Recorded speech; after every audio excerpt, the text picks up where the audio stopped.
Well, good morning. Hello, everyone. How's everyone doing this morning?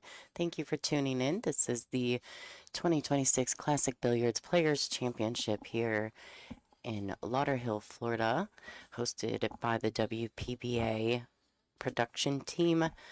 This is a fantastic matchup. This is a 5th-6th matchup. One of these ladies will be taking home 5th or 6th, and the other one will be advancing.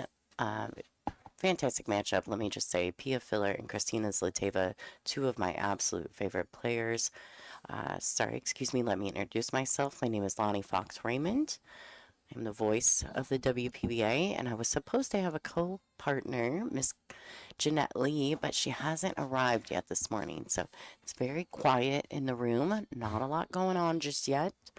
10 a.m. is tough for pool players after a brutal Saturday evening, so we'll see if we can get some people in the room as the day goes on, and I'm sure we will. All right, Pia Filler has won the lag. She will be breaking first.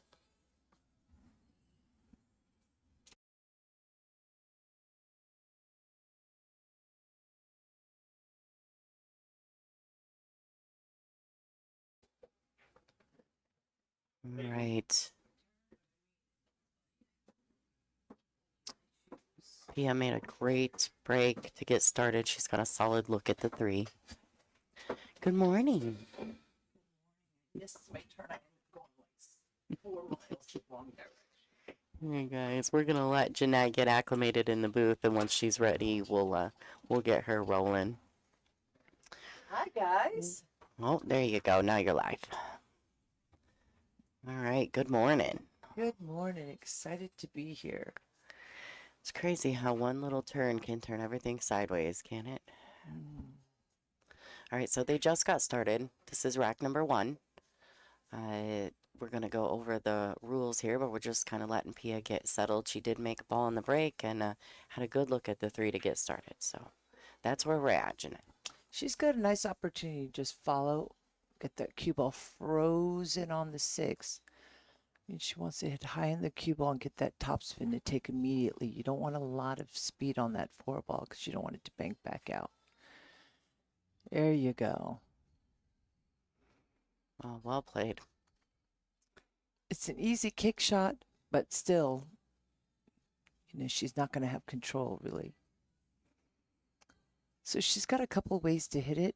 She's looking at, I think the best way is to hit towards the rail that she's standing at. Because that way, whenever she hits either side of the ball, they're going to separate. Versus if she was to try to hit the end rail and bounce back up, then they're both heading in the same direction. So this is a good medium speed. She wants to hit it hard enough for something to happen, for it to either bank in another pocket or just spread and separate. All right, so a missed hit. Pia comes to the table with ball in hand. This is ideal going from rail to rail. I think this is probably a drill that Pia does pretty often. She's going to go one rail to the middle of the table. She does not want to be straight on this ball. She wants a natural angle similar to the shot that she's shooting right now. Ooh, she almost missed it, hitting it too fat. But now she's going to go 2 rails. She just pointed on the rail where she wants to be. Now, if you watch carefully, when they get down, her eye movement, it's not just on the, the 5 ball. You're using your cue ball, using your eye movement to visualize the cue ball going back and forth exactly the line that you want to go. I tell people, when you see them standing in front of a shot, it takes a split second for us to decide where to hit the ball. We know where to hit the ball or find the aiming point. So what are we doing? We're just standing there stroking at the ball. And we're visualizing. It's really critical. She has a little bit more angle than she would have liked, so she's going to really slow. Ooh, she banked that ball in as well. Her husband, Joshua Fuller's eyebrows just keep pointing up every time she banks the ball into the pocket. But she's good. She's in good shape. I think it would have been nice for her to have a little bit more angle, so she's going to kind of punch it a little bit, come down. Nice speed control. She looks comfortable. Just needs to take a little more care on the pinpoint accuracy because they are banking in, and sometimes these tables can really punish you.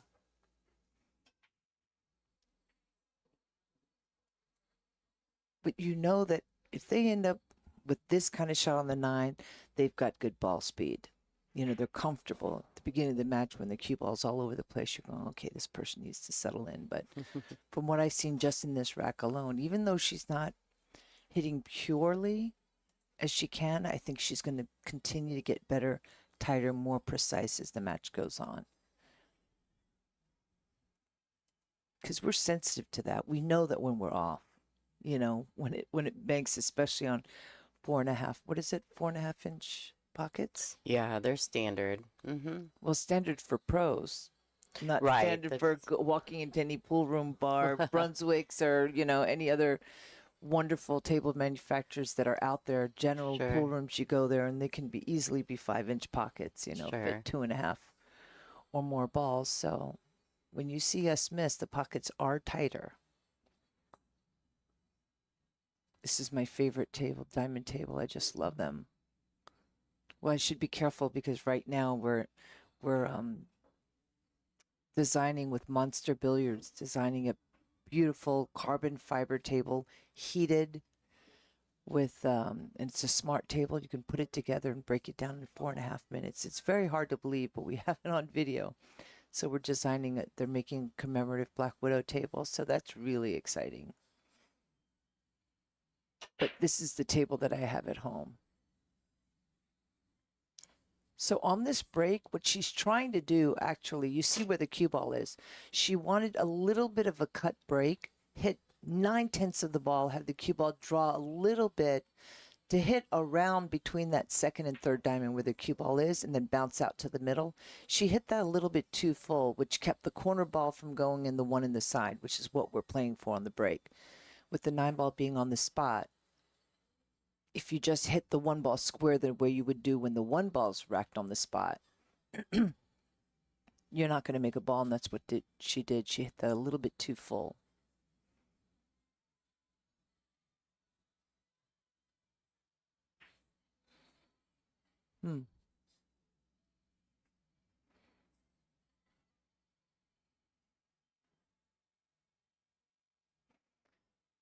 She could have shot the 1 into the 6. However, it was touchy. It was a very thin cut, tough to control. So she chose the tougher shot, cutting the 1 ball backwards because it gave natural position for the 2 in the side and a bit of a two-way if she misses it, although I don't think she had any intention of, you know, was even thinking about missing the ball.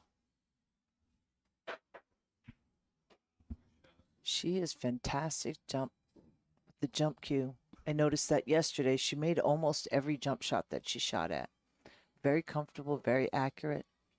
And a lot of people that jump, you can see them, they're jumping at all different, they have basically 1 speed and 1 loft angle of the cue stick when they're striking down on the ball. Yeah, you can really tell when these ladies have put the time in with their jump cue. Yeah, because if you can jump, you know, on the shorter, you got to pop it a little bit, have a higher, elevate a little bit more, hit it a little bit softer so the cue ball goes up higher but lands sooner. You know, if the balls are close or if there's distance.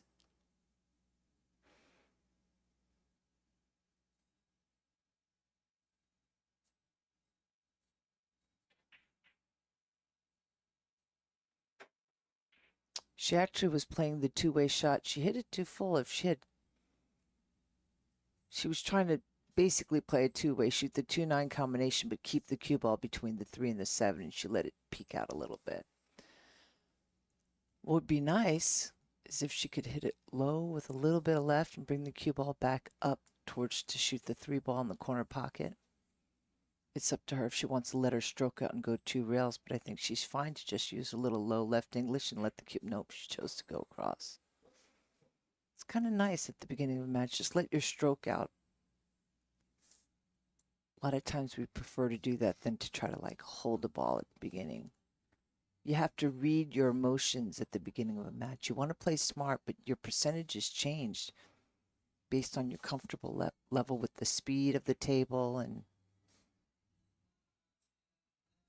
How you're stroking.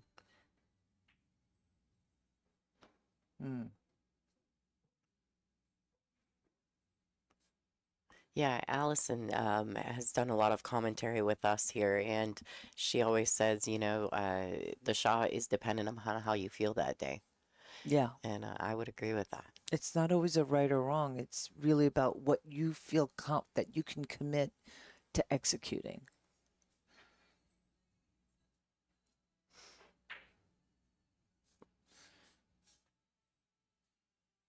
That was a very, very makeable ball, but she keeps under hitting it a little bit, undercutting it a little bit, hitting it a little bit too full. I've seen that about 8 shots so far since I've sat down here, where they've been going in, but when you hit it at that speed, they're not going to go in.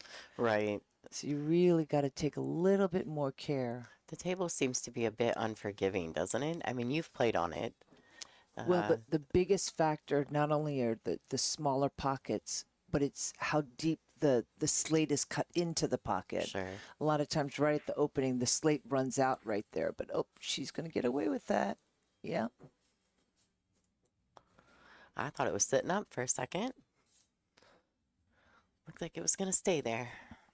I think does she have an angle? If she does, she's just going to punch at one rail, but it looks like she might just be trying to draw it straight back down towards the middle of the table, a little bit below this. Nope, she decided to go one rail, but then she has to hit it harder. I don't think she has to go all the way down there. I think she can go 2 rails, hit the end rail, hit just short of that side pocket where she's standing, and come out to shoot the 7 in the side, and just making sure she has a little angle on it.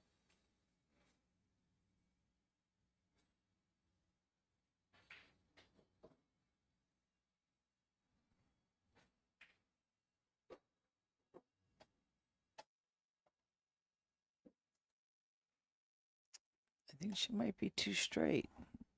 Yeah, this is the kind of thing where you really want to make sure you have a little bit of an angle on this, because if you're straight in, obviously you don't want to follow it in and scratch in the side, but if you draw it, you're coming dangerously close.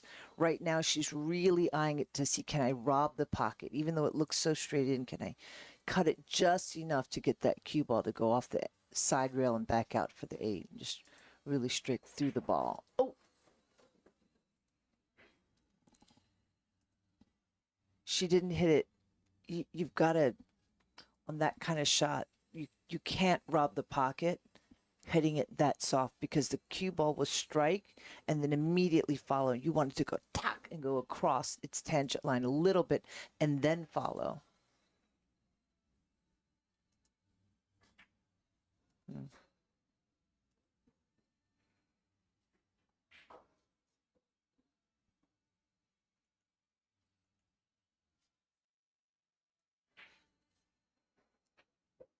These are both fantastic players. It's hard, Slepfeet. She was here. KZ was here till what time? Midnight or something like that? Oh man, we were here late last night. Yeah, and then to have to turn around, get ready, get up, get your mind into it, get warmed up. It's an awful early day. Absolutely. Especially after being late. So it looks like PF Fillers 2-0 over Kristina Zliteva at the moment. I do want to make mention that Kristina Zliteva, she's been putting a lot of work, but not only is she a Mez-sponsored player, but she's an Ouschan-sponsored player as well. Shout out to Kenny and some of the guys from Team Ouschan. They're in the chat right now. Oh, hello, guys. Ouschan has been a big supporter of the WPBA for many, many years. Solid table, one of the most popular tables you can get out in the market today. At our last event in ICB, Ouschan and Michael Cantnese, the owner of Iron City Billiards, they brought in their pro tournament tables that we used at the Women's World 8-Ball Championships as well. And the ladies played the whole event on those tables. It was pretty amazing to see the transformation in that pool room. So, all right, Pia Filler to break. All right, let's see the nice cut break. We're looking for the 1 in the side and that 5 ball going in the corner pocket. Or is that the 4 ball? That's a 4 ball. Yeah. All right, 1 in the side, 4 in the corner. But What did she do with the Lost cue the ball? rock. Oh, I couldn't see because It my scratched vantage in the point. right side, yeah. Our view, right side on the screen. Yep, she was cutting it, but it had a little bit too much draw. She wanted to hit, I think she could have hit a little bit more power and get that cue ball to hit that third diamond, which is ideal.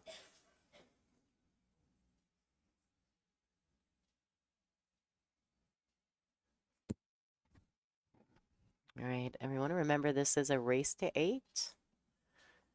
Alternate break format. They are breaking with the 9 on the spot. There is no break box.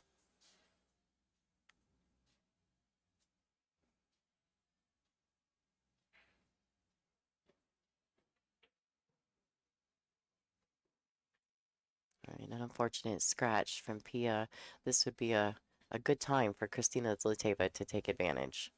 Okay, this is a tricky thing that a lot of people do. Actually, I think she's looking to see if she just stops there. It looks like she has a little angle where she's going to punch to the left and back out. And a lot of people, intentionally or unintentionally, would hit this bottom left. Left will bring you down too low and you'll have a terrible shot. If anything, punch it straight with a tiny bit of right just to make sure you don't get any left. Oh, she shot that great. She actually hit it too well that she ended up straight in, but that works out.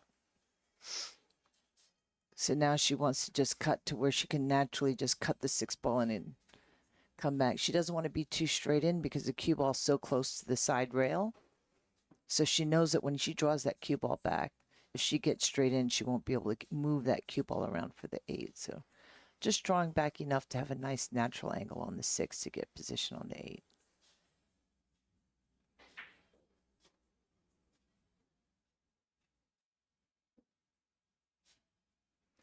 Yeah, that was always the danger, wasn't it? Mm-hmm. She doesn't look like she loves it, but I think she's okay. I think she's worried about going one rail and hitting the 9, but I think that's where the speed can come in. She's trapped because of the cue ball, but if you hit that firm enough, the cue ball will come across its tangent line between that first and second diamond on the end rail to her right. If she hits it soft, the cue ball will go one rail and hit right into the 9. Then she'll have a really tough position on the 8, but I might just let my stroke out here and hit a little bit firmer so that there's no chance it hits the 9. Not an easy shot. Would you say that she tried to do a little too much with that shot? Because it looked like she had some inside spin on it. Just the way the cue ball dipped towards the right long rail. Yeah, she actually caught that really a lot fuller than she wanted, Sure. but she was in a little bit of a position where she left herself. Because of the 9 ball. If the 9 ball wasn't there, so she actually had to do a little something. It was a tricky shot. It was not as easy as it looked because of where the 9 ball was laying. So she was trying to spin it in, get the cue ball to spin right off the rail, and she just hit it too full, so it didn't get there. Good morning, everyone that's just tuning in. Make sure you have your coffee and whatever you need to get through today because it's going to be a fabulous day of pool.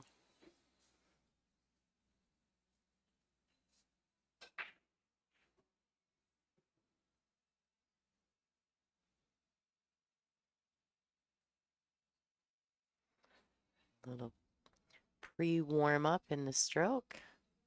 Trying to loosen up for Pia Filler.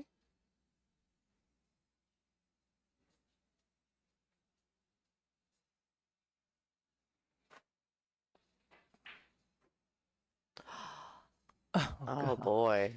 You know, I was just thinking, be careful here because it's straight enough to where if you try to overcut it, if it overcuts at all, the cue ball, the tangent line just allowed you with draw to just fall right in that side pocket. And she definitely overcut it. I think she was just conscious of the fact that she's been undercutting it, so she wanted to make sure she made it clean into that opening, and it just caught a little bit too far outside. Be nice if she could hit the end rail first. 2 rails, 1, 2, and then, oop, a little bit too hard. She's still okay. KZ's a shot maker. I saw that yesterday. She's going to come with this shot. She's got a lot of heart.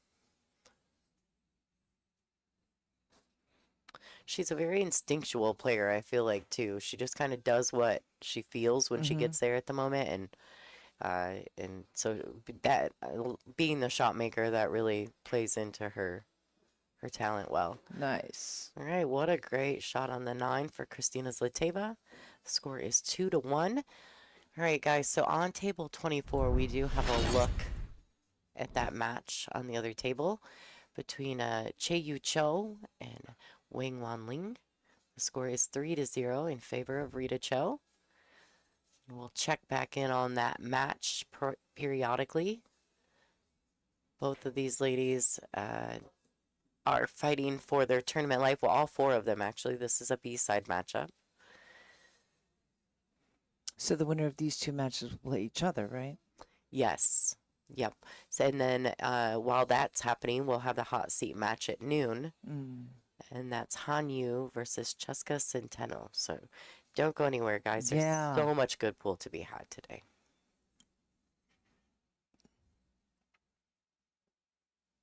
There's a lot of pressure here. The conditions couldn't be any better for the pros, but it's tough, especially in the morning at 10 in the morning. Pool players are not meant to be competing at 10 in the morning. No, it's brutal. But I'd still rather be playing pool than doing anything else. So she's got to get that cut break down. When you've got the break, it's too much of an advantage to just give away. Okay, she just made a ball. Looks like the 7 ball just dropped.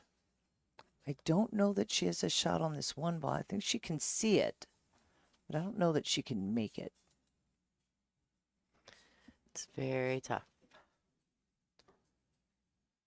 I mean, she could choose to jump it. She's very good at the jump shot. I don't know if she's even thinking of it, but she's been so great at it. She's almost straight in. She can pop it with a little bit of draw, come out for the 2 ball. Because I think there is a little bit. No. Oh, that's a great vantage point right there. You can see it is almost straight in. So if she wants, she could just, again, higher loft, pop it so it's not hitting it too hard. Oh, no, she's shooting straight down at it. So she must be able to maybe bank it or something. She's going to cross side bank it. No, oh, she could see it. Yeah. Yeah, she could see it. I don't know if you saw, she dug down on that with some left-hand spin. Not a ton of it, but enough to masse and spin that ball in. It was not just a gimme. She actually did curve that ball around and spun the ball into the pocket, which generally we use English to play position, not really to make the ball, because there's only so much you can change the direction of the object ball when you're applying spin. It's just a limited thing and hard to control. All right, and fantastic shot. With that 2-ball, 2-9 combination, she has tied this matchup, ladies and gentlemen, 2-2. This is a race to 8. The loser of this match will take home 5th, 6th in this event, and the winner will advance forward. It's a fantastic tournament. I was going to look up the brackets because I have forgotten the payouts. Usually I'm pretty good about that. But we're going to check it out real quick while they're racking. Thanks to Classic Billiards, we've got 50th anniversary, $50,000 prize fund, right? Or was it 50,000 added? 50,000 added. Wow. So on top of the entry fees from the ladies. So 5th, 6th will take home $4,000. 4th will take home $5,000. This is a really weird print. It's kind of hard to see, actually. 3rd is looking at $7,000, and I know that 2nd place is $11,000, and 1st place takes home $17,000. So it's a good event for these ladies. Very good event. 64-player field. WPA World Ranking Event. So every one of these ladies that played will get world ranking points.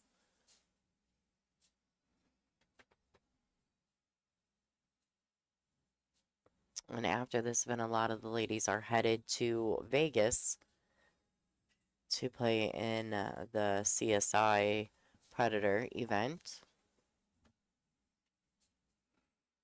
Would these be if I want to tell everyone on there to check this out, it would be the semifinals, right? These are the quarterfinals. These are the Quarter. quarterfinals. Mhm.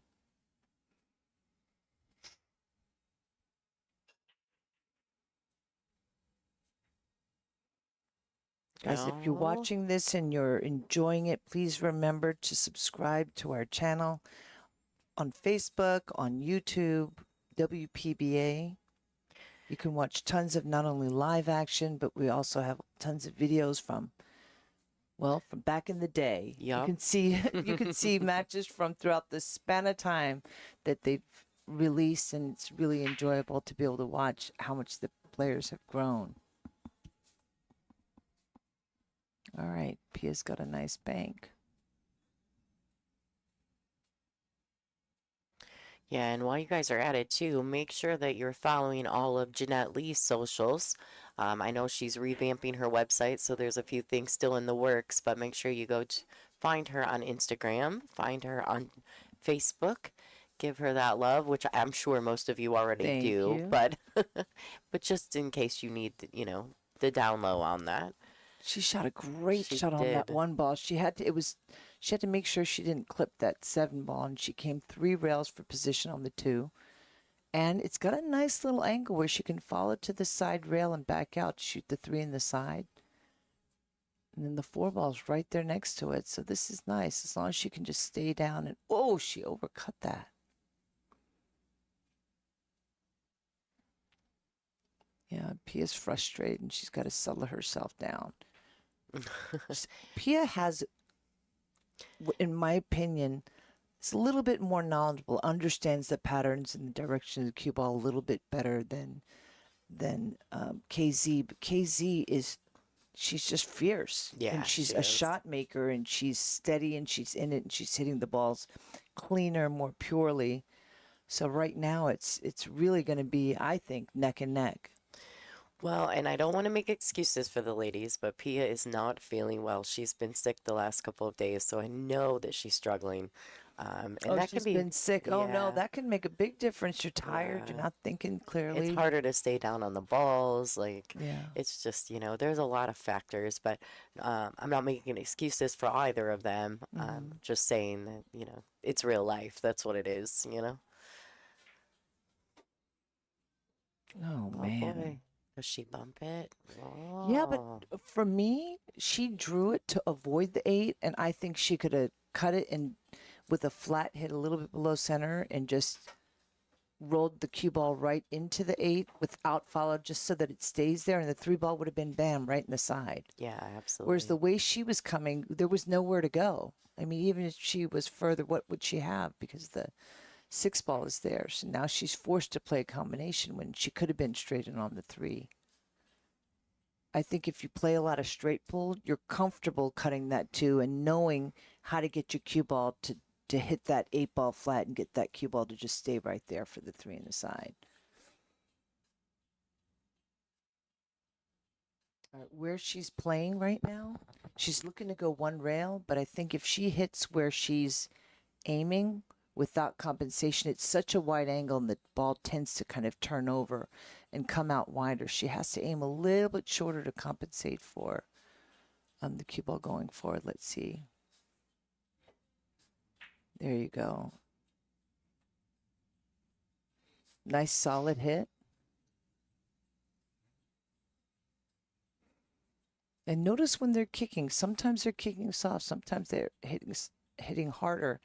There's always a purpose when you get to this level and when you're kicking at a ball. What are you trying to do? What are the positives, negatives? Yeah, absolutely. Right now, the safety is almost as tough as the bank, so you may as well go for the bank, because if she makes it, nope, she chose to play safe. And that's where there's not a right or, well, Well, that is not safe. well, that was not it wasn't an automatic gimme to the safety was there, but it wasn't an easy safety because of the distance of where she was at and coming across it. So for me, if it's even close 50-50 on making the ball or playing safe, I'm going to go offense, because I could still miss it and get lucky and not leave a shot, but at least have a chance to win. If you play safety and mess it up, you got no shot anyway. I think she would have liked to draw more and be a little bit straighter. So now she's gonna shoot the 4-ball. She can actually hit. She can choose to go between the 6 and the side pocket with the cue ball, or just draw at one rail, but then she's going to have a longer shot on the 6, which is okay. Whoops, she overcut that. She got it though. And that's that shot right there. A lot of people give that low right, and you'll end up on the end rail. Yeah, you're going to definitely travel make too sure far. that, you don't give it left spin, but you're hitting it with no English, but you're leaning on the left side because you already know it's going to pick up English right after it hits that rail anyway. So you want to make sure that when it hits that rail, it dies and it doesn't get away from you. All right, so she That drew was it back. nice. Yeah, she drew it back about a half a diamond, with giving her the angle that was necessary to get from the 7 to the 8.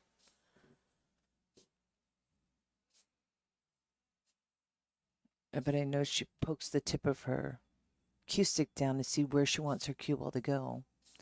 Typically, earlier she was using a lot more eye movement to see the path of the cue ball back and forth. This time she didn't, but I think she just wants to get comfortable, get rolling.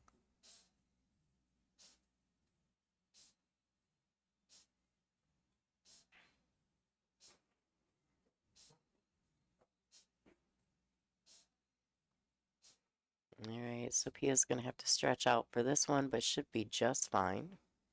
She's quite tall. She is taller. Pia, like Christina Tkach, she's a bit shorter, and so anything past the side pocket is a big stretch for her. Yes. But Pia is a little more comfortable, a little bit taller.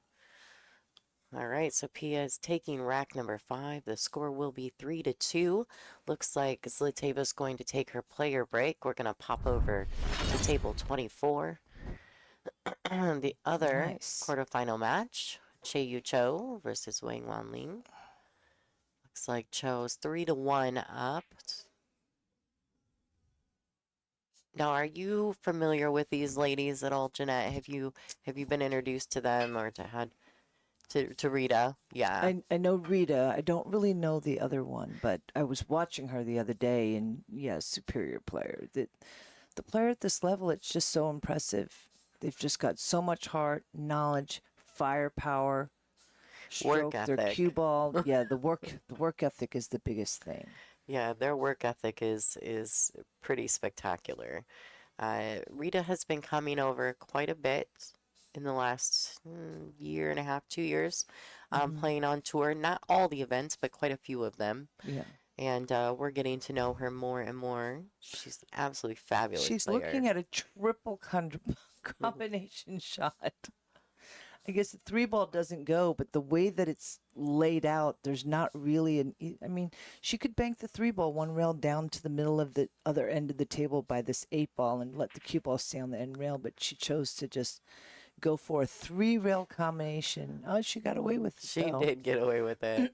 Something that I really like about the way Rita plays, there's certain things that I watch when players are at the table, and Rita spins her cue in her hand. In her warm-up Just strokes. her little thing.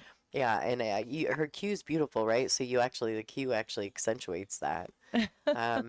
Just watching pool as much as I do, obviously I learn little things about the players. But That's funny. But Rita's definitely one of my favorites. When she catches a gear, she is just so much Dangerous. fun to watch. Yeah. Yeah, absolutely. Now, Wang, she's more methodical. Yep. Her timing, her Militant. pace is a little more slow. Very deliberate. But so dangerous. Jumped over the whole thing. So there you saw she had a very high loft, but the harder you hit it, the longer it stays airborne. So she needed that high loft in order to immediately get over the 6-ball, but she needed to hit a little bit softer so that it landed quicker.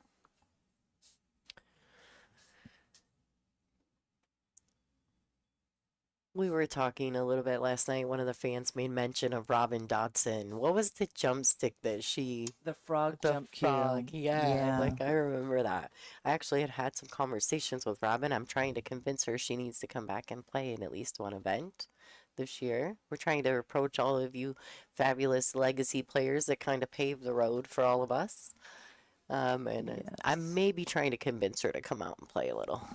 Pool bird. It is Chow and Wang Lin right now playing on the table because our players, KZ and Pia Filler was taking a break. Sorry, Yeah. sometimes, especially in the morning, my word recall is not that great. I had a couple concussions and chemo, and it just kind of fried my brain. So I'm still trying to get it back. So please excuse me if I struggle to think of the right words It's at okay, times. Jeanette. They're used to me on Sundays, and I do the same thing, and I don't have chemo, so it's perfectly fine. I've been telling people, I'm like, well, I've got this and that, and I'm working on it. And they're like, oh, honey, it's age. It just happens to everyone. I'm like, okay. All right, well, we're going to get it figured out here quickly. All right. So if she wants to, she could actually hit the 2 ball. The cue ball is going to go. Well, she's choosing to maybe draw and maybe catch the top side of the 9. That way she has a natural angle on the 3 ball. But if she wanted to stroke through with follow, the cue ball would hit the right side of the 9, hit the end rail, and come back over for the 3 ball, which risks being a little straight, but at least you for sure know that you're not going to be behind the 8 ball. You're not going to be in the end rail. But again, I'm not sure if she's a straight pull player because that's where the benefit of straight pull is. You're like in 9 ball, 8 ball, you're always avoiding hitting balls, but in straight pull, you're constantly hitting balls. And there she got it. She didn't know exactly how to come off the ball so that it just stayed there. So she got a little bit too much draw. I really think straight pull is one of the best games that you can practice because it involves everything, but you need more precise cue ball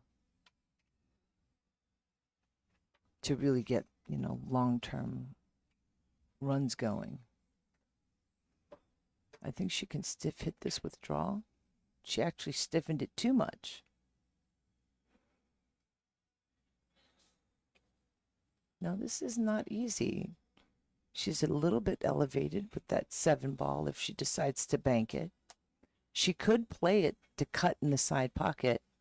That way the cue ball is coming down toward the 4. If she misses it,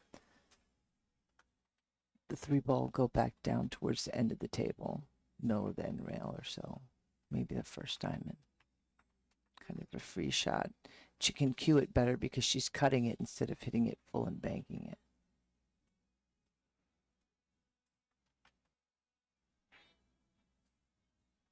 Nice shot, but a little bit too hard.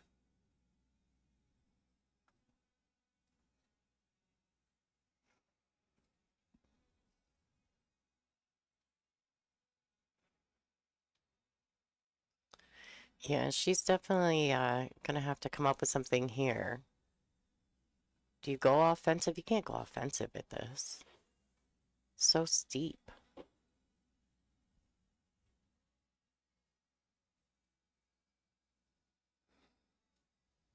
Completely stretched out across the table. She's got to be careful. I think she just wants to hold the cue ball to stay near the end rail and bank the 4 ball. Is it the 4 ball? 3 rails, 1, 2 down to the end rail, maybe behind the 6. But that cue ball can easily slide out. There you go. Unfortunately, left her a lot easier 4 ball than she would have liked. It's not quite straight in. If she hits it badly, she can, follow it and scratch. But she's got a nice little angle. The trick here is cue ball wants to follow 1 rail and go back towards the side pocket where she's standing. So she's got to look at where she's looking in order to have sight on the 6 ball because of where the 8 ball is. So you're traveling your cue ball 9 feet, going away from the 8, away from the 6 ball, and you got to keep going further just to be able to see it. Unless, she can try to punch it to the end rail and then back out and maybe.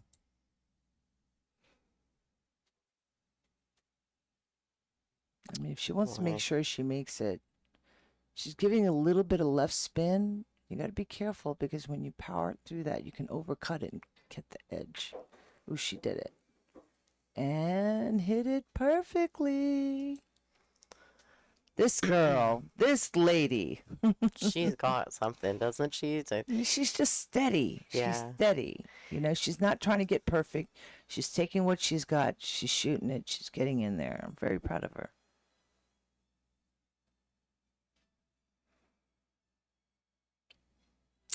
You know, K-Tam, I agree. It's confusing only because of what we're used to. However, I think that they started making these because it was able to see better on television when they started using the gray cloth, or what was it that made them This was choose to adjust these I colors? believe I've spoken with Ivan about this actually. Mhm. So Matchroom Yeah. wanted to make the change, and they do use a gray cloth.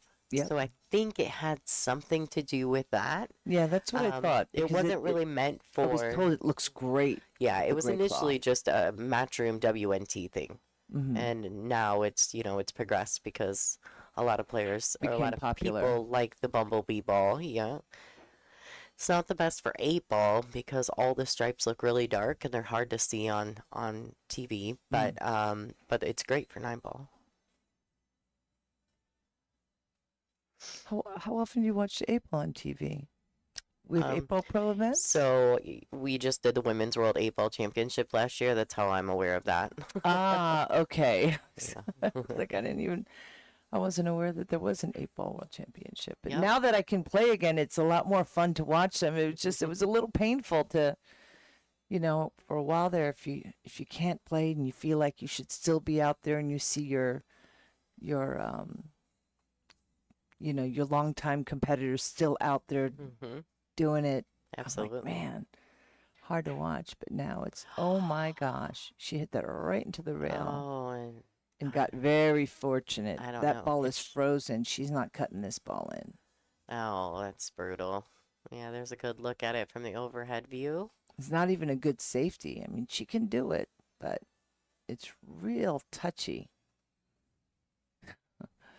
Yeah, you actually, the possibility, if you elevate a little bit, you've got to hit it thin enough for the 9 ball to just barely drift to the end rail and elevate with a masse bottom left and hit the rail in front of it across to the other side of the side pocket and around the middle, the end rail. You're not going to get it all the way to the other end of the table. The key is getting that 9 ball speed to just barely drift to the 9. I think she's going to hit it thin and try to, or kick it. I was going to say she can hit it thin and try to freeze back on it. That might be better, but I think she's actually looking to kick the ball. Oh, she wants it to stop. The idea She just was, wanted it to hit it long enough. Hopefully, she was trying to make it, but hit it at the speed that if it missed, it just made it to the Sure. end rail. Sure. Not hard enough to actually come across. Yeah, just make a valid attempt, but try, if Mhm. best, to leave her difficult. I think that was a good, fair decision because honestly, the safety I was talking about was so difficult. It was just, again, whenever I say if the safety's as tough as just going for the offensive shot, I say you just go for it. All right, Casey, with that Okay. fortunate leave on the 9 ball, gets to snatch that rack away from Pia. Scoreline will be tied 3-3. What a tight morning match. Those are always super tough. Yes. Always super tough. All right, let's check in on the other table. Just see how these ladies are doing over here in this other quarterfinal match. Chieh Yu Chou is up 4-1 over Wang at the moment. I wonder, I bet these ladies have played against each other numerous times. Oh my gosh, that whole conversation. I had voice to text on because I was gonna post on my social media to follow our match and commentary, and it literally wrote every single thing that we all the just said. words. All the words. Oh my gosh. Jeanette's got the biggest post ever in her phone right now. All right, so let's go. Pia Filler will be breaking. The score is tied 3-3. This is a race to 8. Alternate break format. The 9-ball is on the spot. The ladies don't have to use a break box. They can use anywhere behind the kitchen, behind the second diamond. And the 2-ball is supposed to, I thought the 2-ball was supposed to be racked at the end. No, it's random because they're doing opponent's rack. So random on the 2. Oh, throughout the whole tournament? Because Throughout the Dean whole told me tournament. the 2 had to be on the back. Okay. Oh, All righty. yeah, no. It's better to have it behind the 9, the way that what I've been seeing. It's just I was told I couldn't do that. Okay. Misunderstanding, I'm sure. Christina. Let's see. I think that she could probably spin this 2-ball in. It's just that it's a thin cut. I don't know that she's going to be able to hold it enough. Even if she did spin it in, she could masse tiny bit, which is all she would need. But be nice if she could kill it low right, kind of drag and really spin it in, hold the cue ball, but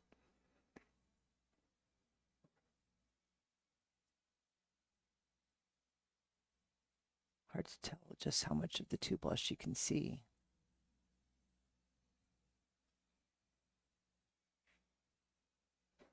That's best. If she could see with a flat hit without having to put a lot of spin on it, that was the right shot. Just one rail, just bump into the 9. That way there's no chance of getting behind that whole 3-ball cluster over there. John Blue, thank you for your donation. I do have a few small things I'm doing with the Sunday swag. Everyone that knows what we do here at the WPBA on Sundays, for every $20 donation, you will get entered into my Sunday swag contest, which I draw for after the finals.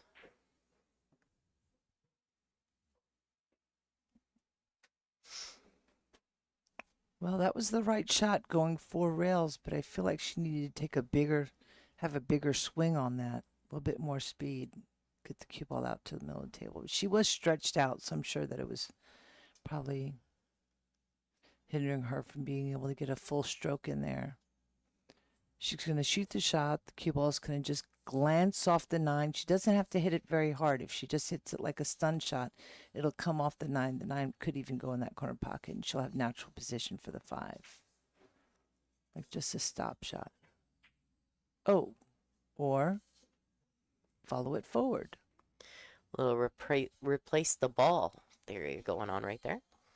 Well, maybe she was a lot straighter than I thought, and she didn't want to take a chance on overdrawing it. But nothing wrong with this.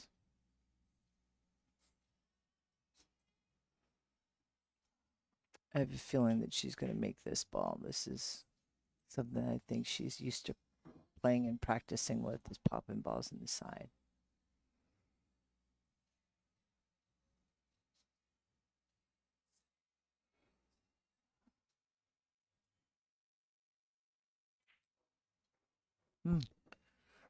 Nice stroke.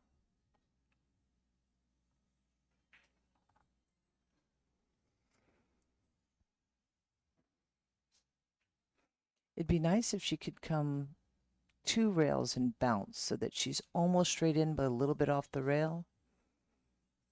It's easier to go 2 rails and bounce than to go 1 rail and just stop right there. Although she executed it perfectly.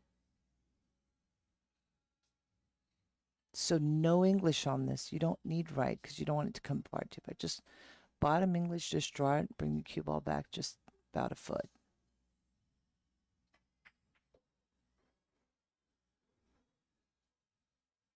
I'm a little bit short.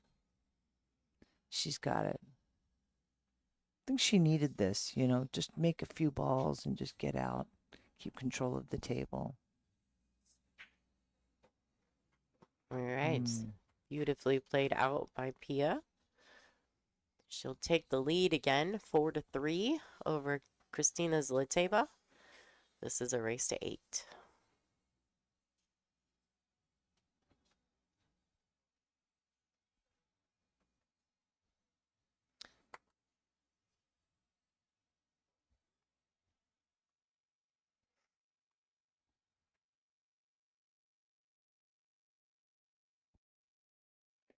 May I ask, how old is Christina?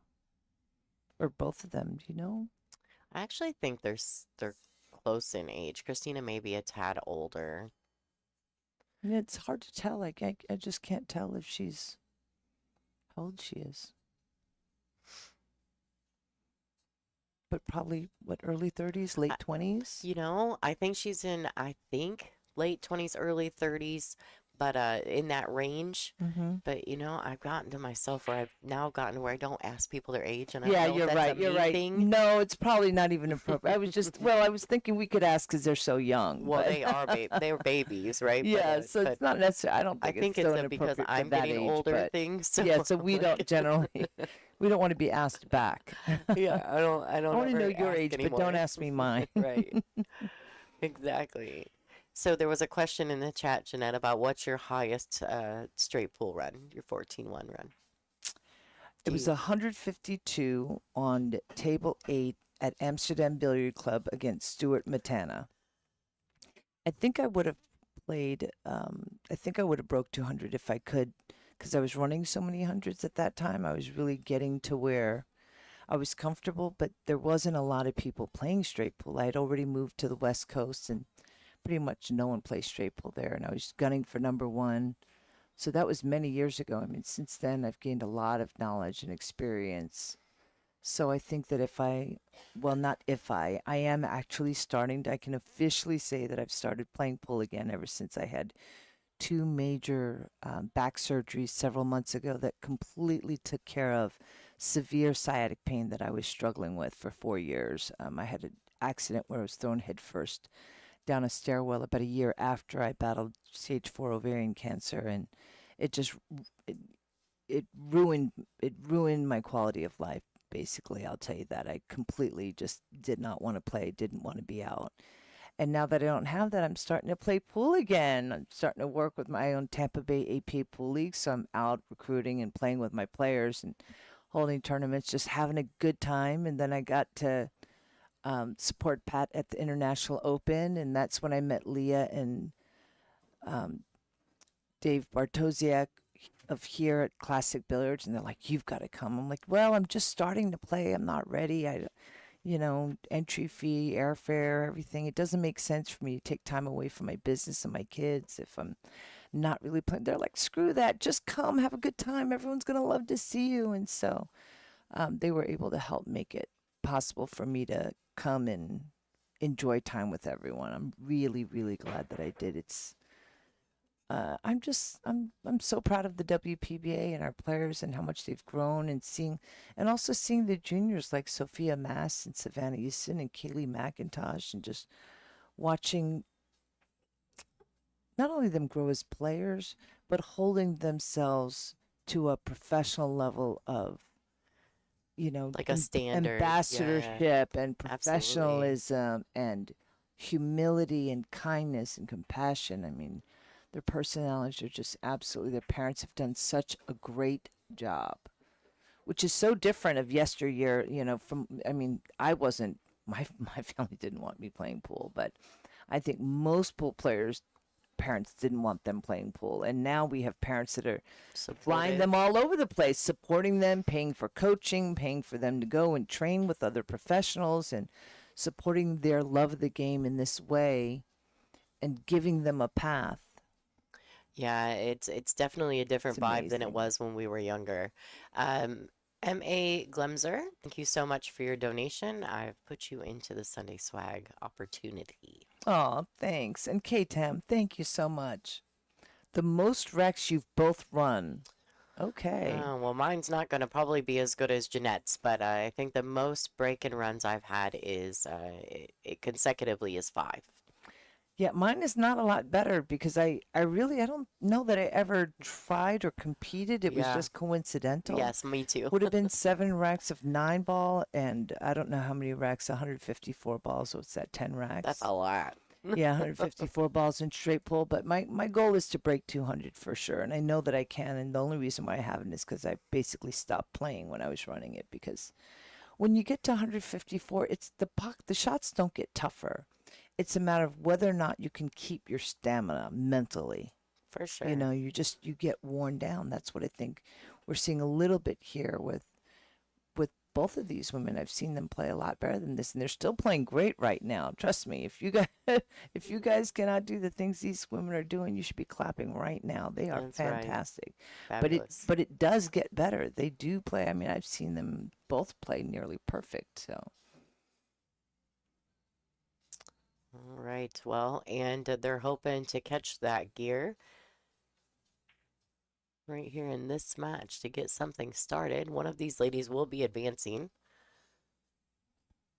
yes, Jerry Lee Roselle. That's right. I did that run at Amsterdam Billiard Club on table 4, and I remember Johnny Orvolino and Ginky Sensuchi.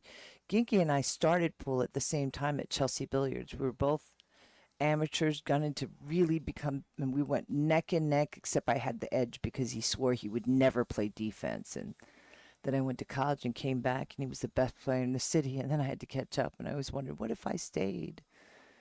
But no regrets. And may you rest in peace. He's dearly missed. I thought of him the other couple weeks ago when I was at Derby City doing commentary with John Schmidt, and I happened to look up, and he was on the banner. Made me think of him. All right, so a great safety from Pia. Christina will be kicking at the pink 4. Looks a little wide. She's going to maybe dig down into it to get it to go short. All right, she's going to want to hit that a lot harder and get it on the end rail. No. A little light. Yeah, she could actually try to follow and get this cue ball to break those two open. But if she just plays it, you know, let's say one or two rails, and comes down on the other side of the 7-9, actually on the opposite of where she's standing. If she was to stand completely on the opposite end of the 7-9, then she could play safety. I think, yep, she might not like this. Well, don't go in there. It's dark in there. All right. Yeah, she actually cut the problem with that shot. She needed to catch it a little fuller, and she kind of cut it so it went down, and the cue ball didn't bend forward as much as she would have liked. Oh, it looks like it goes then. I didn't know it goes, so then she didn't even have to place it. She could just, yeah, she just overhit it maybe. I thought that they were closer together, so she'd be playing safe, but no, maybe she was just trying to get exactly where she went and maybe just hit it a little bit too hard. All right, so I got some update. It seems to me that the fans have spoken, and Christina Zatava is 32, while Pia Filler is 27. I knew that the fans in the chat room would look it up for us. All right, Christina Zatava gets a little fortunate with that scratch from Pia Filler, but she's going to be able to tie this match up with this 9 ball. Chris Cooper, thank you so much for your donation. It's really been kind of going back and forth, hasn't it? It has. A little give, a little take, right? All right, scoreline is going to be 4-4. This will be a race to 4 for all the marbles from here. While the ladies are racking, let's check in on the other table. Rita Cho is currently up 6-2 over Wang.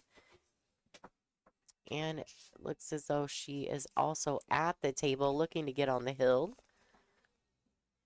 She's got a good shot on the pink ball to get, she'll probably come 2 rails out if she's feeling good today. And she is setting up beautifully for the 6. Nice. Very well played. She just can let the cue ball just follow just a little bit, so she has a natural 1 rail position on the 7 for the 8. There you go.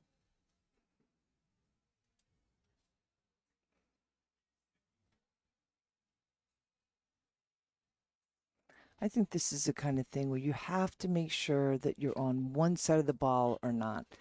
Because the Murphy's Law, if you just play it out to the middle of the table, you could end up being straight in on the 8 ball and not having a shot on the 9. Okay, we're back. We're back. We have to, I hate to cut people off. No, that's matches, okay. But we pick a feature table for a reason. So Pia Filler will be breaking. She's going to try to pinch the 1 into the left side pocket. Also possibly making the 6 in the lower right-hand corner.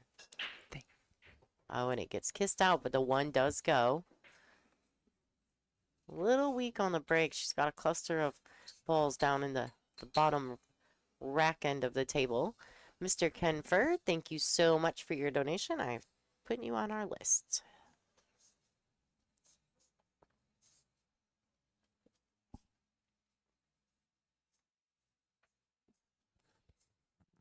Right, what a great, I mean, it's the girls have gotten, the ladies have gotten to the point where their breaks, and I know this one's a little weak, but I'm sure you've noticed, Jeanette, that man, they're so accurate with pinching that 1 in the side or banking the 1 past the side pocket and making the wing ball every time. It's amazing how much work they've put into this particular break.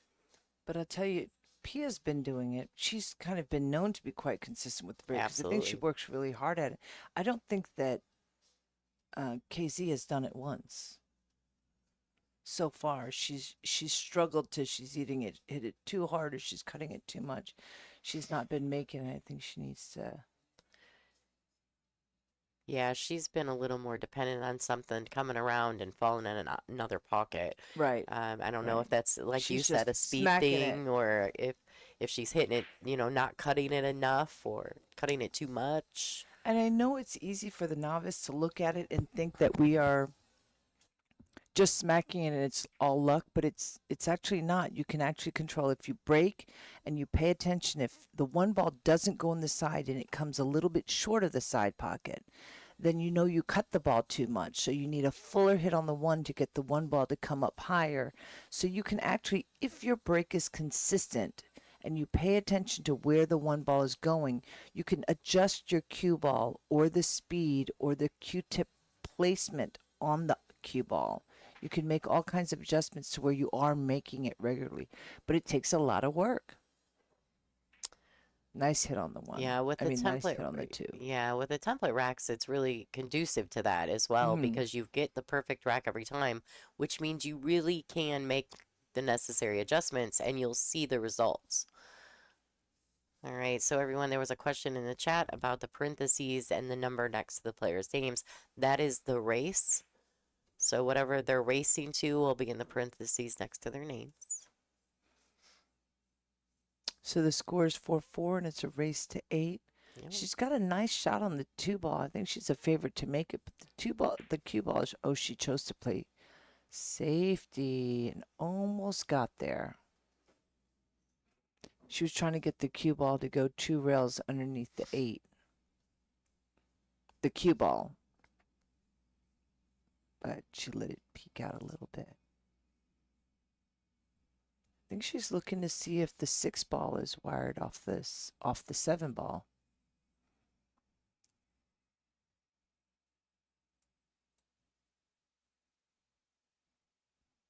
There's actually the 2 ball could go in the bottom right corner and the 6 ball could go off the 7 in the left corner pocket. But what you have to think about is where's your cue ball going? So ideally you hit it flat, let the cue ball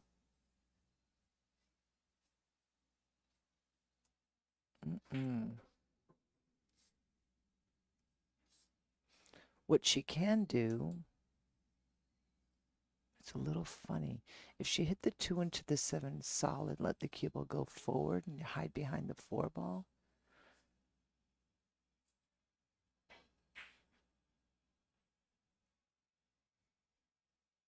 That did not work out well. Yeah, I'm not entirely sure what she was doing there, but I'm sure she knows and I'm sure that it was a good shot. I just Well, when they're not executed properly, it's hard to know exactly, right? All right, so the 2-7 look like they've set up nicely as a combination. SC pitcher, thank you so much. I have gotten it.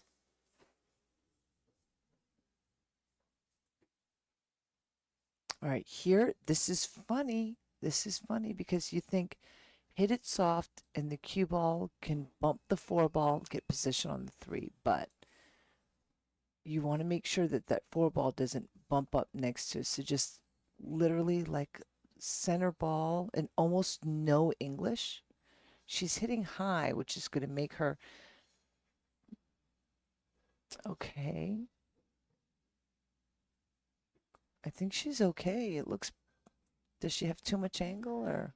It looks as though she's got a bit of angle there, but I think she should be okay.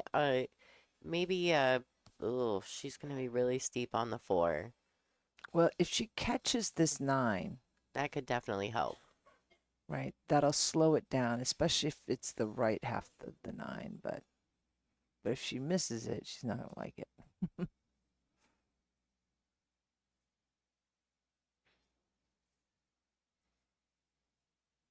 Wow. Yeah, she accepted the longer shot on the Yes, 4. but she executed. There was a danger of that scratch in the Absolutely. side pocket was real. She avoided it perfectly. If she drew too much, then she's hooked behind the 9. The speed was beautiful. She stayed down. She was locked in. It's amazing too if you watch some of these more elite players, how minimal their body movement is. Mm-hmm. I mean, just so nice to see. I mean, they're not coming up off the shots.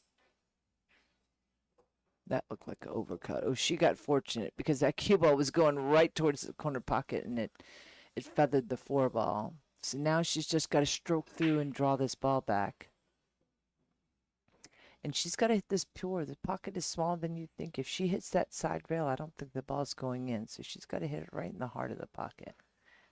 Oh, hi, Lee. So, Lee McBride is in the chat, Jeanette, and he said, how long was Chalkies around? And the tall chairs are still alive at the Brickyard. Oh, wow. How long was I really don't know. I don't know. I would have to say, all right, you're making me go back too far. I don't know. It's been a long time. Lee, stop making her think, bud. 96. I mean, I don't know that it lasted more than 5 years. But it was a great little place. Equipment was perfect. They just, a common problem is, when you don't own the property Yes. and your landlords are your family and you don't see eye to eye, it can make things very difficult. And it just Sure. got to the point where it just wasn't worth keeping it around, I suppose. But it was a great little place. I had a big scoliosis benefit there, and Reggie Miller and the Colts, Edwin James, paid all of them, came the Bob and Tom show. We did a Strong lot of arm great in the things building. there. Yes. Always. Mm-hmm. Okay, so Christina, she's working hard. She made a really long, decent shot on the 5 to position herself for this out, and with this 9 ball, she may take her first lead in this match. There you And go. she has 5-4 over the Queen Killer, Pia Filler.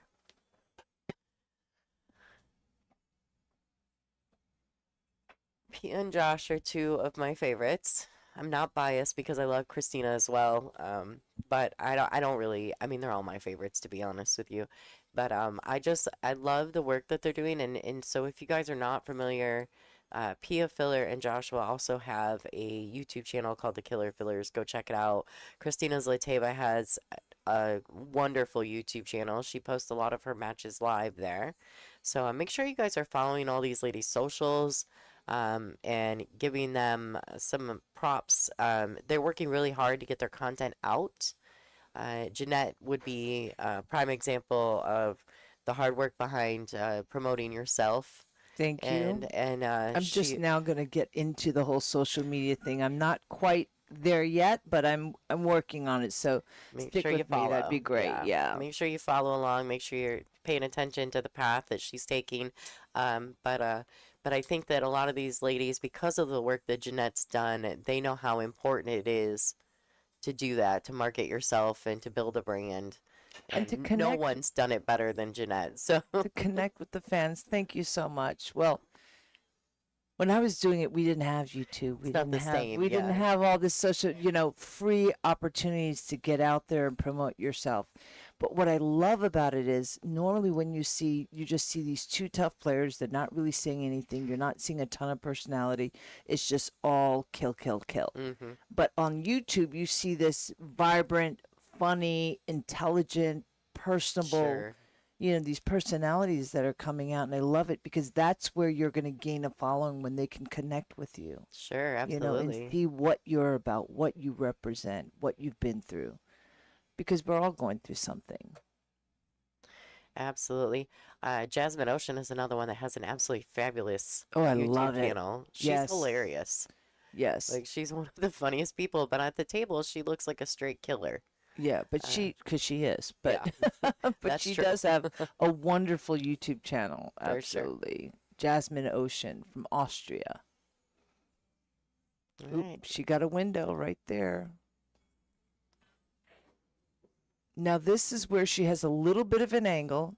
She's got a stroke through, and a lot of times people trying to get it over mentally, they end up slapping it right into that side rail and overcutting it. She's got to hit this really pure, and she doesn't need English, and the cue ball can go one rail and come down right between the 8 and the 4. One rail. It doesn't have to come all the way wide. Yep, see, she overcut it. And it's very common for people to overcut. That's why you really have to buckle down and make sure, because almost everyone does overcut that shot because they're just thinking, okay, get the cue ball over. And instead, just think, okay, I only need to come over a little bit.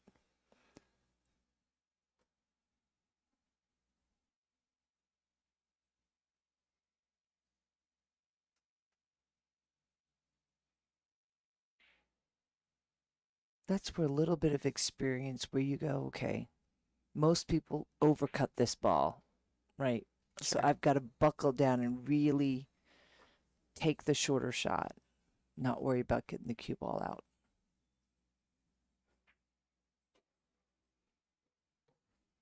I want to let Nice everyone shot. know too that for our LFR Sunday swag this event, I have a classic billiards T-shirt that I have a ton of the ladies that have signed, including the Black Widow herself. So if you guys are interested in that, remember for every $20 donation to our YouTube channel, I put you into the drawing that will be drawn after the finals. It's one of the items that I have.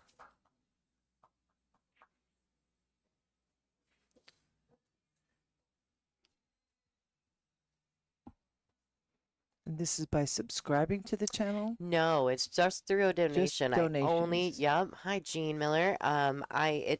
It's something that I do for the fans on Sundays, so they're super familiar with it. But for every $20 donation, which helps us improve the quality of the stream, helps us buy equipment, cover our expenses, we do a giveaway. And every Sunday, and then I draw it after the finals. The fans are very aware. They've been waiting for it all week. But one of the items I have today is the signed classic T-shirt that I had you sign last night. So that I got all the players to sign. A lot of the fans, they like to have that little piece. And you know, this is our first time being at Classic Billiards, so and I know that Dave and Lee are bringing us back, but this will be the first ever. So if that's something you guys would be interested in, make sure you throw your donations in the super chats. I'll give you a shout out to let you know that I received it, and we'll draw after the finals. Miramichi said it helps when you are pretty. You notice all three you named are pretty. Pretty doesn't make the 9 ball. These are fantastic players who work very hard That's true. and have to put it and have to have the confidence to share and to be vulnerable. And, maybe sure, if someone's pretty, maybe they have more confidence, but I would say it's terrifying. Yeah, It's it just like is. public speaking. It doesn't matter if you're pretty or not. It's still scary. It still takes courage. I don't think we should take, I mean, I think that maybe you meant that as a compliment. And yes, it does help if you're attractive, I'm sure, just like anything in life. But these women are very, very deserving of everything that they have because of work ethic. That's right. All right, so Pia misses the 7 in the top right corner pocket. Oh, he was saying he was responding to the comment about the social media success. Yeah, you might have a point. I mean, they're beautiful ladies, but they're also very work oriented, and they deserve all of that. And I didn't have any social media when I was getting up. It was there was no social media. I think when I was starting, it was MySpace. Do you remember MySpace? Oh I'm aging yeah. myself a little bit No, here, you're not, but because it was I had one just too. starting, and no one had a website. No one had. I was the first person that I was like telling my agent, I want to build a website. What are you gonna? Athletes don't put out websites. That this is websites are for companies and this. And I'm like, well, this is how people can find us. And then I wanted to do a You MySpace were page ahead and a of it. Facebook page, and they're like, nobody does Facebook. That's just for children, and they're nobody cares. And and I'm like, yeah, but it's free to like promote, and no, nobody's doing it. And then now look at it. Now that everyone's ahead of me. Well, I've had some things going on in my life, so I've got a little I bit of don't an know that they're excuse. ahead of you either, just so we're clear.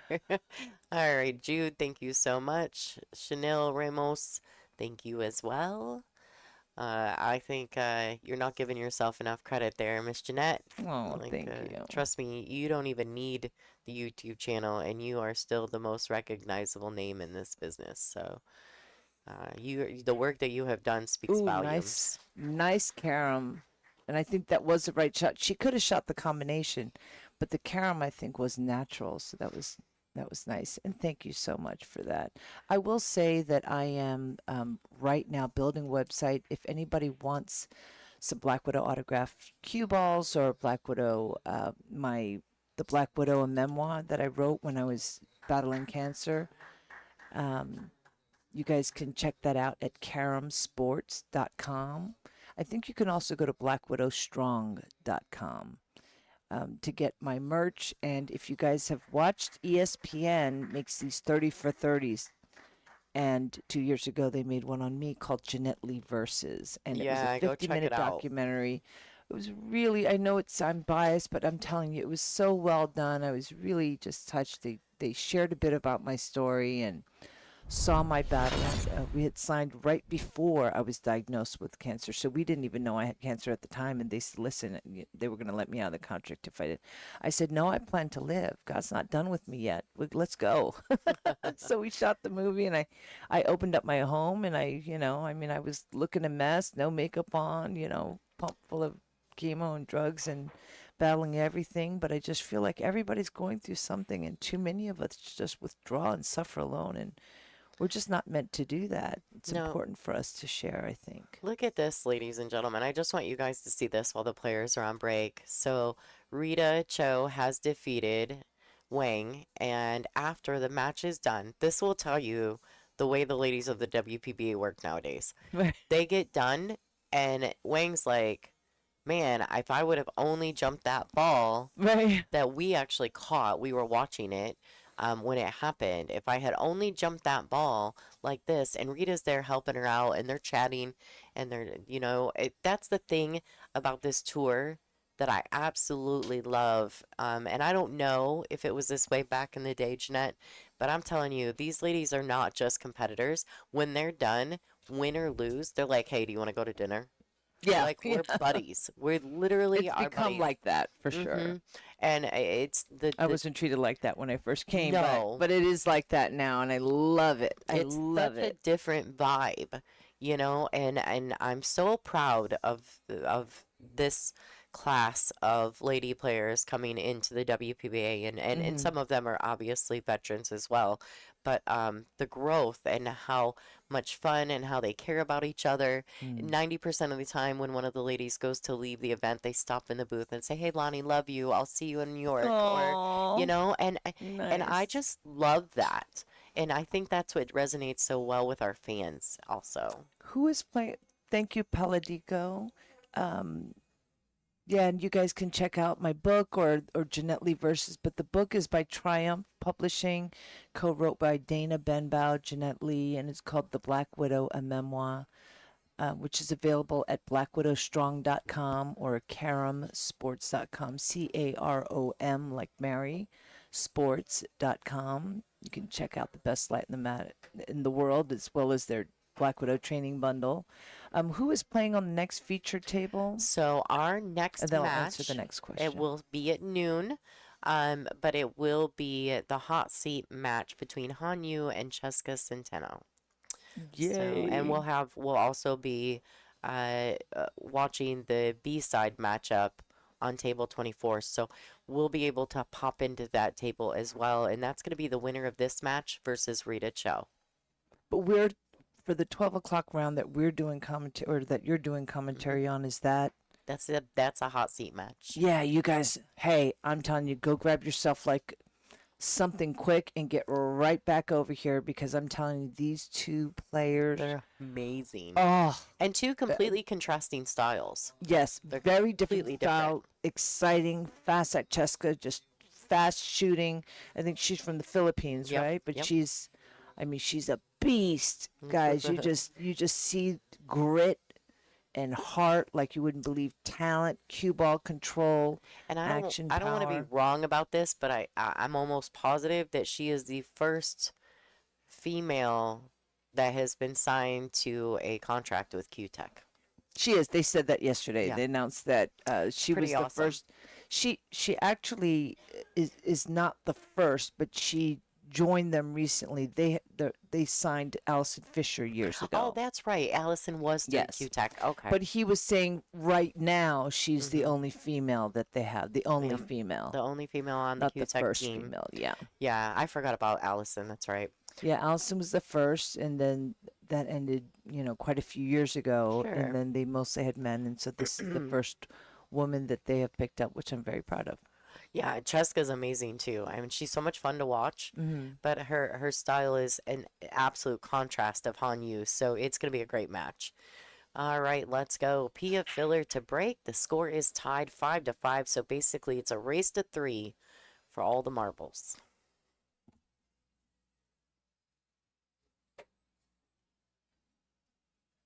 Oh yes, I miss Karen Core shooting as well.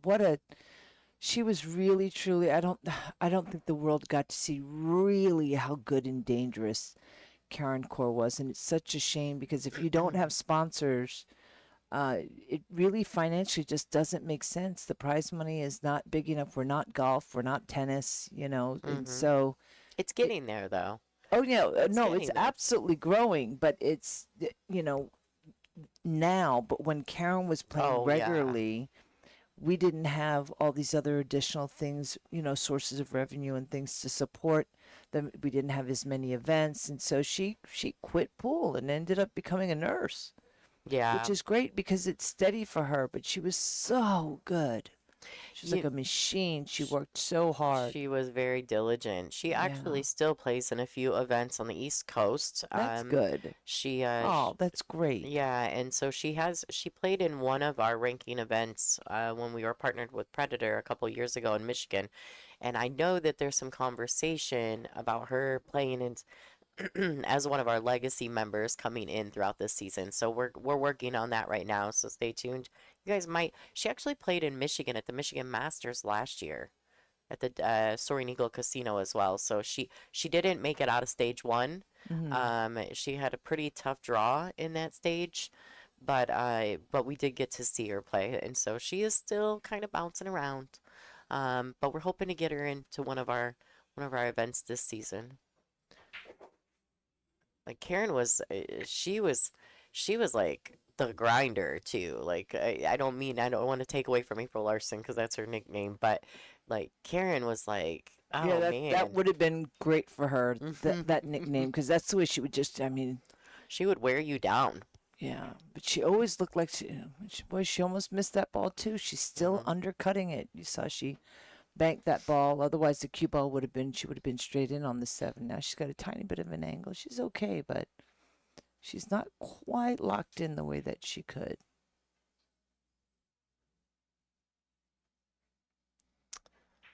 All right, so oh, she did it again. Yeah, she's using all of the pocket.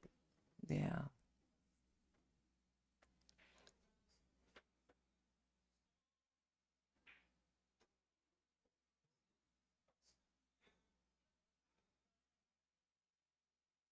All right, nice run out here from Pia Filler to take the lead once again.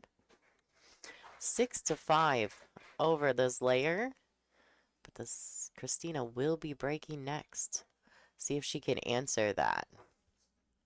Someone asked how I got my nickname, the Black Widow, and Sure. it was the owner of named Gabe Vigorito, and it was a private joke. I was playing at the pool room for about a year, and he was reminiscing. He was like, "I remember when I first saw you walk into the place. It was about 3 o'clock closing time. There wasn't anyone there but the owner, me, the bouncer, and Lisa, the waitress, the server, and." I'm like, yeah. And he said, yeah, you walked in with a big smile, dressed in all black, and seemed so friendly. You're laughing and talking, and then you got a rack of balls. And he was like, then bam, it's like you just transformed and you became this dangerous killer. Your eyes furrowed and your hair laid all over the place. And you reminded me of a Black Widow because you lured your opponents to the table and eat them alive. And so, She had everyone some started friends. laughing and they joked about it. And I didn't like it, but I didn't care until it started following me. And when it got to the tour, I was not. A lot of people think that that was self-made, but I cannot take credit for that. I was not liking the Black Widow nickname. I was thinking everyone's going to hate me. They already hated me. I was getting a lot of attention that they felt like I didn't deserve. And last thing I need is a nickname like the Black Widow. If anybody doesn't like you, they're really not going to like you then. Just who are you? To come in here with that kind of nickname. And so I was really not secure with the whole situation. But I remember being invited. I came in second in the New York State Championship, and the winner got to play in the prestigious WPBA Nationals. Well, I came in second, so I thought that's my first and last shot to ever play in a pro event. I was an amateur in New York. A month before the tournament, I guess whoever won it still couldn't get their boss to let them get off work. So they said, Jeanette, if you want the spot, you can get it. Problem is, I had no money. My parents were not supportive. I was like, so I was at the pool room and I was kind of bummed out. And they're going, why? And I said, well, I got this chance to play in a real pro event at the WPBA Nationals, but I can't go. I don't have it's its entry fee was $350 at the time. I said, I don't have the extra money I was living day to day. All the money I made was going to pool time. That's all I cared about. I didn't have like a bunch of money sitting around. I spent every dime on more pool, or buying Accusets videotapes. That's where my money went. So I didn't have money just sitting around to buy an airline ticket to another state. And he said, tell you what, I'll pay for your airfare, your hotel. And I said, but I don't have clothes. I don't have dressy clothes. They've got a dress code. And he said, all right, airfare, hotel, I'm going to give you $500 towards a new wardrobe on one condition. And I went, what? I'll give you my first child. I'm going to get play in a pro event. Oh my gosh. What is it? What do you want? And he said, everything you buy must be black. And I went, what? Oh, okay, but I wear black all the time anyway, but can I ask why? And he said, because Jeanette, I'm telling you, you will be world champion and everyone will know your name. You are the Black Widow, and the sooner you own it, the sooner you're going to reach the stars. He was really believed in me. Aww. But he came up with that nickname, and he's the one that, again, I started wearing black when I was probably 12 or 13 after I had scoliosis surgery. They broke down my whole spine right in the middle of school and wearing a huge brace. I became very dark. I was very not a happy camper. I had to learn how to walk again. I was scarred. I had to wear this giant brace, and when I found pool, it was like the first time I just stopped caring what anybody thought. I just got so entranced with the beauty of the game. And I would say that quite a few players have had that same experience. yeah. It's been a savior for some. Yeah. All right, Christine Rodriguez, thank you so much for your donation. We've got it written down. Nice. Down. Wow. All right, so Pia attempted at a safety here, but she has allowed Christina a look at the one.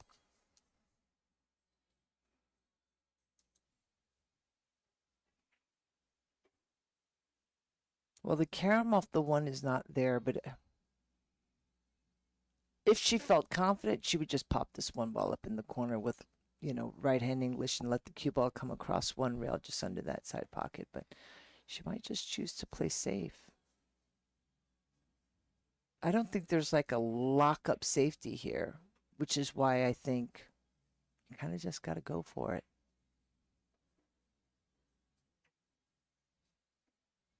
Yeah, that was always a bit difficult in my opinion. She could have done it, but it wasn't as easy as it looked. The timing of controlling both balls was not that easy. Sure. And when the difficulty of the safety is as difficult as just making the ball up in the corner, I'm going to take my shot. See, this is funny because she doesn't want to just stay there. She wants to have some kind of angle on the 2 to get down for the 3. She did it again. A slight look of disgust from She Pia. had to know she cannot hit that side rail, and in that case, she undercut it. She's trying to get a little bit of an angle, but trying to create an angle. But she had to have seen from earlier this match she can't do that on this table. You've got to hit it purely into the hole at that speed.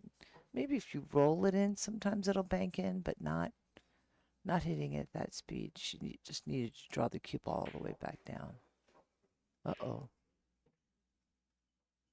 Oh, Okay. Perfect. I think she's going to be just fine. She's going to shoot the 2 ball in half a pocket. Just squeeze it between the 6 and the corner pocket.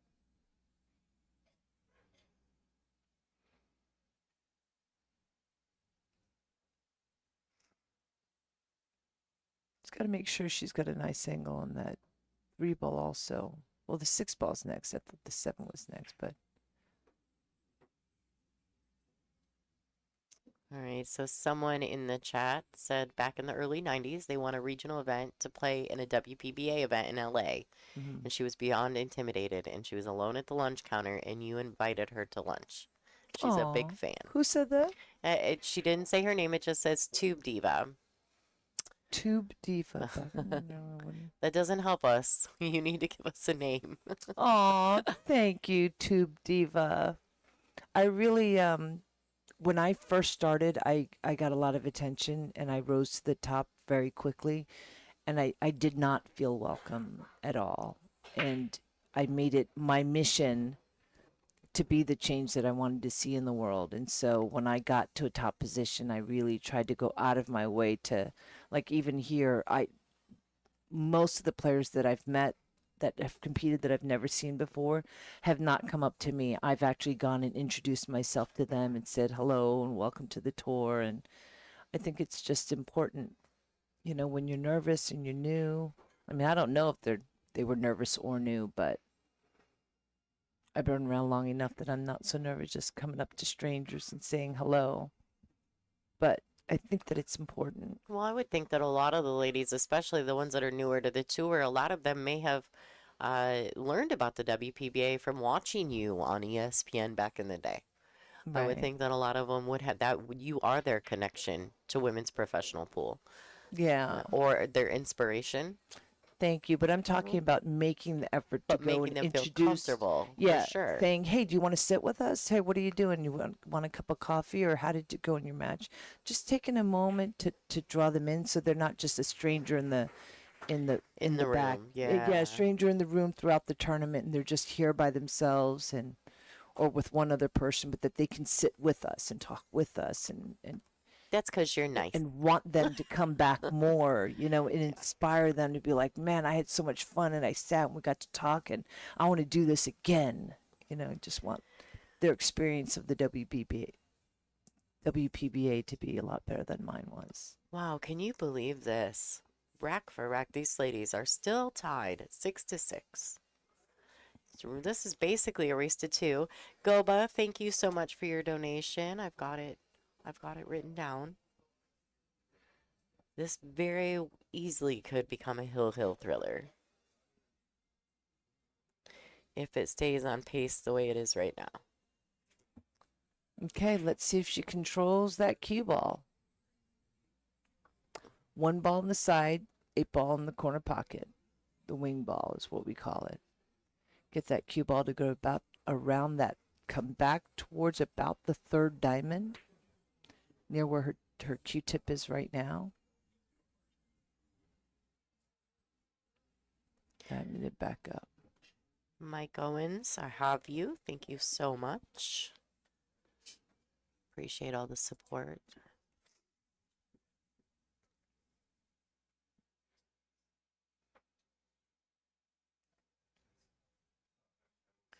There was a question here from John Blue asking if you recalled helping a young man propose to his girlfriend in Lincoln City. He said you were hilarious. Oh, I think I actually do remember that. That's funny. Hopefully, are Hi, you still John married? Blue. I love John. John is yeah. Are you nice to still talk to married? That's John. the question, John Blue. I'm not. I am single. I'm single. Single and open to mingle. Uh-oh. Look out, world. Someone with a job, hopefully. Yeah, you They gotta don't be have to take a care of me, working but man. they'd like to I'd like them to at least be able to take care of themselves.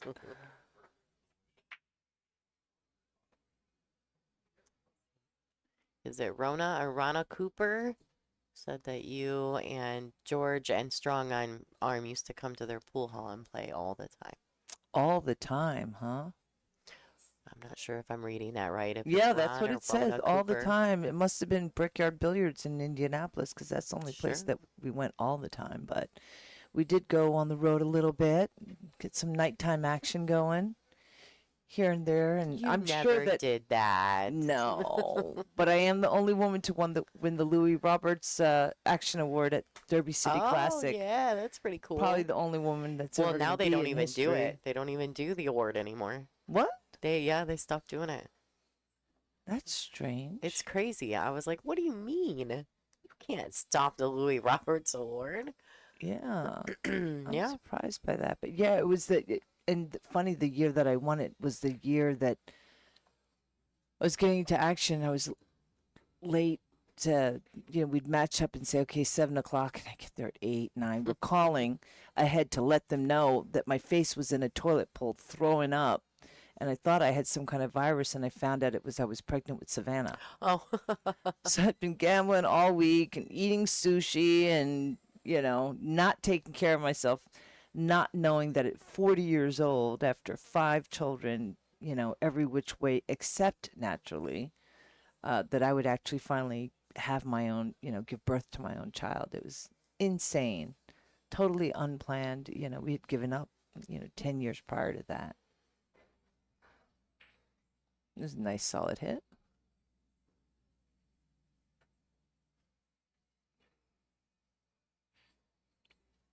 Okay.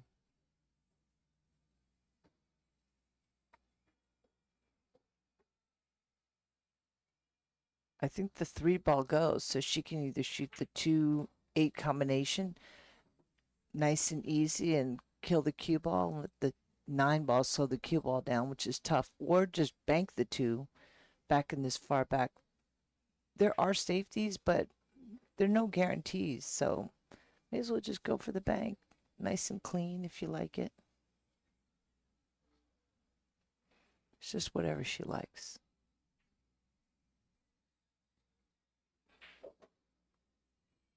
Okay. Maybe a tiny bit weak in that delivery. Maybe a little Yeah, and a little bit apprehensive because of the fortunate that the pocket. 2 came right below the, could have easily hit that 9 or went Sure. past it. Tucked in between, but.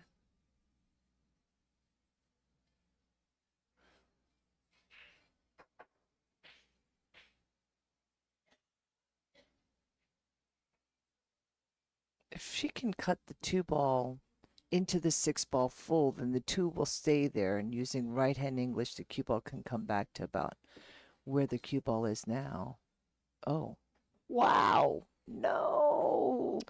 Wow, what Good try. good effort. Yeah, that was a good try. She hit that very thin, but hitting it that thin means you don't get a lot of speed transfer onto the object ball.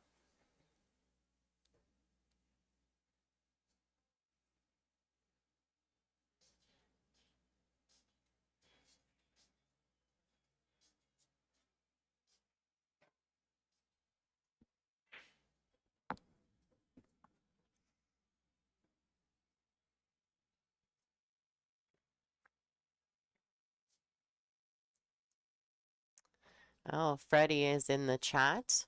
The Roberts Action Award Committee. He's the one that presented you by phone the award. And a personal friend. I love Freddie. Yes, please tell us why you don't do it anymore. Freddie Agner presented the award to me, and has become a wonderful friend. I mean, we've known each other in the business, I mean, in the billiards world for a long time, but yeah, he's the one that gave me the news. All right, so that's a good opportunity for Pia. She's gonna really maintain control here. The trick is going to be from the 7 to the 8 for sure. But the 8's right in front of the pocket, so it's not terribly difficult. Right, right. As long as she can, be nice if she doesn't have to come across and she can just hold it and be fairly straight on that 7 ball. Well, it looks like she's going to punch at 1 rail.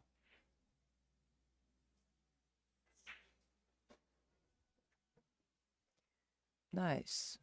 She definitely made sure that she wasn't going to be cueing funny over the 9. Now she's straight in. She should not be trying to draw her ball anywhere near that 9. She can just stay right there, cut the 8 ball, let the cue ball go 1 rail for the 9. Keep it simple. Yes, take more care, because that's exactly the kind of shot that she's been cutting into that side rail and missing. She's got to just take a little bit more care on those things.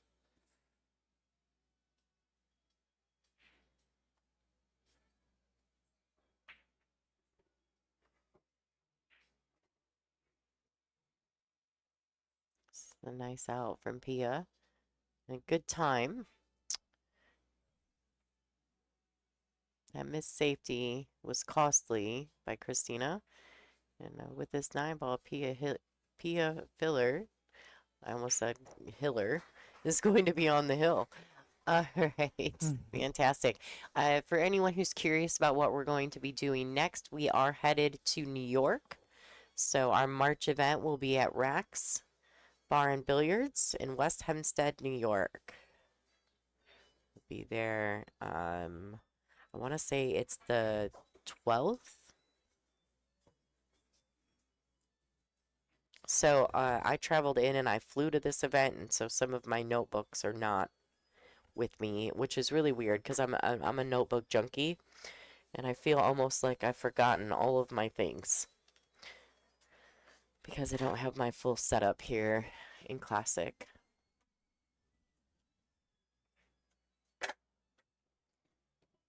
Yeah, so I will actually arrive in New York on the 10th, and we'll start play on the 12th. Should be a 64 field. So we'll start play on Thursday, March 12th, and we'll be there through Sunday the 15th. So make sure you are subscribed to our YouTube channel. That way you get notified when we go live for that event. PWE 52 UT, this is not the last match. This is a quarterfinal match.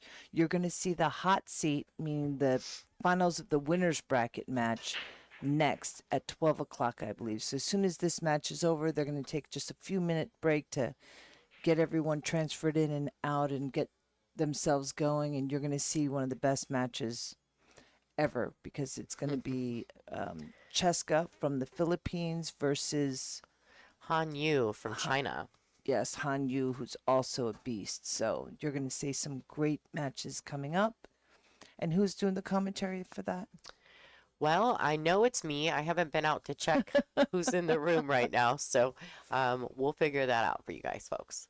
Yeah, I'm No happy worries. to do it unless you Sure. have somebody, but otherwise I'm happy to do it. Of course. Let me just go grab a coffee real quick. I as know, soon as me this is too. I over. haven't had my coffee yet this morning, and I was like, I feel so out of sorts.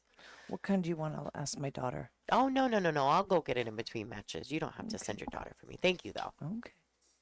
She's beautiful, by the way. Your girls are gorgeous. Thank you. They're very sweet. They're kind. They're beautiful. This currently, Myrtle Beach Billiards, this is a B-side match. This is the quarterfinals of the B-side.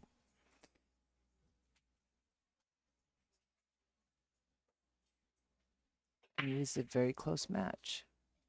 She's great at the jump shot. Right Yeah. now, she's got the 2 ball hanging in the hole. And she would like to catch it a little bit thick so that the cue ball stays on the same end of the table as the 2, because then she can do all kinds of things. She can shoot the 3 in the corner. She can carom off the 3 and make the 4 in the side. She can play a carom combination. What is she?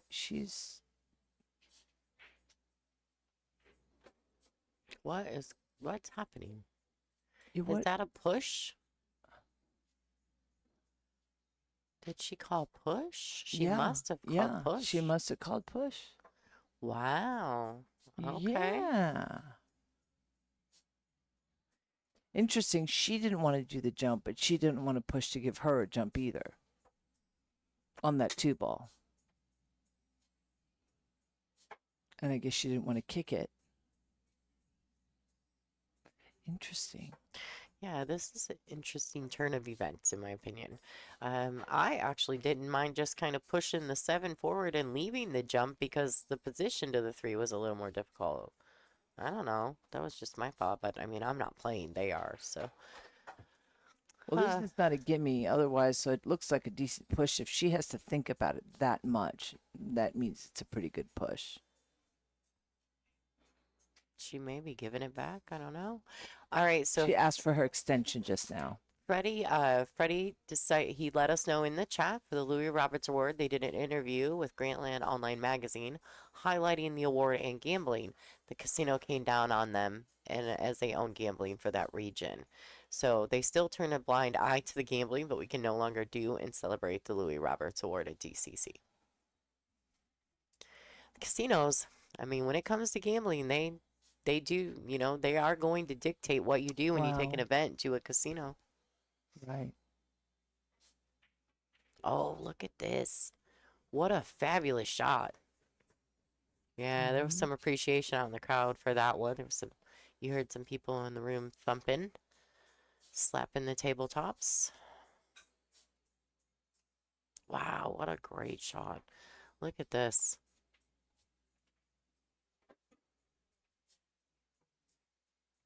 Now, I'm not sure if she's taken away the one railer or Christina can swerve around the pink enough to make a good hit. Looks like she is.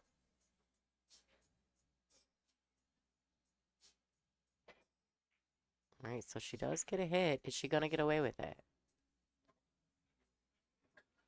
It's a pretty tough shot right there. She can make it. She's close enough to be very accurate. Sure.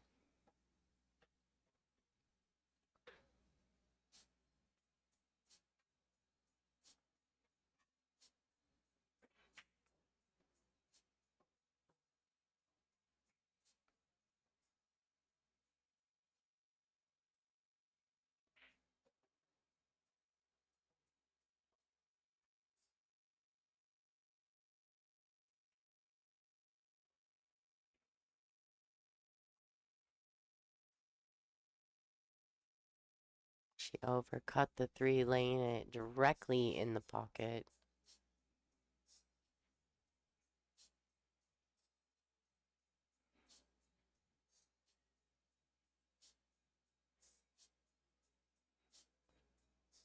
Right. 4 in the side. She wants to make sure these balls in the pocket, if you catch it too full, you notice she's cueing low. And that way you don't get that overspin. She wants to hit it nice and thin so the cue ball can travel perfectly. A lot of times when those balls are stuck in the pocket, people tend to hit it with high ball. But what will happen is that high ball will catch the ball and then the rail, and then it'll die because there's overspin on it. And so it's really important that you cue lower when it comes to those things, and you catch it thinner if you really want the cue ball to move at all.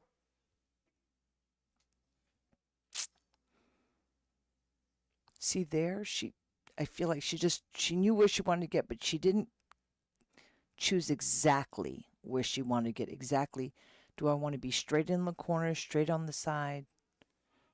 She has to choose an angle, and I feel like she just shot it and, to get a shot on the 5, and then it's the wrong place instead of making sure she's on the right side of the ball.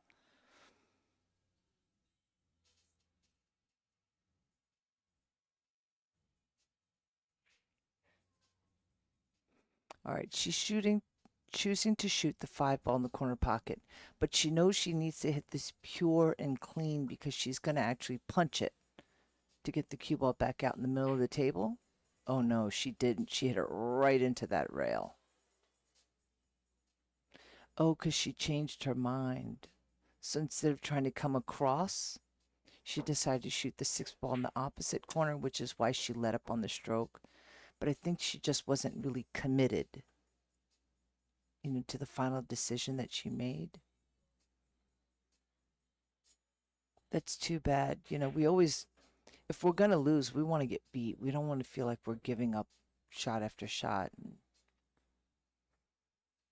I know both of them are feeling that a little bit right now.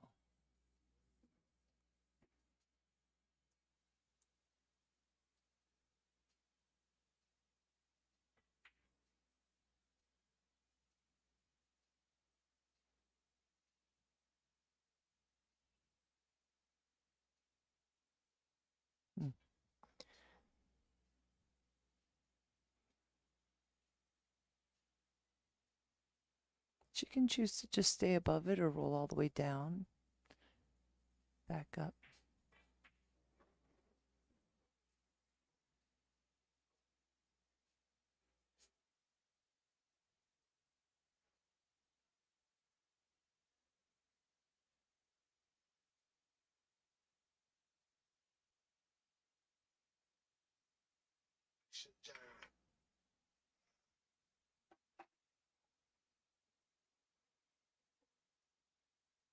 Nice, get off the rail.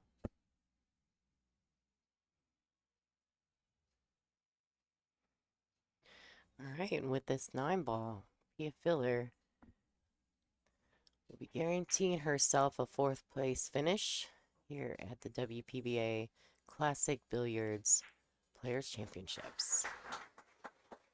All right, so Pia will be advancing forward. Christina Zlateva finishing in 5th, 6th position here at the event. Still a solid finish for her, and she's always at the business end of these events, Jeanette. Like always, Christina has got a lot of grind, and she's going to snap one of these off one of these days. All right, everybody. So the players are going to reset. We're going to bring in the players for the hot seat match next. I'm going to say thank you to Jeanette Lee, and I think she's coming back for the next match with us. If you'll have me, I'll be back. Absolutely. I'm just going to try to grab myself a cup of coffee or something like All right, that. But guys. So get some coffee, get you some food, and Jeanette and I will be back for the hot seat match. Chezka Centeno and Han Yu. thank you guys. And please, if you can, share this post and spread the word so we get a lot more people knowing about the WPBA. Thank you guys.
All right, Yuhan making her way into the arena.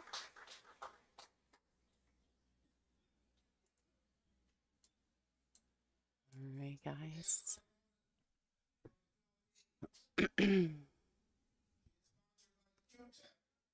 We're gonna wait. Dean Raisler is doing their announcements, player announcements. So Han Yu has made her way into the arena. Coming up next.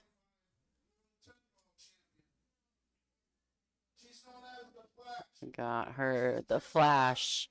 Ladies and gentlemen, Centenno making her way into the arena. Chezka is ready to go. Guys, we're going to go back to the main view. These ladies are going to lag for the break.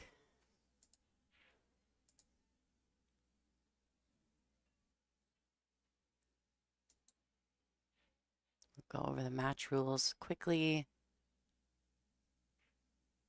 Han Yu has a very successful lag. They're going to lag for the first break, which you've just seen. It's an alternate break format thereafter. The 9-ball is on the spot. There is no break box. The opponents will rack for each other. 3 consecutive fouls is a loss of game.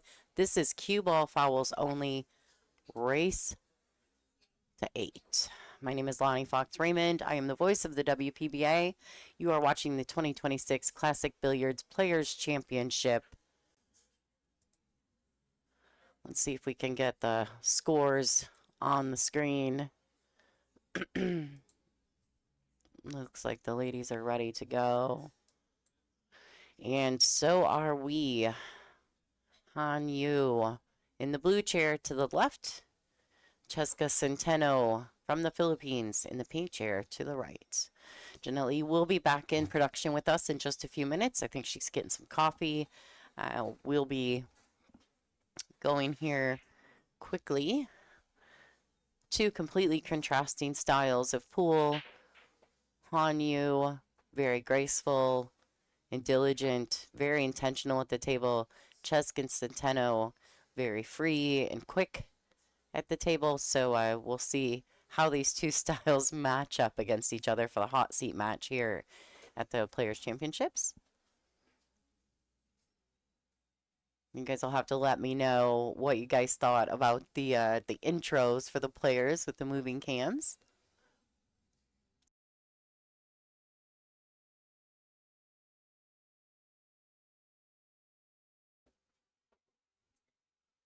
All right, and a quick shot on the 1 from Centenno. She is newly sponsored by Q-Tech.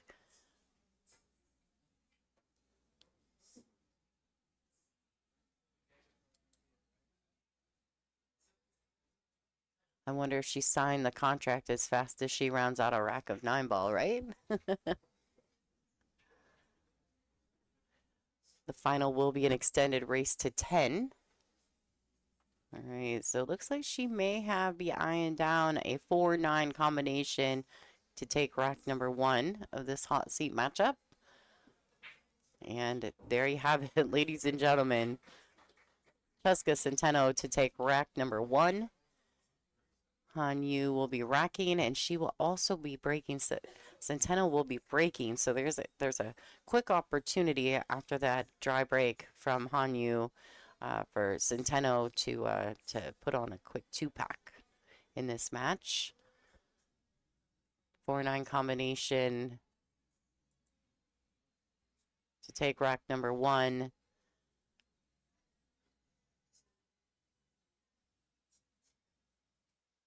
All right, so this is interesting. If you look at the way Han Yu's racking, she's putting the 1 in the head ball, the 2 as the wing, and the 3 underneath the 9. But the 4 and the 6 are up top of the 9 ball. So generally, the 4 and the 6 may stay close to the 9, lending itself to some early finishes in the rack. So we'll see. Chezka Centeno is going to be breaking from our right side long rail in our view, which is her left. All right, so the cue ball tracked towards the side pocket. And it is a dry break.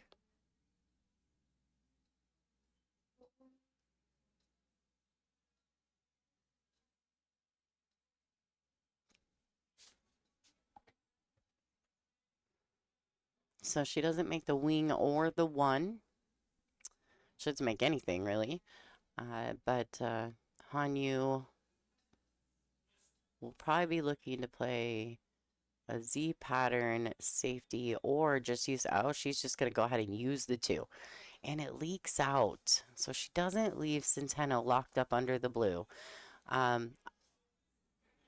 feel as though Hanyu had that whole wall of balls on the left side of the table that she could have utilized to her advantage. But now Chezka's got a very clean look at the 1, which she fires into the back of the pocket. The style, the 2 players have completely different styles. And so actually it should be quite interesting to watch.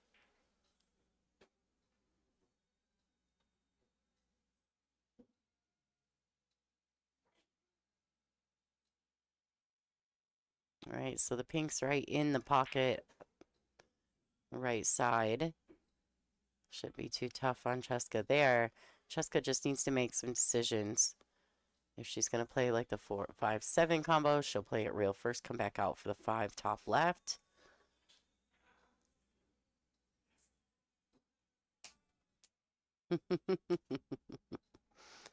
Don't forget, guys, we are still doing the Sunday swag for this event. I've got a couple items, one of which is signed by quite a few of the players in this event, including Jeanette Lee. And it's the first WPBA event being held at Classic Billiards, and I'm sure there's going to be more. So if you're interested in that, for every $20 donation, we'll put you in. I've got a few other items too. I do have a Q rest, a WPBA Q rest as well, made by J. David, KZ Superfan, and I'm working on a few other items. So I may be able to add a few things to that package deal, but for now, the signed t-shirt from Classic Billiards is our main item. Working on a few things. Let me see what I can come up with. Chezka Centeno taking rack number 2 in a true Chezka Centeno fashion in about 13 seconds. So the score will be 2-0. Hanyu will be breaking, and she's looking to get this back together. Like I said, 2 completely contrasting styles of play. Hanyu is like Grace under fire, very methodic and fluid around the table, and then of course Chezka, just the one stroke wonder. She's amazing. They call her Flash. All right, Hanyu to break. This is a race to 8. Hot seat match here at the Players Championship.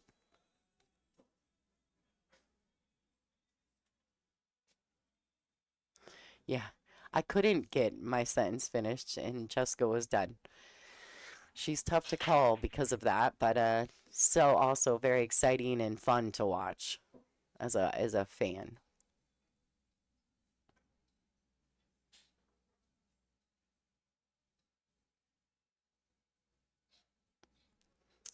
All right, so Hanyu had a very successful break this time. Looks like she made the proper adjustments. And as long as she stays within her own style and pace, I think she'll be quite successful in this rack. Really just needs to kind of make a stop shot here. Maybe a little drag forward, but not necessary.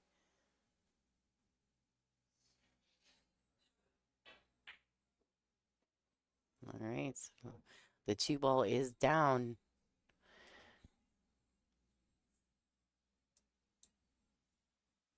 A little bit of angle on the 3. Should be able to just roll it forward. If she gets straight on the pink, it's not the worst thing that could happen. A little angle would be nice though. Like this. Yeah, well done.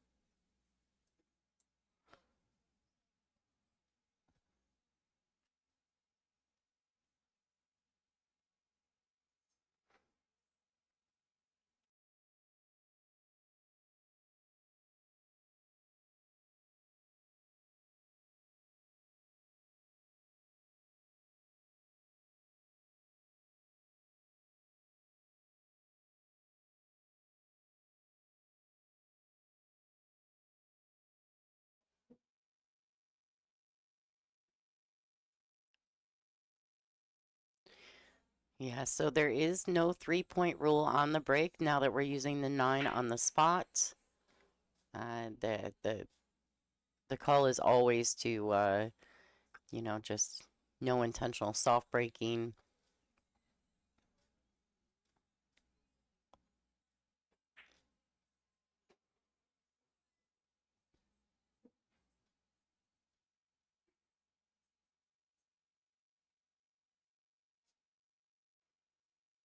Yes, Han Yu is a 3-time 9-ball world championship winner.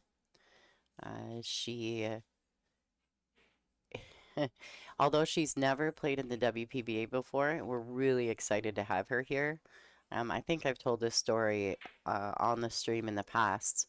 So when I saw that Hanyu was coming to this event, I think I put it into the universe that I was so excited. So I drew her first round and she absolutely pummeled me.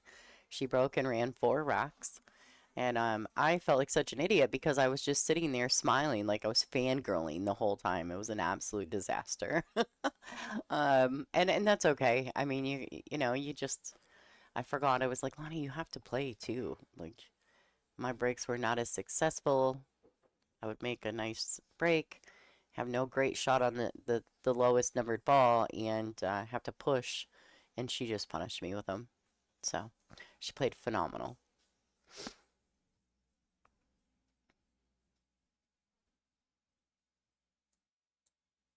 All right, so a good look at the 8 there. Preference, of course, she can roll it forward, accept the shot. Yeah. She could have also stunned it over. That's always an option. Rick Gray, thank you so much for the compliment and the donation.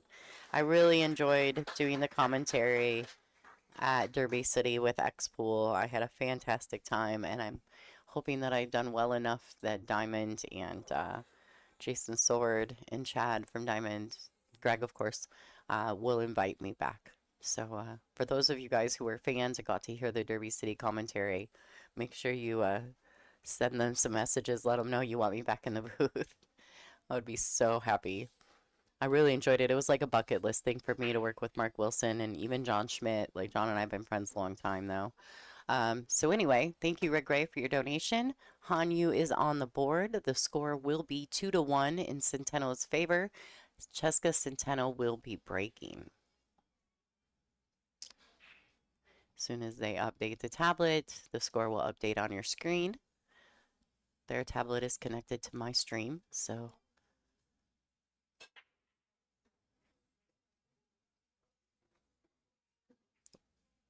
all right. This is a tricky leave here, tricky shot. Aw, thanks, Poolbird. Thank you. Makes me so very happy that the fans enjoyed me being part of the Derby City commentary team. I only got to do like 6 or 7 matches, but I was really proud of myself. All right, Glemser, I'll work on that, see what I can come up with on the cue ball.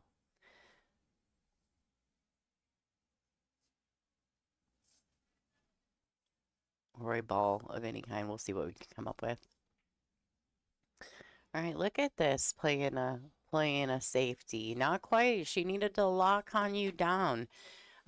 If there was anything that I would say about Chezka and her game, obviously her ball striking and pocketing is, you know, leap years above some of the other players. Maybe her defensive play could use her tactical play could use a tiny bit of work. She doesn't have to. I mean, she trusts her shot making so much that it's hard to really lean into being a defensive player when you're so talented from the offensive side. So I can understand why that would not be something that she'd really want to work on. She just wants to run out from everywhere. All right, so she may be opting to kick at this. I would say to kick it, I mean, at a medium pace. She's going to swing at it. And maybe she's just trying to make something fortunate happen, right? But instead, what's now happened, because it was, it's either hit it at 100 or hit it really soft. Those were the two options. Hitting it in the middle kind of ended up bad. I think I misspoke because I would have preferred to see her hit it at a lighter pace. All right, so that's fine. We're going to double check here and see what the look is from the one. Hanyu maybe dragging the cue into the pink ball to stop it. Yeah, she missed the one though.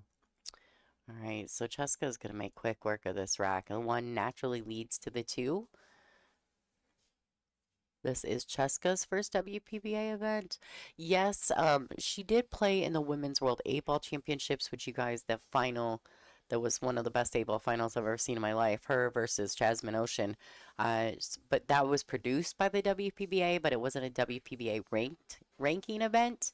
So this is her actual first ranking event, as well as Han Yu. I'm so excited these two ladies are playing on tour right now. Like, I hope they come to all of the events. They will absolutely force the hand of the current players to get even better. Oh, and she lays it right in the pocket. She got the cue ball in a fantastic position, though, and I think that was definitely played as a two-way.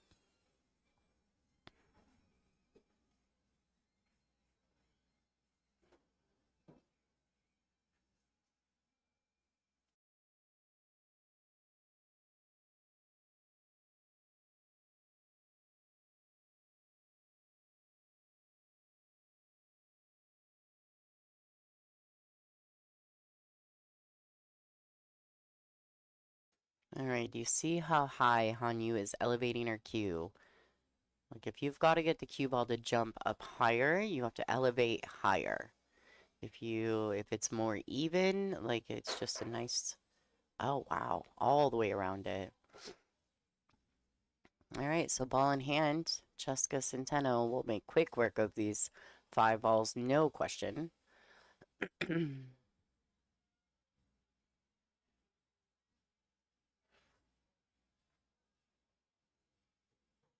All right, so hits the gap between the 4 and the 5 nicely. Cueing awkwardly over the 5, but shouldn't be a big deal at all.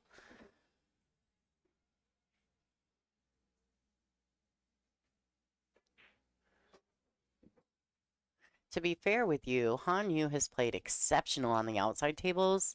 I don't know that she's played as well on the feature table. She's had 2 matches on the feature table, and although she was victorious in both, she doesn't look as settled in the arena table as she does on the outside tables, if that makes sense. All right, Chezka Centeno 3-1 over Hanyu. Let's check out what's going on. We've got Pia Filler and Rita Cho playing on the outside table on table 24. This is the other. This is the B-side final. Well, not quite B-side final, B-side matchup. The winner of this will play the loser of the hot seat match. So these are your final 4 here at the Players Championships. So Rita Cho is up 2-1 over Pia Filler with a nice look at a pretty solid rack. So I favor her to get back in, take another rack.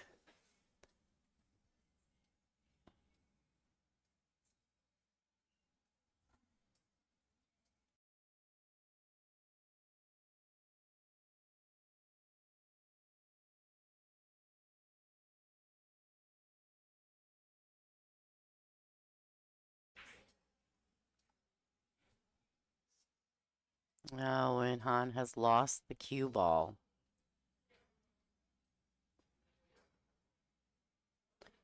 Right. Someone in the chat said, "Let's go, Rita Cho." Right. That's my phrase. That's how I remember her last name. And I think Ada is the one who taught me that. Don't forget, guys, we are doing the Sunday swag. So I will have a classic billiards t-shirt that has been signed.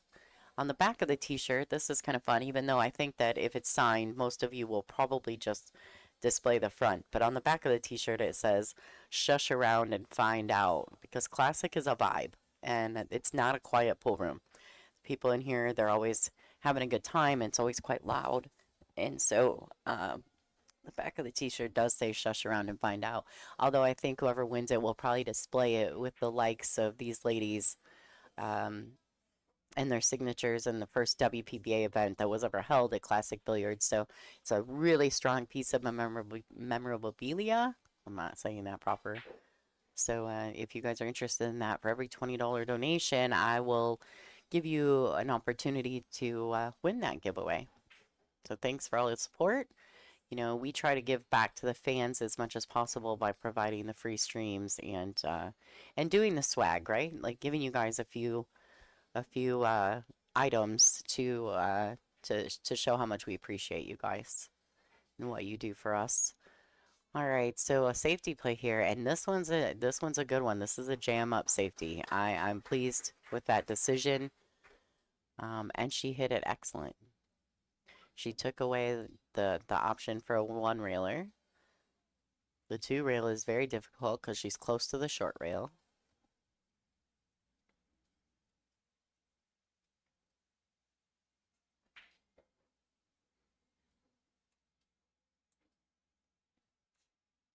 Don't know that she can go one rail in it. I don't know that she can spin the cue ball enough. Definitely going to have to go two rails at this. The ladies are on a 40-second shot clock with 1 40-second extension per rack and 60 seconds after the break. You notice that Hanyu turned towards the shot clock operator and said said extension because he did call 10. Oh, did she skim it?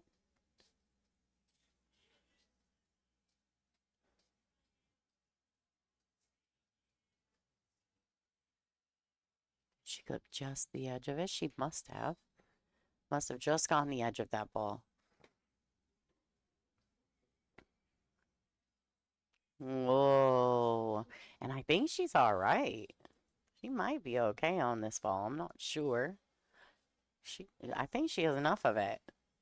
Pocket the 6. And she does. Pushing that 9 towards that 7. Never really threatening.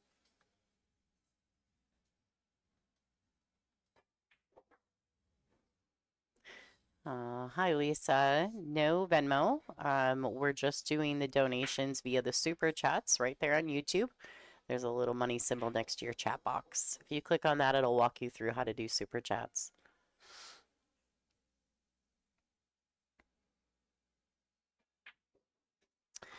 You know, I don't know if Frank has the other stream up or not. Give me just a second, I'll verify that. Chezka Centeno taking that wreck as well. The score should be 4-1 in her favor.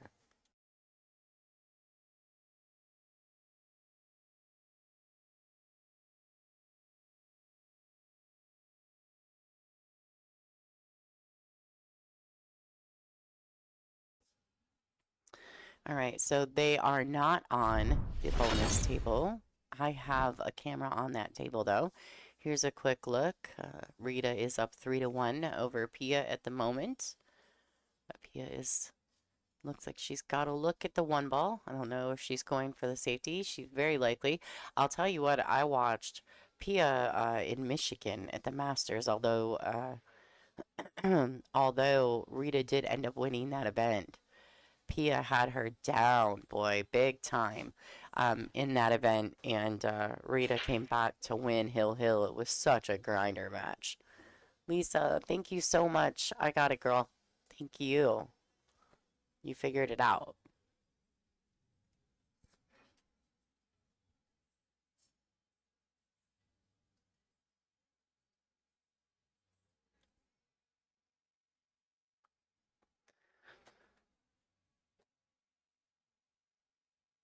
All right, remember guys, I don't take the donations to a certain point into the finals, so if you're wanting in on that, we're gonna need you guys to take a second and throw those donations at me.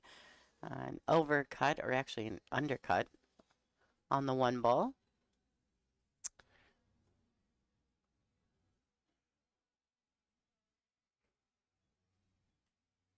Man of Steel. Well, that's great because Well, you do. You have the exact same birthday as Jeanette because she was born in 71. I was born in 77, but I also was born on July 9th. Jeanette and I have the same birthday as well. Not the exact same day or year, excuse me, but the same exact day. So I expect you to tell me happy birthday. I'm joking. All right, guys, back to the match.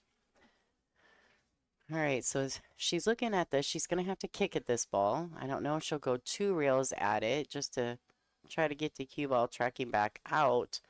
But the cue may come off the 1 and clip the 3. So that may be too much more movement than she would like. So she went 1 at it. All right, she needs to catch a rail. Kelly Coder, thank you so much. You're welcome for this stream.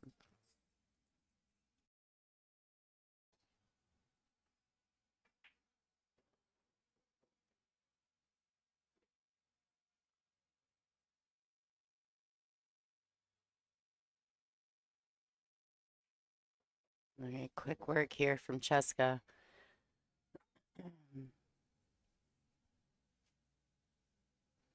Hi, James. So Jeanette did do the last match with me, and I think she was just out ordering coffee. So we're waiting to see what that all entails.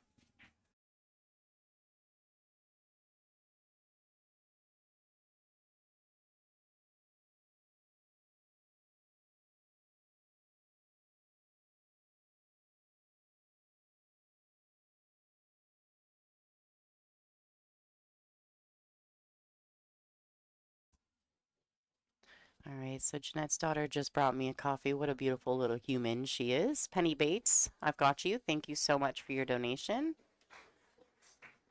All right, and I think now that the coffee is here, we may be getting the Black Widow back in the booth. We're gonna let her do whatever she needs to do. She may decide not to step in, I don't know, but we'll get her back in here, I think. I believe.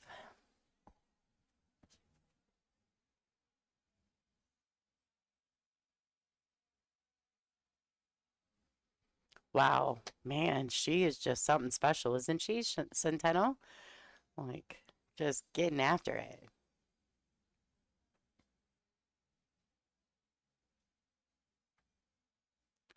Ping Mendoza, what do you mean by one-sided? Like, I'm a ginormous Hanyu fan, and Chezka is amazing. Like, I don't have any personal gain for either one of these ladies to win. I just want to see great pool.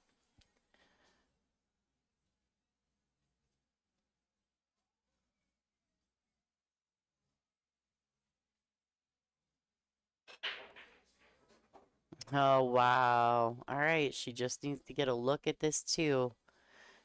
Get down there, ball. Let's go to our right side camera and see if we can't figure out. Oh, that's just brutal. She can't get nothing rolling. Like, Don, thank you. I got it, bud. Appreciate that.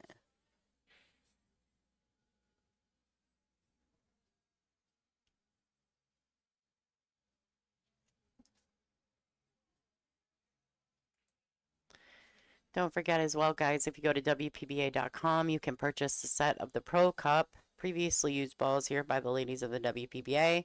I think I only have 8 sets available in the warehouse right now. So if you guys want those, grab them up. They were some of the sets used at the last ICB event. So if you're interested in that and maybe you want a cue ball signed by one of these ladies, you can go to WPBA.com, purchase the ball sets. I think they're $390 shipped anywhere in the continental U.S.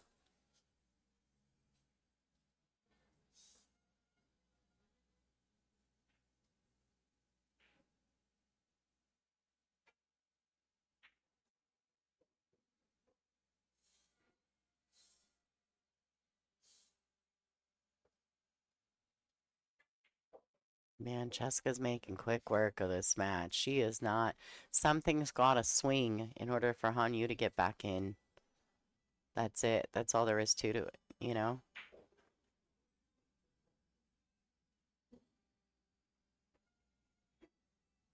Yeah, Chezka is now a Q-Tech sponsored player. Matter of fact, her brand representative, Brett, is here with her, as well as her mom and dad. Just so quick. I'm like, what happens? Like, how do you just know? She's just so naturally aligned over the ball that it just doesn't require much from her.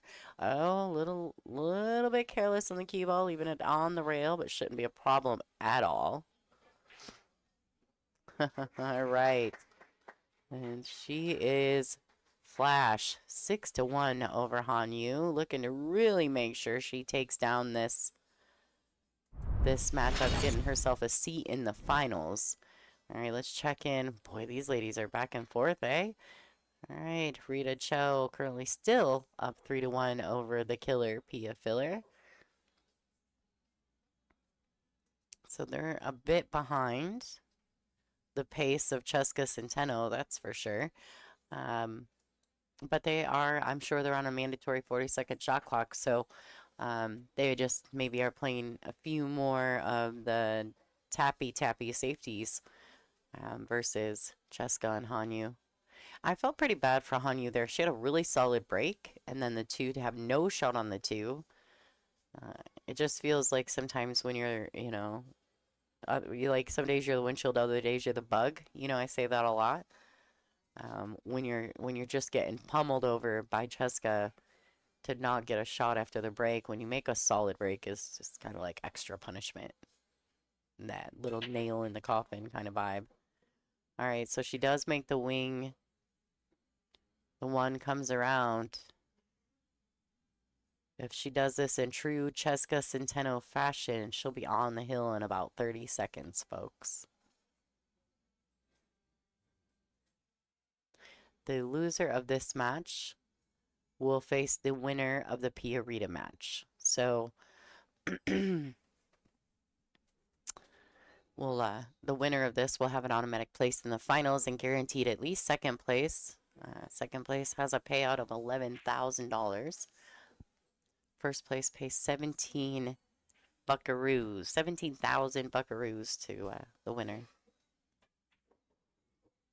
Yeah, Chezka's she's getting right at it.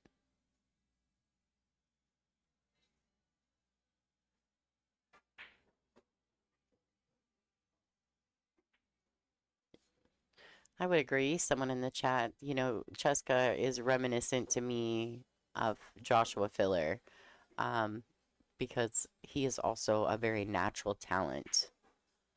Although I think he's also put in a ton of work, but his speed around the table is a little unsettling for some.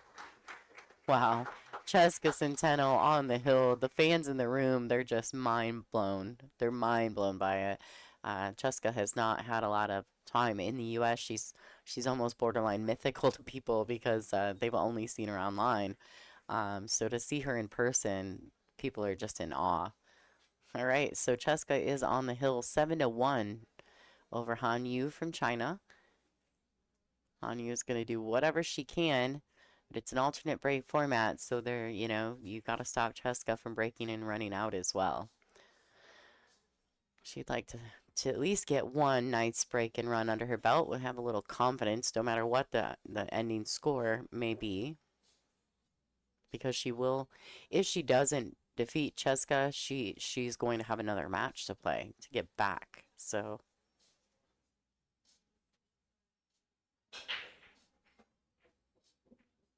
All right, so another good break. Oh, my goodness. Can she not get something to go her way?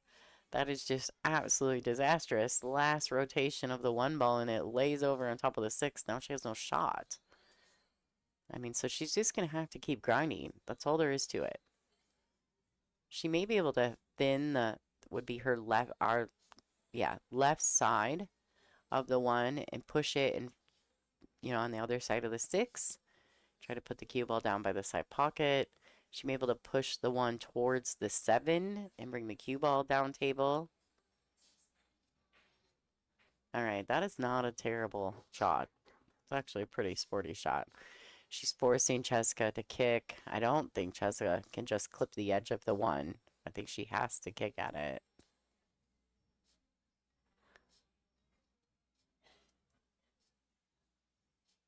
Oh, that was well played. Well played. Now here, I think Han will go ahead and drag the cue ball underneath the 3, 5, 9. That's kind of like a wall of balls. The 2 sitting there as well. So if she can thin the cue ball enough to tie it up to the 6, or even just put it out just a hair past the 6, the cue ball should track. If she can hit thin enough, should track down table here, hitting this lower short rail, maybe getting under the 3 or the 4. Right, so she made sure she tied it up. Not enough pace on the cue ball. Although, maybe that was intentional. Maybe that was by design as well.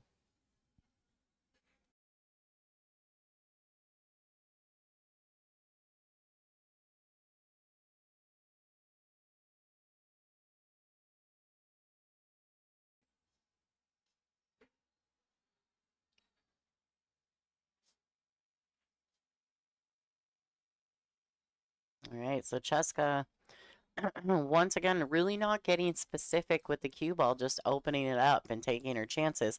She's got a really big lead, so having such a big lead sometimes as a player, we tend to, you know, be like, yeah, go ahead, try it. You know, I'm up enough that I'm comfortable letting you shoot. She didn't want to play those ticky back and forth safeties, so maybe that was by design.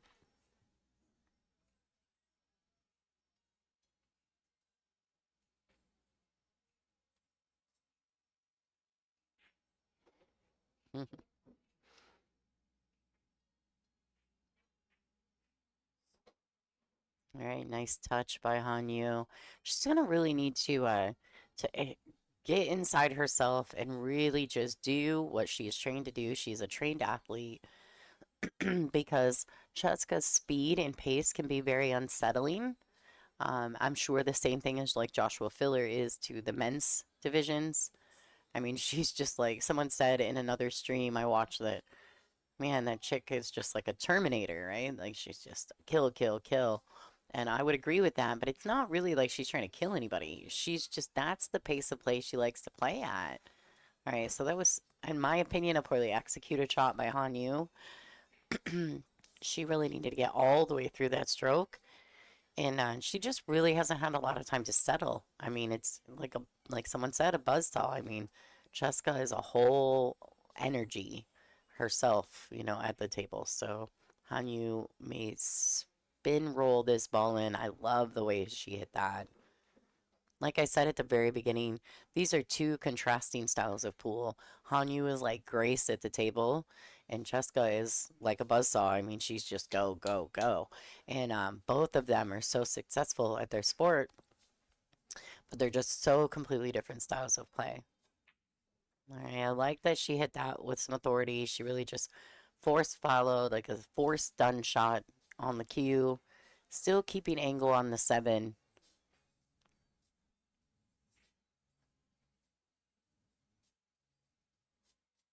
Chezka is one of the most natural, God-given, talented players I've ever seen, especially at the pace at which she plays.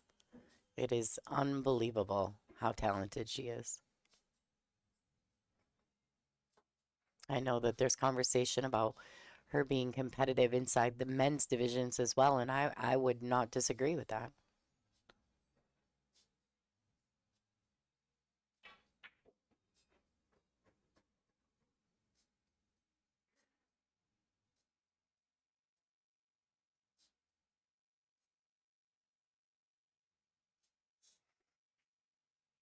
All right, on you, taking another one. The crowd appreciates that. As much as we love seeing Chezka just put on a clinic, we also like to see great matches, right? And great matches mean tight matches. So Hanyu's on the board, but Chezka Centeno will be breaking. Let's check in on table 24. The score is 4-1. Rita Cho in the lead. Looks like Pia Filler is breaking.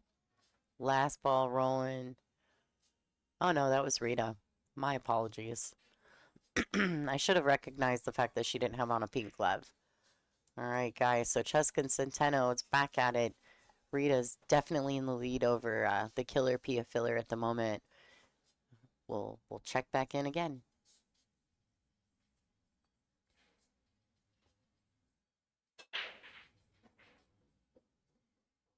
Wow. All right, great break. Once again, the one ball has banked around 1, 2, 3 rails and sits up towards the side pocket. Now, I don't know if that one ball goes past the 3. We're going to probably have to change camera views. She may have a quarter of that pocket to work with. Maybe a little more than that, but we'll see here. Or, okay, so she fires it in.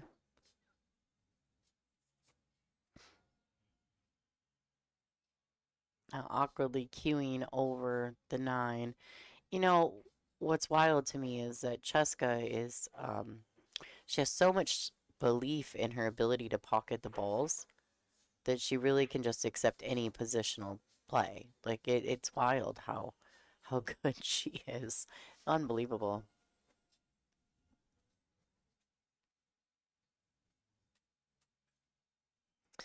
Yeah, she she didn't hit it. She hit it firm enough that there was never a chance that it was going to go offline um into the side pocket, the one ball past the 3. So I wasn't sure how much of the pocket she had, but she clearly had enough.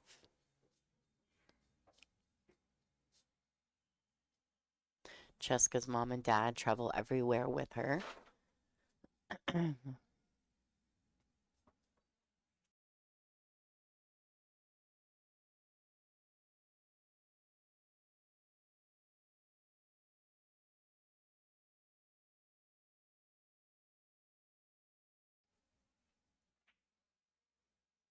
All right, shooting the 8 in the same pocket. Shouldn't be much of a big deal. Preferential, of course. She wants to just go to the rail, shoot the 9 down here in the lower right. She also could have drawn it and slid it and shot the 9 on the right side. So just preference, right? Oh, the crowd is just amazed. Chezka Centeno 8-2 over Han Yu. Han Yu will be playing again versus the winner of table 24. This is table 24 right now, still in action. Rita Cho 4-1 over Pia Filler.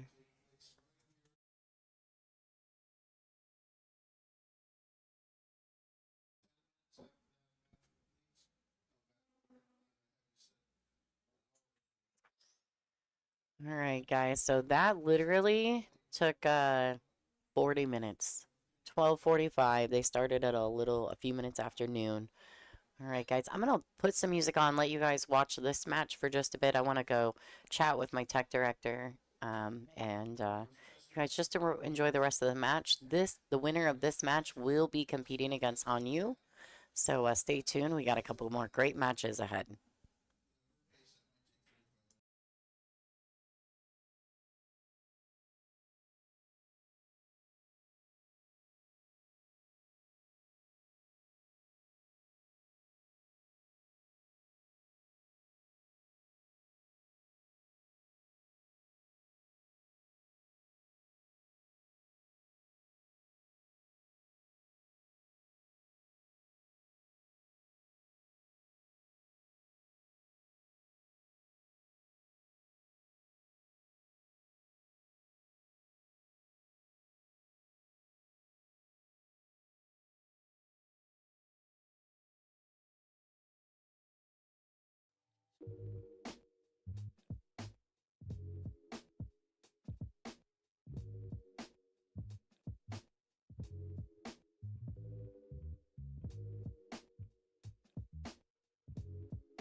All right, welcome everyone. This is the 2026 Classic Billiard Players Championship in Lauderhill, Florida. This is produced by the WPBA. You are watching WPBA Billiards on YouTube. My name is Lonnie Fox Raymond, and I have got the Slayer, Christina Zatava, in the booth with me. All right, Christina, this is going to be a great match. Chieh Yu Chou, better known as Rita in the States, versus Han Yu. Yeah, it's a great match.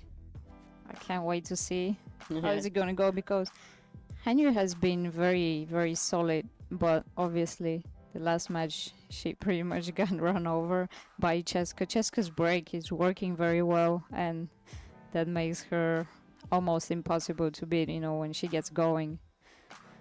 It's just hard. Also, the conditions, I think, favor her because of what we assume they're more similar to the conditions and what she plays, and she's played many times in the Philippines. You know, the cloth obviously here is not new, so lately we've been practicing and playing on new cloth, you know, all of us, so that's different for us. Literally. And yeah, just because obviously she's very precise, it's hard for her to miss a shot, and I think she gets the table pretty well. Her breaks working well, so it's gonna be tough to beat in the final. And that's not the start Hanyu wanted. Nope, she scratched. Giving up ball in hand to Rita is always dangerous. Yeah, it looks like a nice layout too. I mean, the balls are close to each other. Really, probably the 5 to the 6 will be where her main focus should be, and the rest should be pretty easy.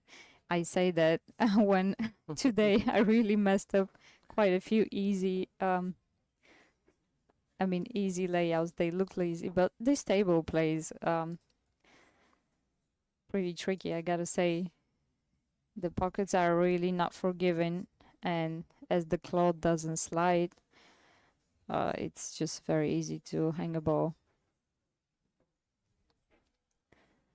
And now I do think Hanyu may be a slight favorite just because she played the last match on the table. And the TV table plays very different than the outside table, so Rita just has to, you know, get used to it pretty quick. Yeah, it's and to be fair, actually the break seems to have been the biggest nemesis on the featured table this whole week. All the ladies have struggled with the break. Even Chezka in her first match against Jasmin had a few dry breaks.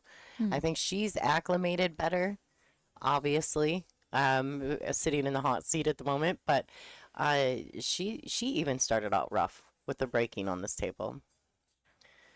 All right, so Rita's got a pretty steep angle on this 7. What do you think here, Christina? Yeah, oh, that looks even worse from this angle. I guess she just has to accept a longer shot on the A ball. She's looking to go 2 rails back and forth. Go past that side pocket. Very well done. Ooh. She went pretty close, but that's about as good as she could get. Absolutely. So Christina gets the bird's eye view of the actual table from where her seat is, and then we also have the monitor to check out as well. So we do kind of get to see all of the angles. But this 9 ball to take rack number 1 in the B-side final here at the Classic Players Championship. Taking rack number 1. This is a race to 8. Guys, we'll go over the match rules real quick while the ladies are racking. So they lagged for the first break, which you've seen. It's an alternate break format thereafter. The 9 ball is on the spot. There is no break box, so the break must be behind the kitchen. You can have the opponent rack for each other. 3 consecutive fouls is a loss of game, and this is cue ball fouls only. We are doing our Sunday swag, and I was just notified that we will be also giving away a set of the TV Pro Cup balls as well as the signed t-shirt from Classic Billiards. So if you guys are interested in that, please, for every $20 donation, we will put you into our swag giveaway. So we do have 2 items at the moment that you could win, one being the Pro Cup set of balls, Airmouth billiard balls, and a signed Classic t-shirt. So I will be drawing 2 names. So thank you, Stephen.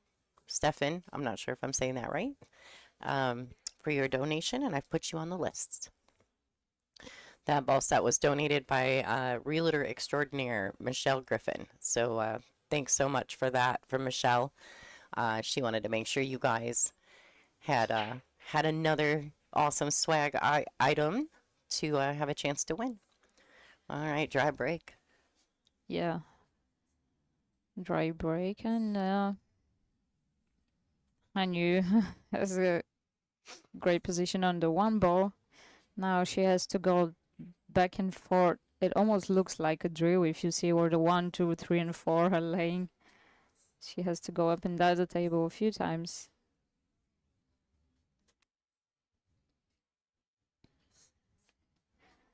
Needs to avoid a lot of traffic. So she's looking to go to the right of that 6 ball. But I don't know, she can go both ways. She can try to just go down and maybe go in between the 8 and 9, or go around to the right of the 6. But she needs to make sure she doesn't land completely straight on the 2 ball. You might have put that into existence, Christina. Let's look and see from the overhead view. She's got a little angle. She may have to just accept maybe a longer shot on the 3. Yeah, and it's not going to be that bad as long as she has, a good angle to go back down for the 4 ball. Yeah, it's literally like a drill. Back and forth, back and forth. Oh, wow. She got a lot out of that ball. Too much. Yeah. I didn't expect that at all. I really didn't think she could go. Well, the rails are bouncy. Even though the cloth is not that fast, the rails are bouncy, and I think the cue ball surprised her too. Do you think there was much difference between the feature table and the outside tables? Definitely. To begin with, I do think the pockets here are tighter, or at least they play much tighter. I mean, I never missed as many shots as I missed on the TV table yesterday and today. And look at that. Oh, Eric, thank you. Thank you, Ed. I'm not sure. I don't think she can see the edge of that 3 ball. Definitely she can see it enough to make it. Hey, how great was it to have Jeanette Lee in the booth? Oh, how Here, awesome, huh? right? Like, put that on the bucket list.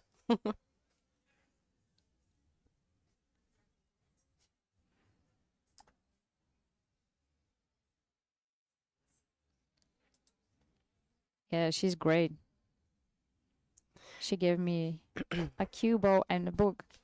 3 gifts. Yeah, was Christina great. went over to talk to her and she gave her a couple of gifts. Christina was so excited. Yeah, well, I wanted to buy them, but she's like, no, you got it for the players. Yeah, she's awesome. Thank you, Brooklyn J. I will say, Christina, if you had to pick someone, obviously outside of yourself, because now you are out of the event. By the way, you had a fantastic event. I just want you to know that. Who is your pick to win the tournament from here? I mean, no Well, favorites, I right? do But think I would like Hanyu to win the event from here on, but I think Chezka is definitely the favorite. sure.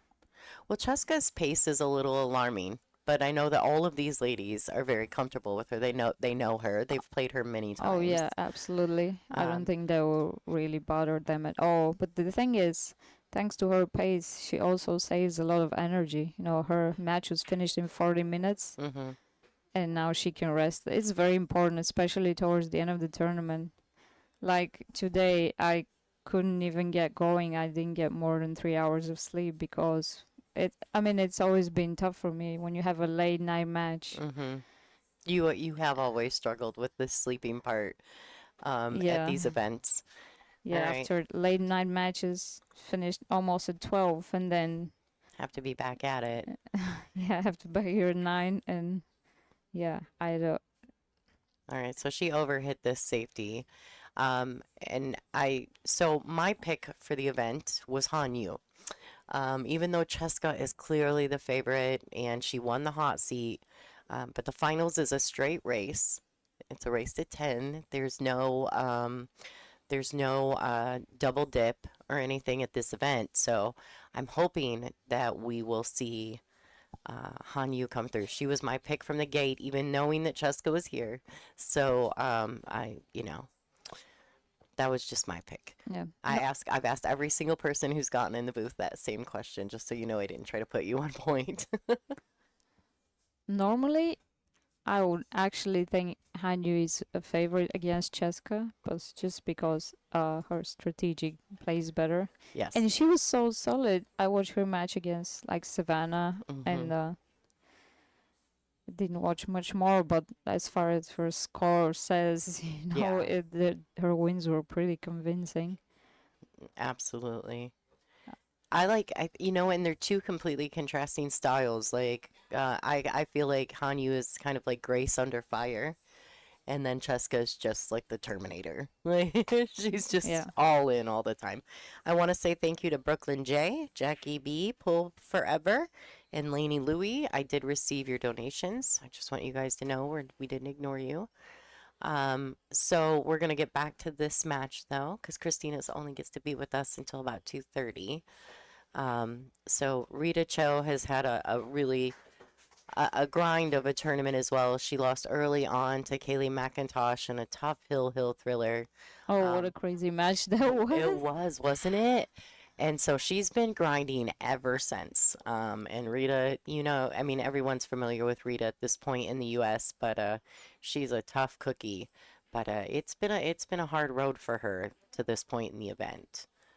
Absolutely, and she didn't look very confident at all in her matches. I mean, Kaylee missed the 9 ball to win 8-6.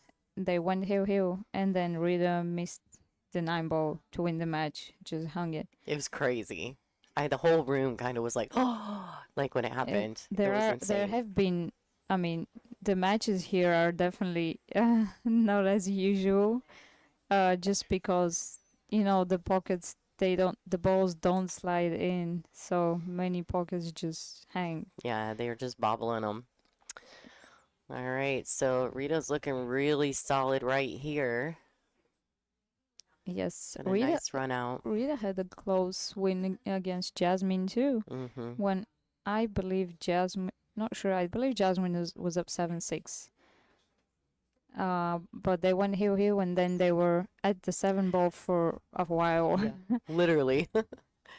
They were too. They had some back and forth safety plays on the 7 ball, and Rita came out victorious on that. All right, so Rita taking rack number 2. Score is 2-0 over Han Yu. So I have to tell this story about Han. So I am a ginormous fan of this woman. I have been watching her for years overseas, and I've never gotten to see her play in person.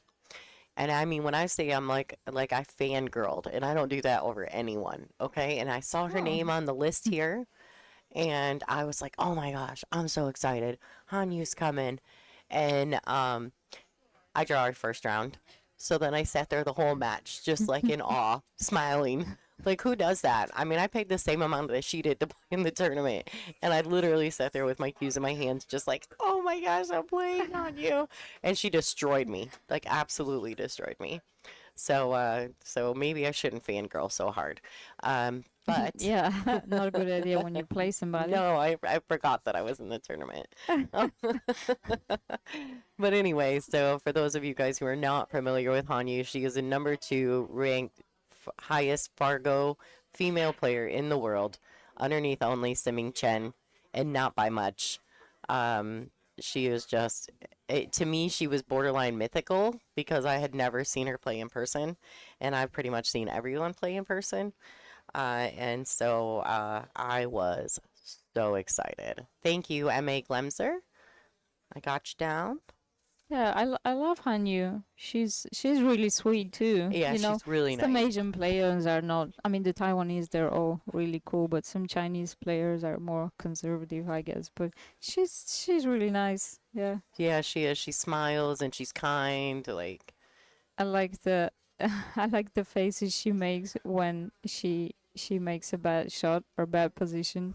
It's like she almost like I don't know. Laughs at herself. I mean, it's really fun to watch because, like I said, normally the Chinese are very, very Yeah. strict and no facial expression Exactly. whatsoever. Yeah. She's got and she's like you said, she's very kind. So when you speak to her, she smiles at you. And yeah, she's just amazing. So I might have been fangirling, which I don't do. So I set myself up for failure there. All right. We got to get back in the match. I'm like so excited she's playing again. All right. On you at the table. Trying to get back in this match. She needs to get a couple of those racks back. Rita's really not giving her a ton of opportunities. Yeah, well, she kicked. I got a lucky roll there. Kicked the 4-ball in Mm-hmm. the previous rack. But the Asian players are really good at kicking, especially Taiwanese. They have a big 3-cushion background, don't they? Mm-hmm. Yeah. And that definitely shows in their style of play. Absolutely. All right, where are we at on this 6-ball? Are we pretty straight? Not that I necessarily think that it matters. James asking what's my Fargo rating is around 700. I'm not sure. Yeah, she keeps going up. Like every And time I down. check it up, I don't know how much down you've gone because your Uh-oh. Fargo has improved dramatically in the last year. All right. And that just says a lot about your work ethic too, by the way. You can tell you're putting the work in. Oh, thank you. Yeah, I wish it had shown more like today, but Well, we of all have course, those right? days. Absolutely. Yeah, it's crazy Absolutely. how your game can change like from the beginning towards the end of the tournament. Or from like one day to the next. Yeah, just Literally. like you for whatever reason. Oh, what is happening? Yeah, All I mean right. I'm serious. These tables can play tricks on you. She Mm-hmm. didn't get the best position, but it's just so easy to miss on those pockets. Just for the fact that it's not even brand new cloth, it really plays a big role. Unless you make them all center pocket like Chezka, then you don't have any issues. And with never that. get out of line. Like, Oh well, she does, but you can't really tell because no, it's she acts crazy. like she doesn't. Yeah, she is superhuman in my opinion. And it's a lot of fun to watch. Not if you're competing against her, then it really is not fun to watch, but as a spectator, she's very exciting at the table. I feel as though, and I think I've talked to you about this, I feel like she kind of has that Josh Filler energy around the table. Yeah, yeah, absolutely. All right, so Rita has another swing at this 9-ball. There we go. 3-0 over Han Yu. This is a race to 8. The winner of this match will face Chezka Centeno in the finals. Looks like Han Yu is getting ready to take a break. I'm going to throw a couple commercials, guys. Don't go anywhere. We'll be right back in action.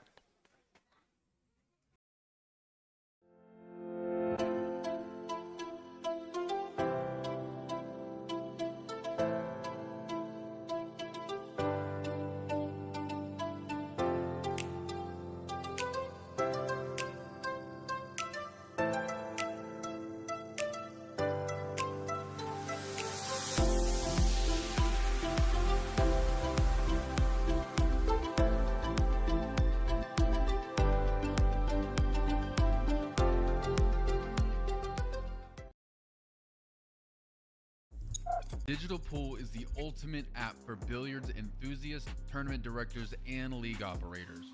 Digital Pool enables world-class billiards events by using innovative technology to enhance and streamline the experience at every angle.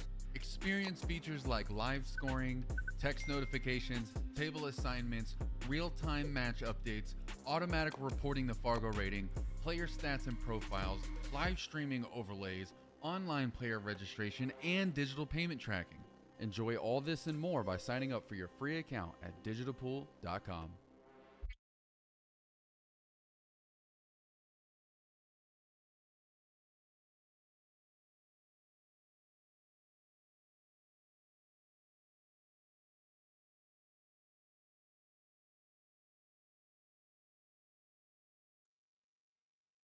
All right, what's up, everybody? So we're going to wait. We're kind of just waiting for the players to make their way back into the arena. We can discuss a little bit about the path through this tournament for both of these ladies.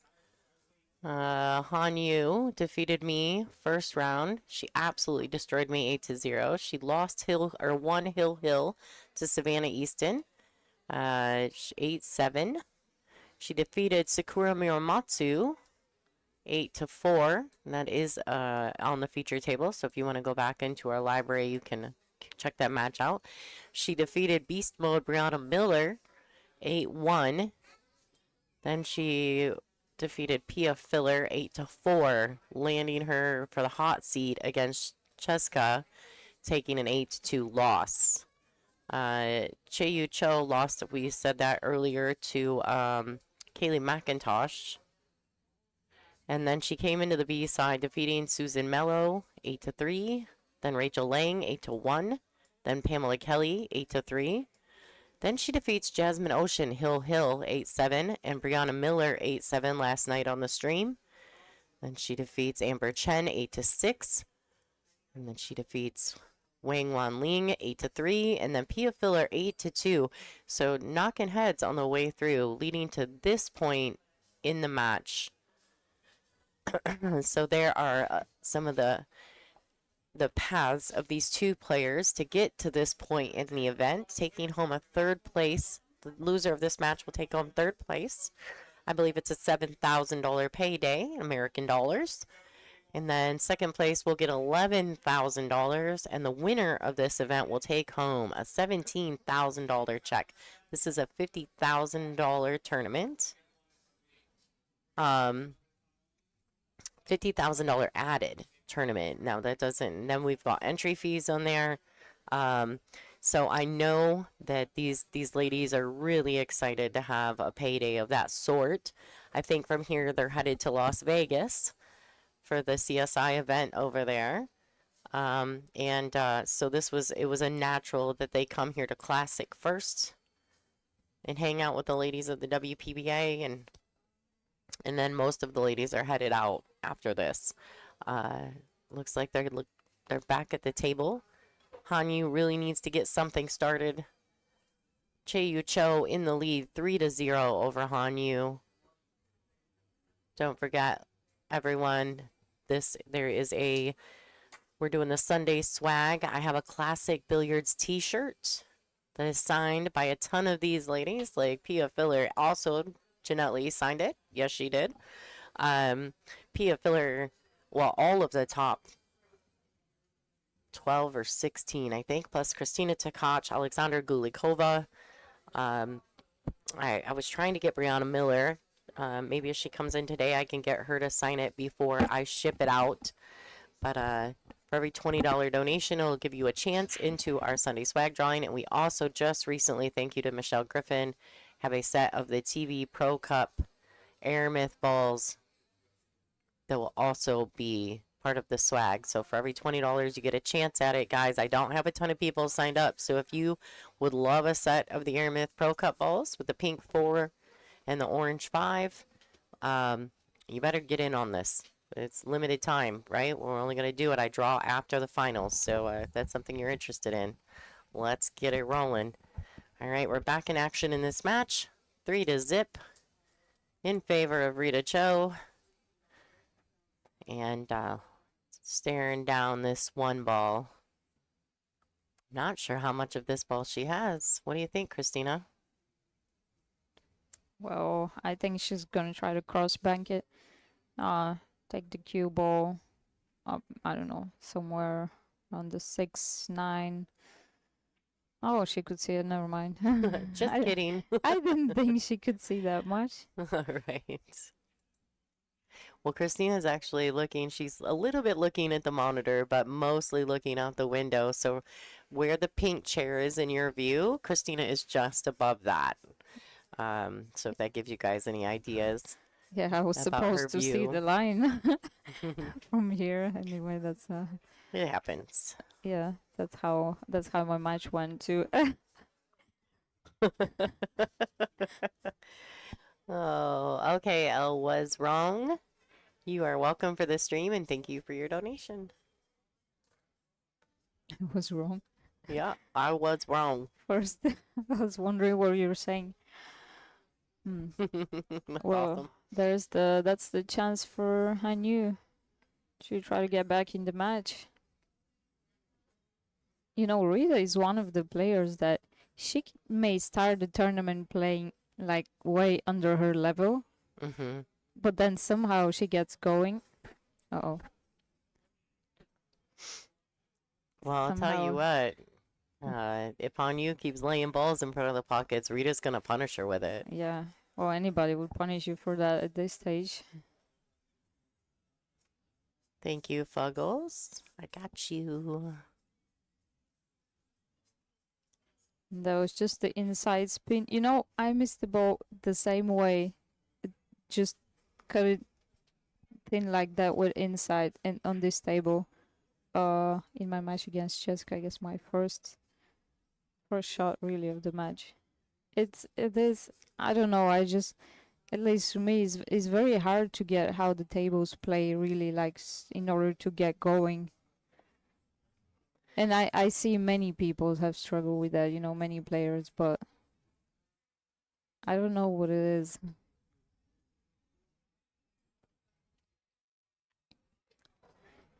I think the level of some of the matches, which are normally, let's say, high quality matches, has definitely been like different.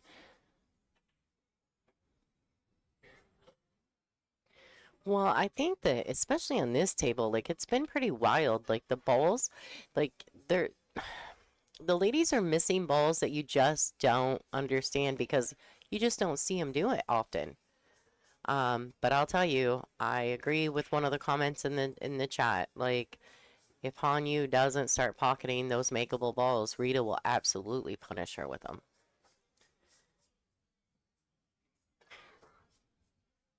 Hanyu's probably like, I traveled all this way and I'm still playing you girls. Yeah, it's always the same. I guess it's like tennis, or you just play the same players all the time. Sure. Well, she hadn't played you. Yeah. No, I was the newbie. She's welcome. All right. There was a question in the chat, Christina. How many languages do you speak? Just like 3. Like Just like somebody 3. said. I mean, 3 I speak well and I understand a couple others. Uh-oh. Oh, a little short on that. It gets interesting when they can't get going like this. I think that happened in our match my match against Pia. We just none of us could get going at any point. Thank you, James Wells.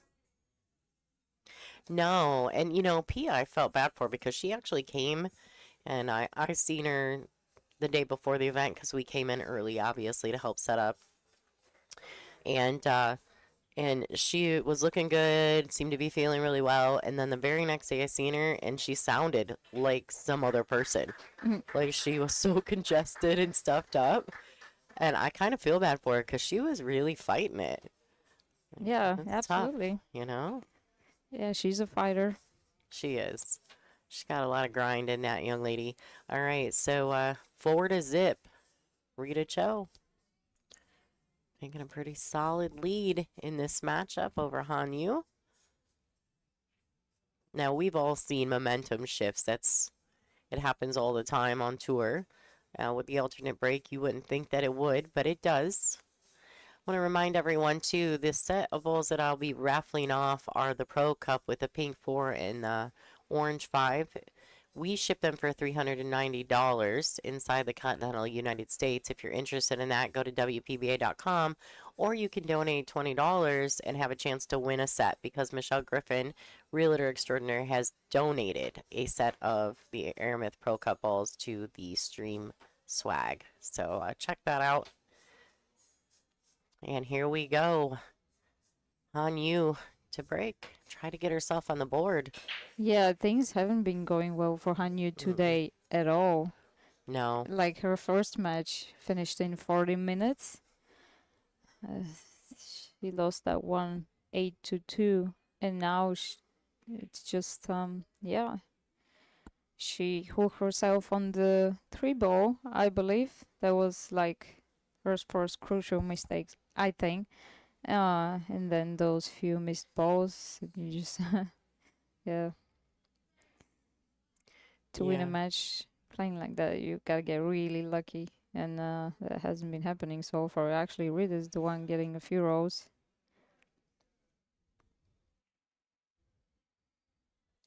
They are on a shot clock, but it's pretty long. 40 seconds is really nothing to worry about.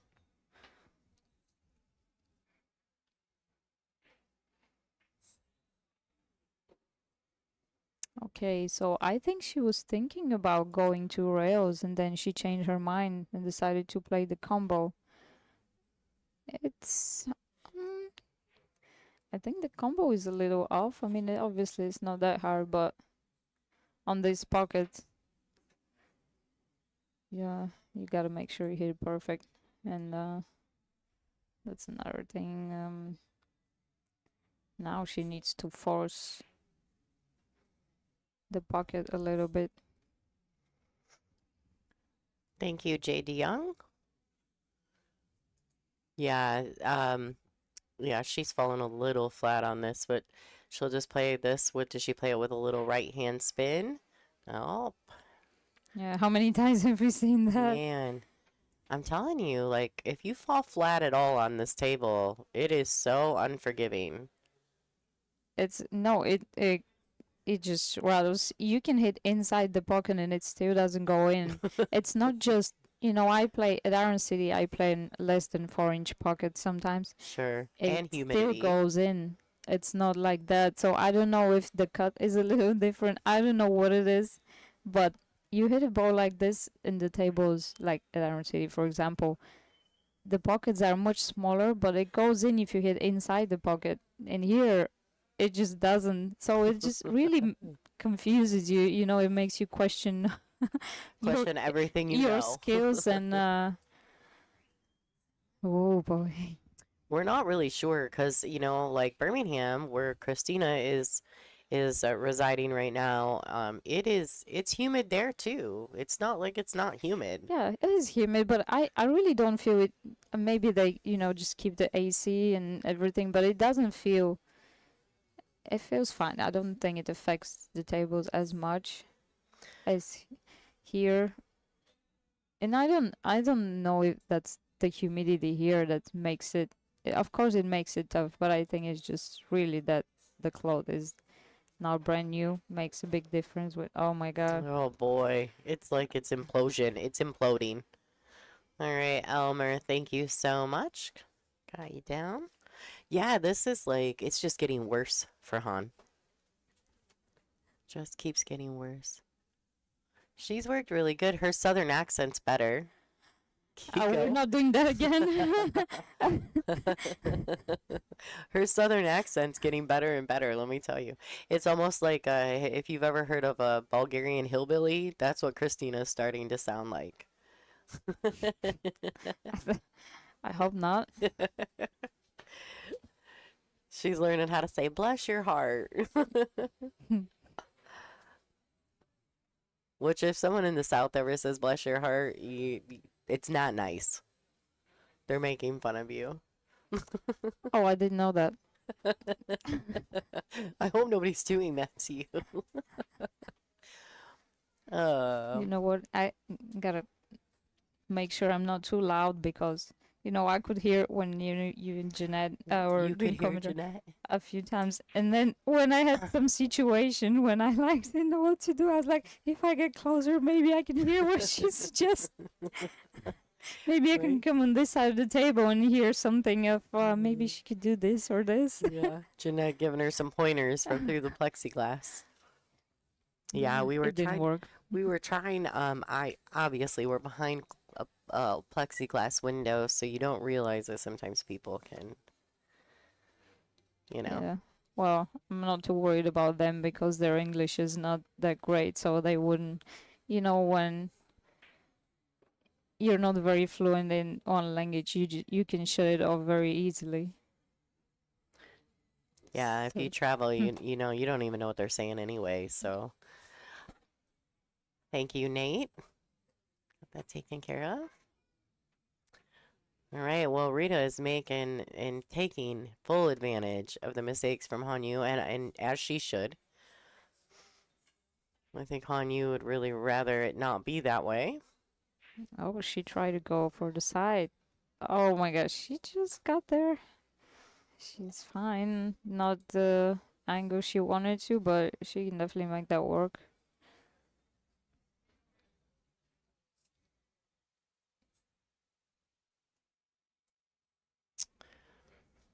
And that's she's gonna have to. Is she gonna swing it around, or is she gonna try to kill the cue ball? No, she should go around. It's too hard to kill the cue ball. I mean, it's gonna be too hard of a shot after that. That's what I meant. Thank you for JF. all your donations, guys. You're great. Okay, she went low on the cue ball and got perfect, almost on the 9. She gets going, and she's made a couple of mistakes too, but Hanyu doesn't punish her for that, and that's what Rita needs.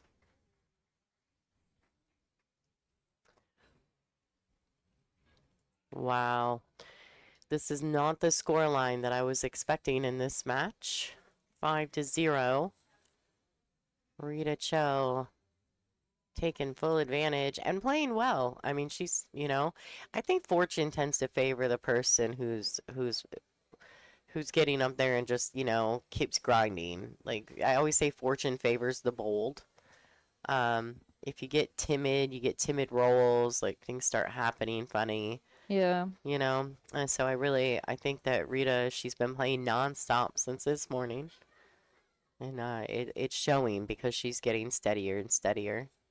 Yeah, somebody said in the chat, I don't think Hanyu is sick. I just talked to her before that. She seemed fine. No. Maybe she didn't get a good night's sleep either.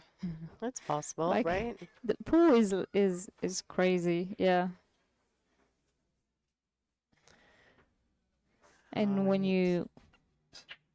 the break doesn't go your way too, it's like, okay, you make a mistake, but then you sit, and then let's say you have another shot, which may be like a medium shot, but you need to get going. If you don't get going, sometimes you should just start missing everything. Sure.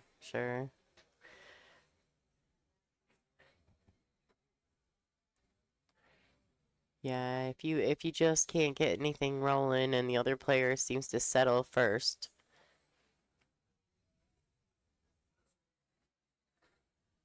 Right, so what's the move here, Chris? What is she up to? Well, I assume she's just, yeah. I like that shot. She played it perfect. Like a ball, almost perfect. Uh, well, Hanyu has a few balls she can hide behind. I don't know if she's gonna choose to hide behind the 5 ball. I'm not sure she can see the whole 2 ball. Probably not. Yeah, that's what she's looking at. Taking the cue ball on the left side of the 5 from our angle.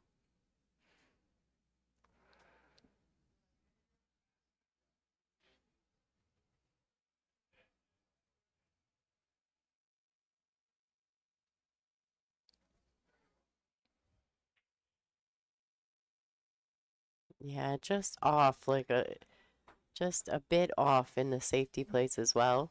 Thank you guys for tuning in. If you guys are just stopping in and catching the show, I have Christina Zlateva in the booth with me, the Slayer. So enjoy. And we're really happy to have her here. She's only going to be with me for another 15 minutes or so because she has to leave and catch a flight. Where are you Yes. headed from here, Christina? Birmingham Going back to Birmingham? for just a few days, yeah. Sure. But yeah, Hanyu she called that one way too thick. She wasn't even close really to what her idea was. Oh, is she gonna get behind the tree almost? Mm. But see what she leaves is like Hanyu she could get position on the tree ball if she lands in the window, which is between the 4 and the 3 ball, but I mean the 4 and the 9 ball, but the 2 ball is a hard shot and then the 3 ball will be a hard shot, so I'm not sure. She may just like to play safe here, I'm not sure. Especially considering how her pocketing has been going. I think she really needs something easier to start with and get going. But sometimes that's all the chance you're gonna get, and you need to come up with a good shot.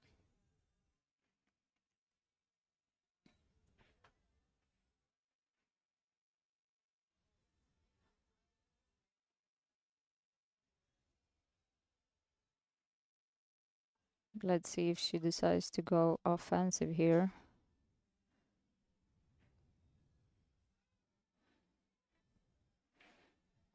No. And this will work out. She got that one right, and I do think that was the better decision for her at this point, considering how I really not sure how she's feeling, but considering the few missed shots, maybe it's better to play defensive until you get an easier opportunity.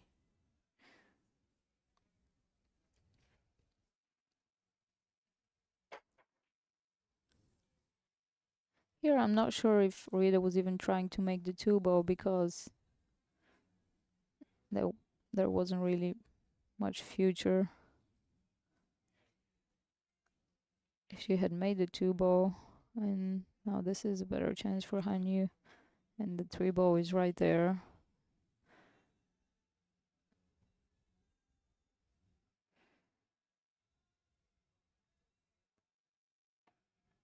And like I said, she looked very solid in her first few matches I saw her play.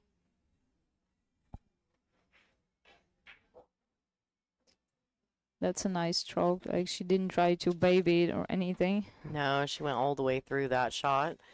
All right, thank you to Headache, JF Headache, Nate S. Jab, Shauna Harkey as well, and Dustin Erickson. Hi, Dustin. Thanks for tuning in. It's one of the sponsors from Wisconsin. Why everybody's so surprised I live in Alabama? It's like, uh-oh. Because you're Bulgarian. That's why everyone's it's- surprised. Alabama's great. It is great. I would agree with you on that. I mean, really depends on exactly where you live, I guess. But, and after what we just said, Hanyu had ended, she landed a bit straight on the tree bow and she rattled it again. That makes me feel a little better. Because if the second Fargo player in the world, like women's world anyway, can miss apparently easy shots, Right. Like just a little you one never know. makes you feel a little bit better. Like maybe it wasn't so bad for you, right? Yeah, well, it was though, It but was still bad, but yes, agree. no, I mean apart from the fact that I definitely wasn't feeling good at all, but I don't know. It was weird. Even the last 5 ball I missed, I didn't think I hit it that thick at all. It's just that the cue ball threw because I stunned the ball. It threw the ball off just enough to rattle it. Well, I was laughing because last night during your Kelly Fisher match, you got up during the break and you were jamming the cue ball into this lower left-hand corner pocket, and it would just bobble and sit up. And bobble and sit up, and you were like jamming it in there, and I was like, okay, well apparently nothing goes in that pocket. Well, I was just hitting inside the pocket, and I was just trying to figure out how the balls go out of that pocket because I was hitting inside. And like I said, it's not as much as it's not really how big the pocket is. It's more like the cut. If the cut is a little different. Or maybe the pocket's deeper. I don't know. Well, I do It's know different. that this top, these rails, this top came from Derby City Classic. Yeah. So It's like a Frankenstein table. yeah, it's like haha.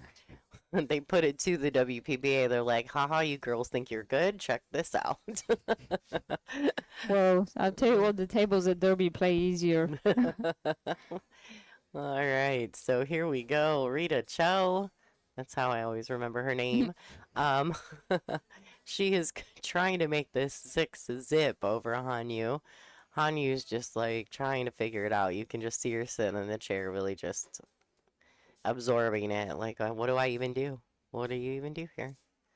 Someone had said that there was a cue change for Hanyu. I'm not aware of that, so I don't know if that's necessarily the case. She's played well in many matches.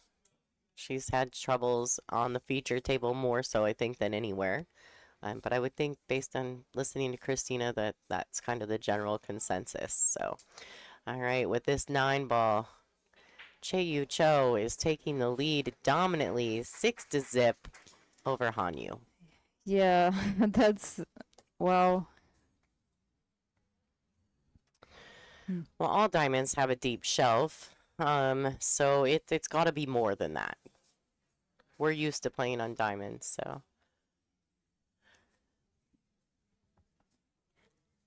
I really don't know. I mean, it is what it is, that's how the table plays. It's just right. that you have to be, if you're just a little bit off, sometimes you can get away with it on new cloth, and when they slide in, you can get away with it. Sure. But on this table, you can't. You just, some certain shots, you have to play perfect or not force at all. The thing is, here's the thing, when the cloth is not that fast, you kind of have to force some shots, otherwise you're not going to go anywhere. So that's what makes it hard. I think that, because the pockets can play tight, but it also,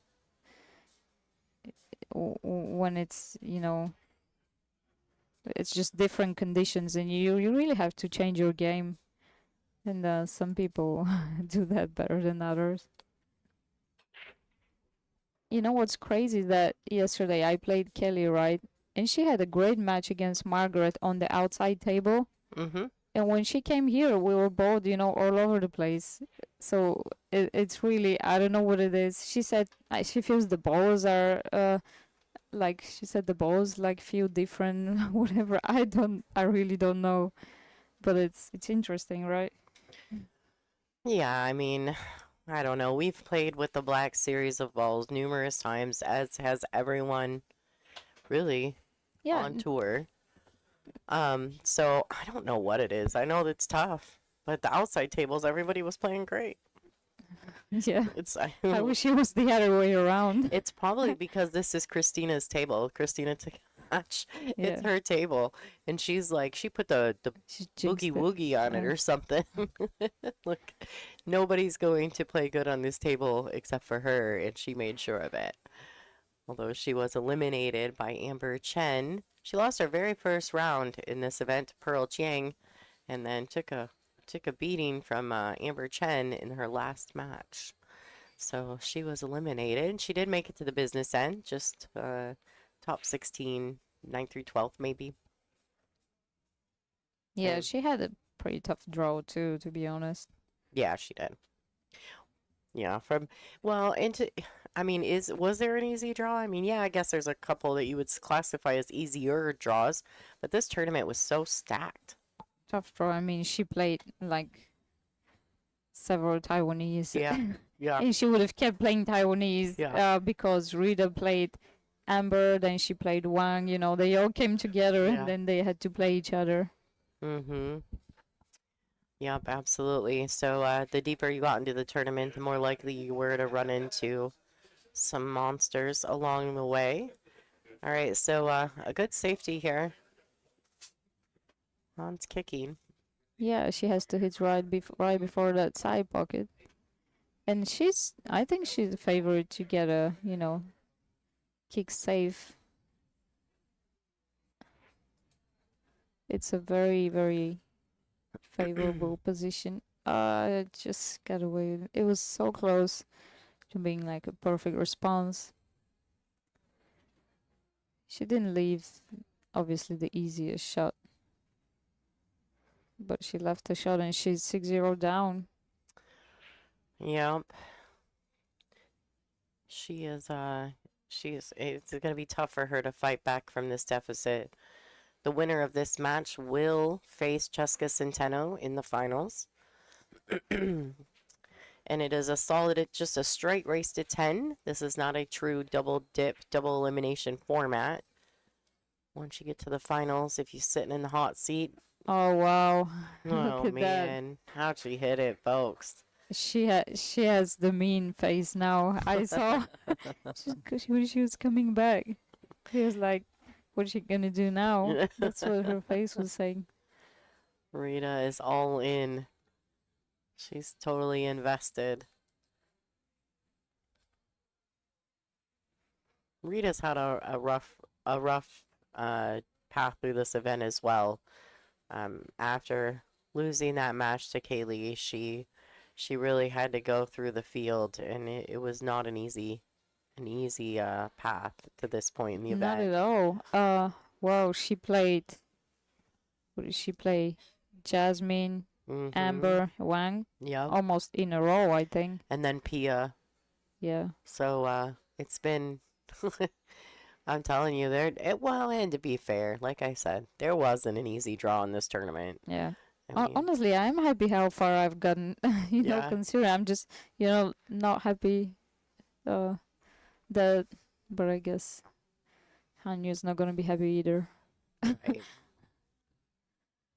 Yeah, no, I think that as a player, this is, this is what I said to someone yesterday. It was actually Wei Tzu-Chien. We were outside talking, and Yeah. as a player, you can be, we don't see things from an outside perspective because we're real easy to blame it on our mistakes. But sometimes in 9-ball too, you have to get fortunate, and Wei Tzu-Chien was not getting fortunate in her match. And I told her, you could have made 70 great shots in a row, but you would have been hooked on the next ball every time. The energy was just not in your favor. Yeah. It was, she'd make a good jump shot and be hooked still. It was like, Yeah, sometimes that you sucks. just can't do anything, 9-ball's like tricky like that. Yeah. So you mean fortunate like Rita just got Right. pretty perfect on that 3-ball. Sure. And honestly, I thought I've been, quite fortunate in my match. Overall, in my matches, I wasn't unfortunate. Let's say it this way. Mm-hmm. Yeah, but in order to continue. play winning 9-ball, you have to play well and get fortunate. Yeah, You can't win a absolutely. tournament Yeah. just playing well. You almost have to get some form of luck as well. Yeah, what wasn't going well is after the break. Like I honestly, I've been breaking pretty well. I haven't had a dry break yesterday the whole day, and today, I think I had two maybe, or I'm not sure if I had two, but I could never see the next ball. I never had a shot anyway. It was always a push out or a safety that I had to play. You know. All right, so Rita really working this rack out. She's got these 3 balls to get herself on the hill. This is a race to 8. This is the B-side final. Yeah, the safety on the 2 was game winning, in my opinion. And then she got a little fortunate getting on the 3, but, you know, she's done all the work up until this point. Oh, absolutely. That was a great safety. All right, she's looking good. Very solid. Is she on the good side of this 7-ball? Does she have to force this forward? Can she stun it over? Okay, so she went with the force forward, a little inside spin. Well played.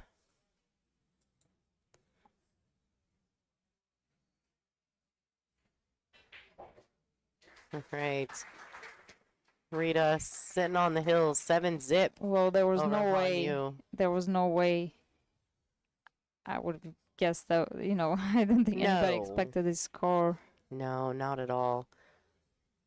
And Right. now there's absolutely no pressure on Rita, of course. Mm-hmm.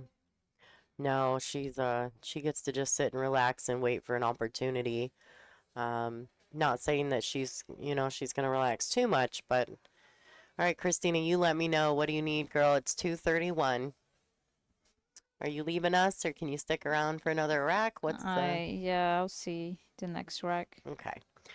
Christina has to catch her flight back home. She'll be home for a few days, then she'll be headed to Vegas. So make sure you guys are following all of Christina's socials and her YouTube channel. I'm sure she'll put as much out there as she can to keep you guys updated on her results at that event as well. We wish her the best of luck Thank you. and great play, of course. Yes, thank you. I appreciate it. Are you playing any doubles, or is there No. anything extra you're doing? Team, No, just singles? and I'm really actually happy with that. Sure. Because the last few events when we had doubles, we had those days with 12 or 14 hours playing non-stop. So you really need to get enough rest in order to play well. All right, so what's the look here? The 1 ball is, did she just cross over it and try to find a safe, or? Yeah, the 2-ball doesn't go past the 5, so there's really no point going aggressive. I think she just clipped the 1 ball. Yeah, and she's getting the speed of the table very well. I tell you what, her last few safeties have been perfect. Yeah, just exceptional.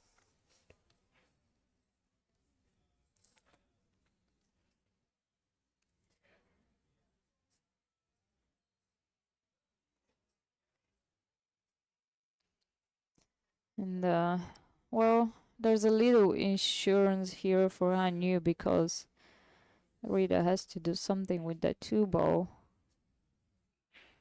Well, if she gets ball in hand, she may try to run into it or something. No, she's not gonna get ball in hand. Okay. The crowd appreciated that Yes. shot from Han Yu. They want to get her going. Well, and I can understand that, right? Because she really has played well throughout this event. Yeah, So I this know. scoreline is not at all what people anticipated. She's built up a little fan base. Yeah, definitely to the event. doesn't doesn't show her game, really doesn't respond to her game, the score. And I know, she's not given up really. She's doing her best still. I Yeah, mean, for she's sure. taking her time. She's not acting like somebody who's given up. She knows anything can happen, and I think she's still confident. She's just, I guess, a little off. Well, she's had a couple misses, and Rita's really played her tough. She's kept her on her toes with safety play as well. I'd like to see Hanyu at least get on the board. Not that that really matters if you I was lose. gonna I was gonna say, say if you in lose, the you end, lose. Nobody really cares what the scoreline is. he's But going to raise on that one. Great shot. Kind of opened that 2 ball. Yes, she did open it. And I think Rita's gonna try to put the cue ball behind the tree, maybe. There's a big wall of balls she can use. Or she's trying to put the cue ball behind the 5. Oh, what was that? I don't know. She got. she kind I of think she put got her a little hand to her lucky. head, like, "What did I just do?" Yeah. I'm not sure if that shot was on. I get what she was trying to do. She was trying to bank into rails, but Sure.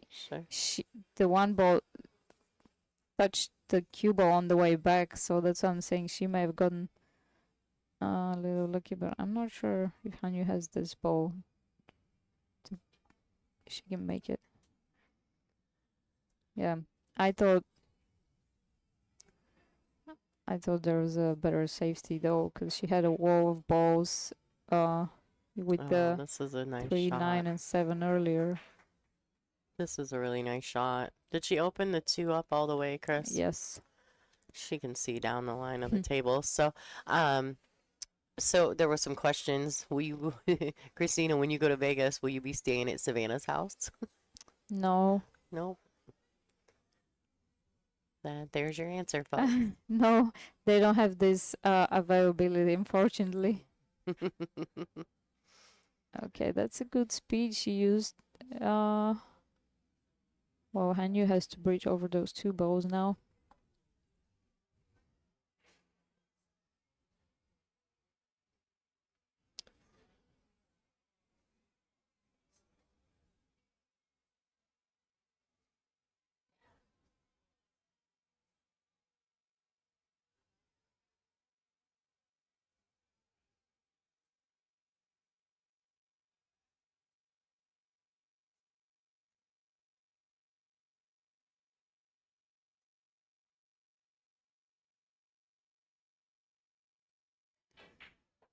Wow.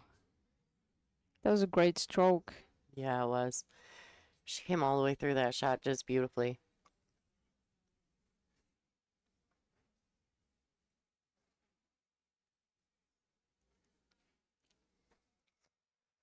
All right, so with the pink 4 being where it is, if she can pocket the 2, she really can accept.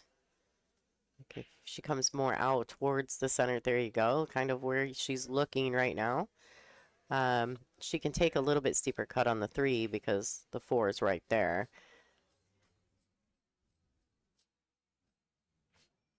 Yes, still uncomfortable. Yeah, it is. She's got Bridge. a big old long bridge.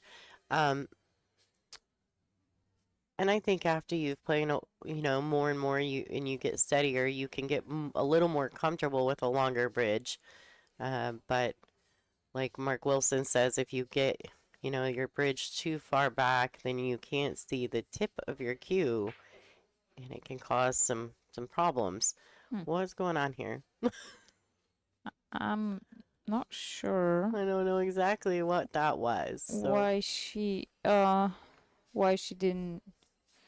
I don't know. Maybe she was afraid to try to hold the cue ball. Or maybe she's just not feeling, because she's done that a few times with, her cue ball going a little wild. I'm not sure if she tried to play for the combo or if she tried to go to rails and it went, just went wrong. But is she carrying the 4 ball? No. Okay.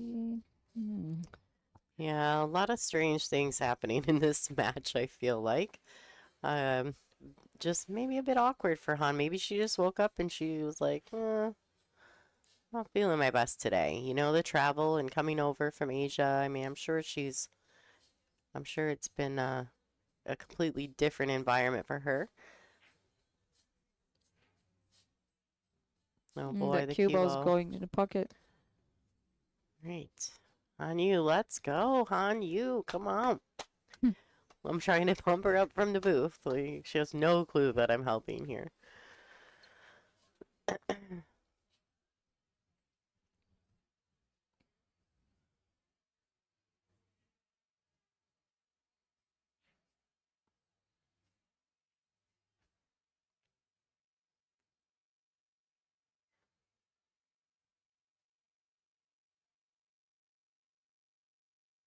Wow. She's not gonna get a better chance than that. And you know, she's not afraid to let her throw out. Actually, Mm-mm.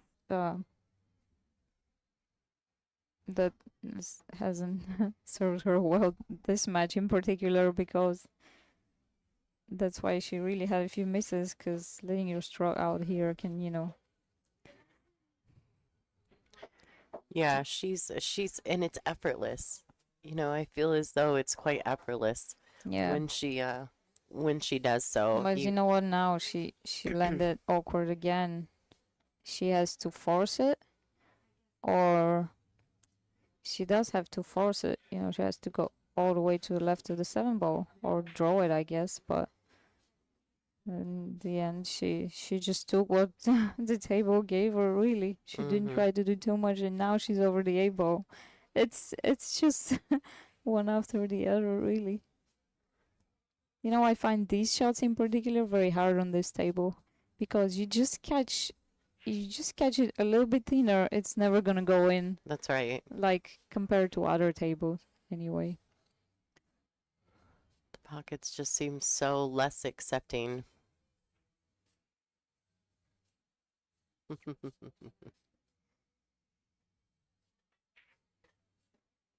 Oh boy.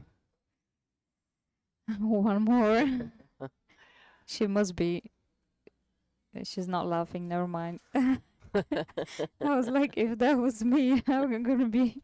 I mean, that's funny. You can. I mean, it's at just- one point we looked up and looked out the window, and you and Kelly were almost like having a laugh, you Yeah. know, because you were just so out of sorts. And I thought, what in the world's going on? That just goes to show that all of us ladies, I think we know we're here to compete, but at the same time, when things just aren't working in your favor, you can just accept it and, laugh a bit. Yeah, I mean, I don't know, and she's actually all right on that 9 ball. We were in the restroom, and Kelly said, "Oh, you're gonna have to wait for me." And I'm like, no, like I'm making Joe. No, I'm starting. I'm not waiting for you. That was during a timeout. She's like, "Oh, you might as well," as if like, yeah, we weren't very happy, but Wow, look oh, at that. The I crowd can't is believe she's really lower all that. happy. Also, Yeah, the she, crowd is super happy for her, though. yeah, she's low roll that shot. Oh my god, she's very good at those, by the way. Well, she's So probably almost precise. timid because she's overhit quite a few shots Yeah. in almost every rack. Yeah. Well, Alright. I'm gonna leave you. Oh, Christina, Don't okay, miss my everyone. flight. Say Thanks for goodbye. having me here, and it was great playing this different event. Definitely different atmosphere, different conditions, but it makes us all stronger. That's right. All right, Christina, we wish you the best in luck in Vegas.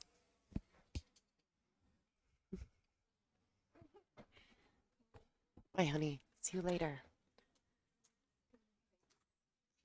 I'm not going to Vegas. I'll see you in New York. All right, love you. Safe travels. Okay, Christina's leaving us. She's headed out. Oh, I'm almost sad. When we leave each other at every event, I'm always sad about it. All right, let's get back in this. Han Yu's on the board, ladies and gentlemen. Chieh Yu Chou in the lead, 7-1 over Han Yu.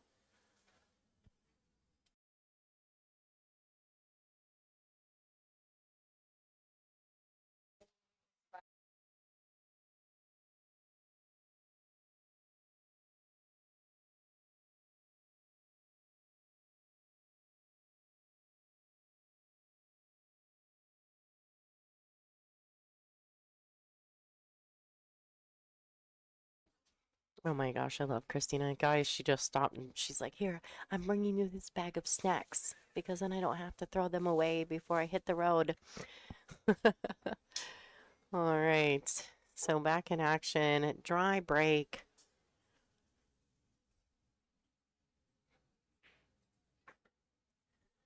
Looks like Rita does have a look at the one. Awkward cueing through the side pocket.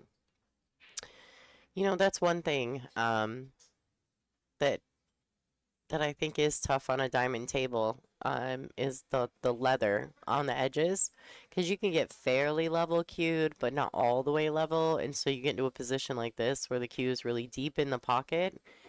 You have to just like there, Rita just accepts the shot on the 2. She pockets the 1 and says, "Okay, I'm gonna have to figure something out on the 2."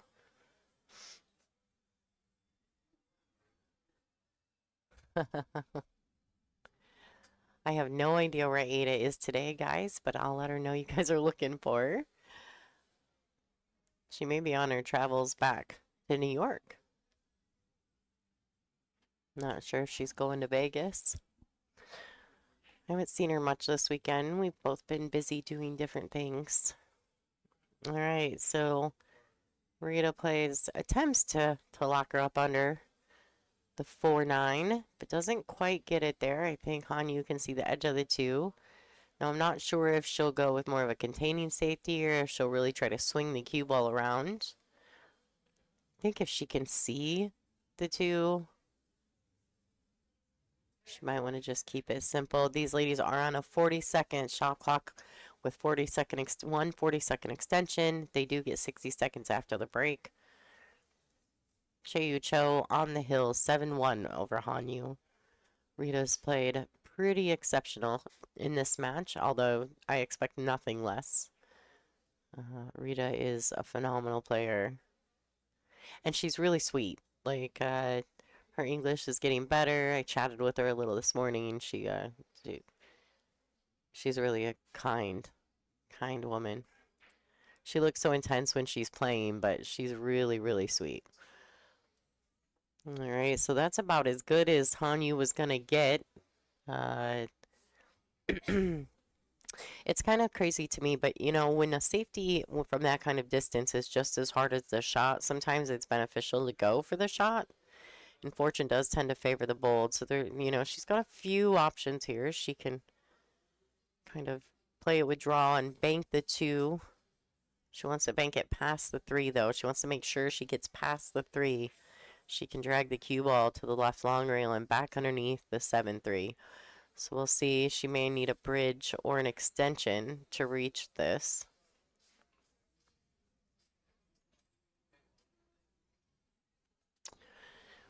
Hello, Miss Angela Janik in the chat. I miss you already, too. You did a fabulous job this weekend helping me in the commentary booth, by the way.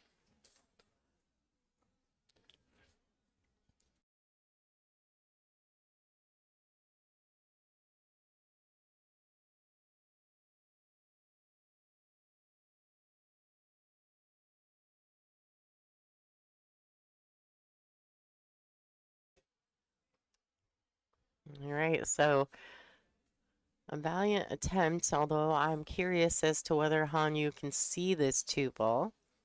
Obviously, if she pockets the 2, she's got to put a really good stroke on it to get it back around for the red 3.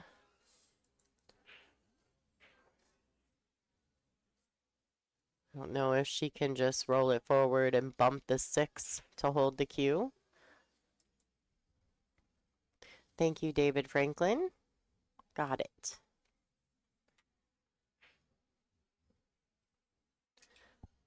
So I have 2 swag items available right now. I may have 3 actually, but I'll add the. Wow, she hit that pretty good. Oh boy. All right, still gonna have to keep grinding. Not quite there yet. So we'll do the Aramith Pro Cup set of balls donated by Michelle Griffin. And the signed classic Billiards t-shirt by all the big names in the room.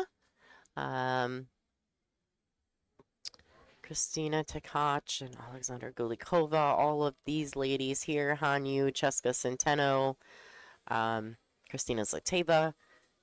I think I'm just missing Kelly, which is weird because usually I get Kelly. Jeanette Lee also signed this t-shirt. So this is a one-off. No one has a shirt like this. And it's from our first ever Players Championships right here at Classic Billiards. So if you're interested in that, make sure you send in your donations. But I'm going to get back to this match because no matter what, these ladies deserve our attention.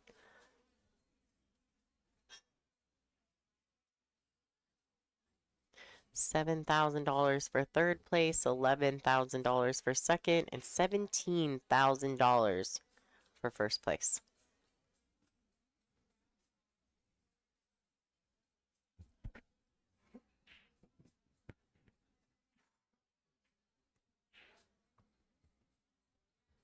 All right, so she doesn't lock her up here.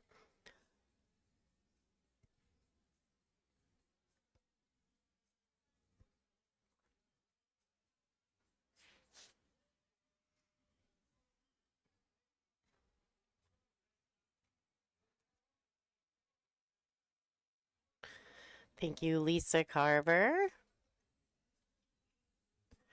Okay, so this is a tester, and the side pocket is big. The side pocket on the right side of this table is a big deal. She's cueing from the rail. It's not frozen, but it's close. She may opt to roll this ball in. She may have to play very, very cautiously. Wow. Oh my gosh, how did she just hit that ball? She hit that ball so well. So two of these, now Rita Cho has won a WPBA event. She won the Michigan Masters at Soaring Eagle Casino. I don't know if it wasn't last year because Wei Tzu-Chien won last year, but the year before.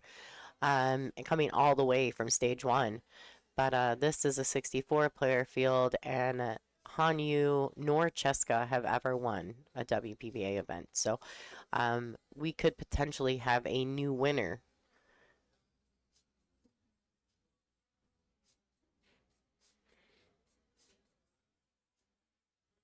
Hanyu is, I believe it's called Universal. I might be wrong on this, but her sponsor, Universal, and she has a couple more, but I can't read the patches on her shirt, you guys, and her bio doesn't say.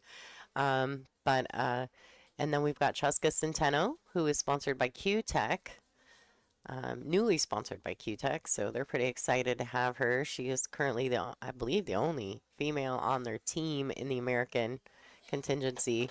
And then, of course, Rita is a Predator sponsored player. So 3 different organizations being represented by these ladies.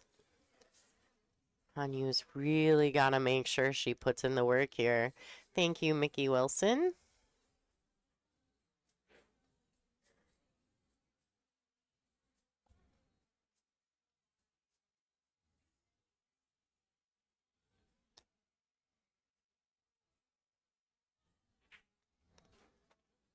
All right, she overhit this a tiny bit. Now getting from the 7 to the 8 will be difficult, and if she tries to hold it, she'll have a very steep shot on the 8 ball.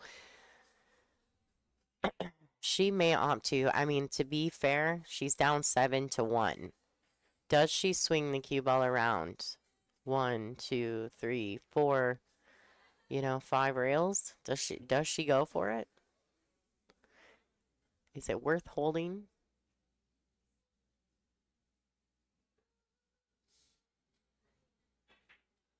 All right, and she's swinging her around. She needs to go. Just falls a tiny bit flat.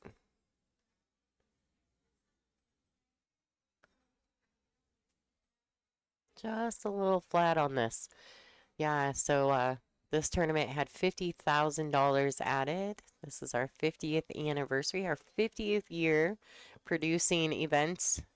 We are the longest standing professional tour in the world.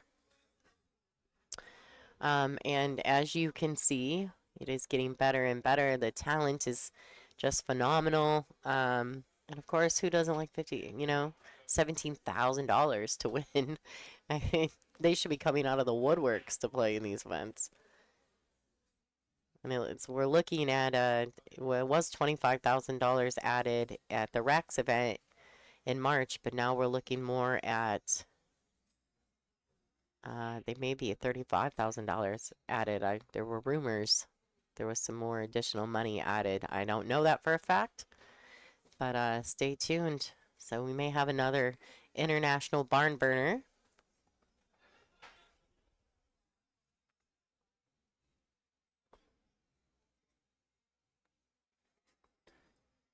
Yeah, Elmer Jara. I'm not sure if I'm saying that right.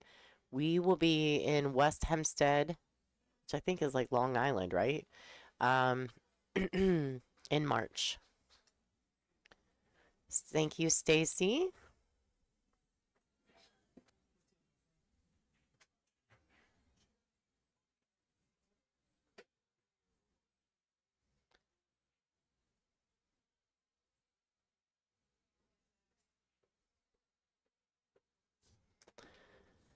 All right, what a good return shot on that 8-ball from Rita.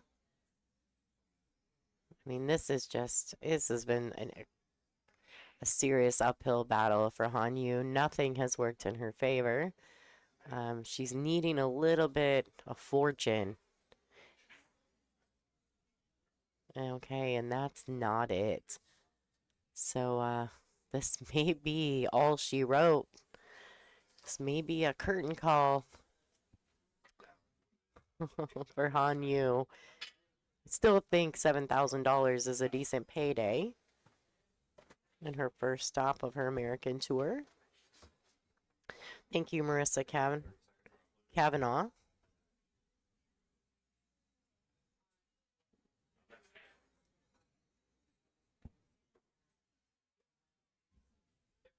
Not sure if I said that right. I apologize if it was wrong.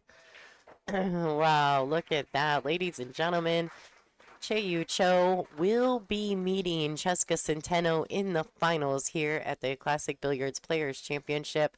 Congratulations to Han Yu on a solid third place finish and a $7,000 payday.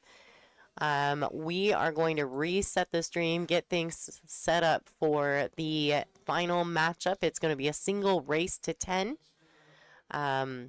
Yeah, congratulations, Chieh Yu Chou, for her seat in the finals of this amazing $50,000 added event here in Lauderhill, Florida. All right, my name is Lonnie Fox Raymond. You are watching WPBA Billiards on YouTube. Don't go anywhere. Go grab something to drink, get a coffee, get a martini, get whatever it is that you need on Finals Sunday. And we're going to be back with you shortly with a fantastic finals match between Chezka Centeno and Chieh Yu Chou.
All right, welcome everyone. You are watching the 2026 Classic Billiards Players Championship produced by the WPBA. My name is Lonnie Fox Raymond, and this is your finals. Chezka Centeno versus Chieh Yu Chou. Let's go. All right, we're going to get our guest commentary in the booth as soon as she can. No hurries, no hurries. And you guys will be oh so happy when we announce that. Let's get the player names up on the board. All right, this is one single race to 10. They're going to lag for the first break, which you've just seen.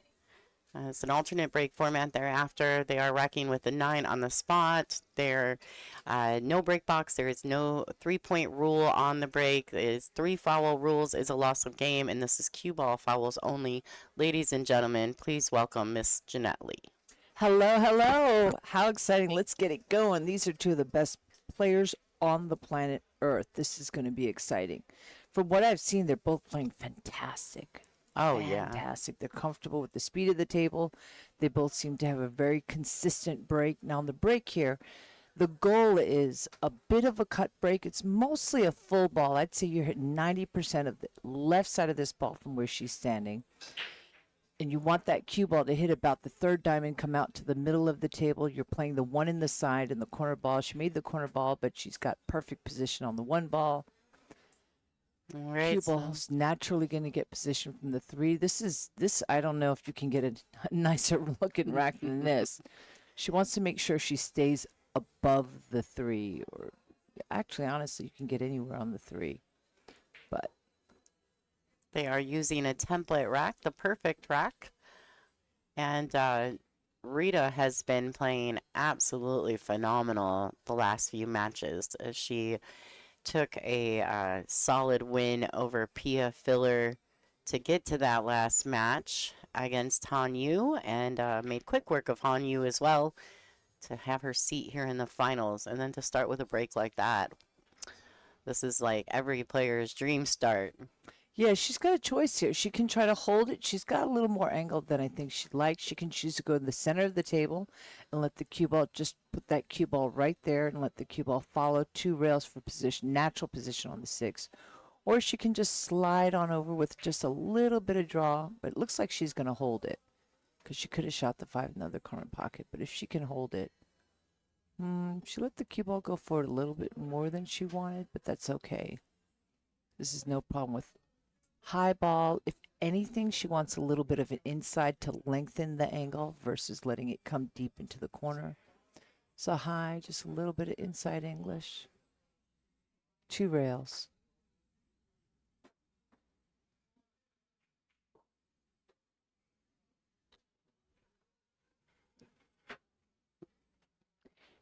She's straight. Be nice if she could. Honestly, she can draw, but I think it natural just to follow to the end rail, bounce up. Nope, she's cueing low, so I think she's going to punch it over. The risk with that is getting straight in.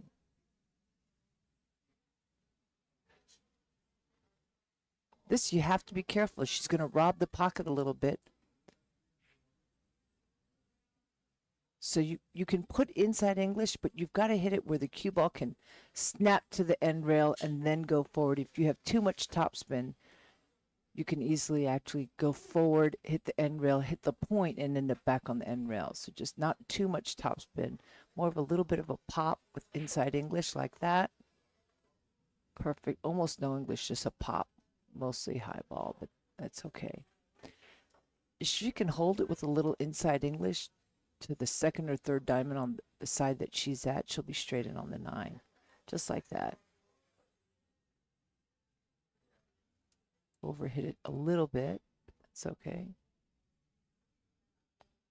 She's very focused.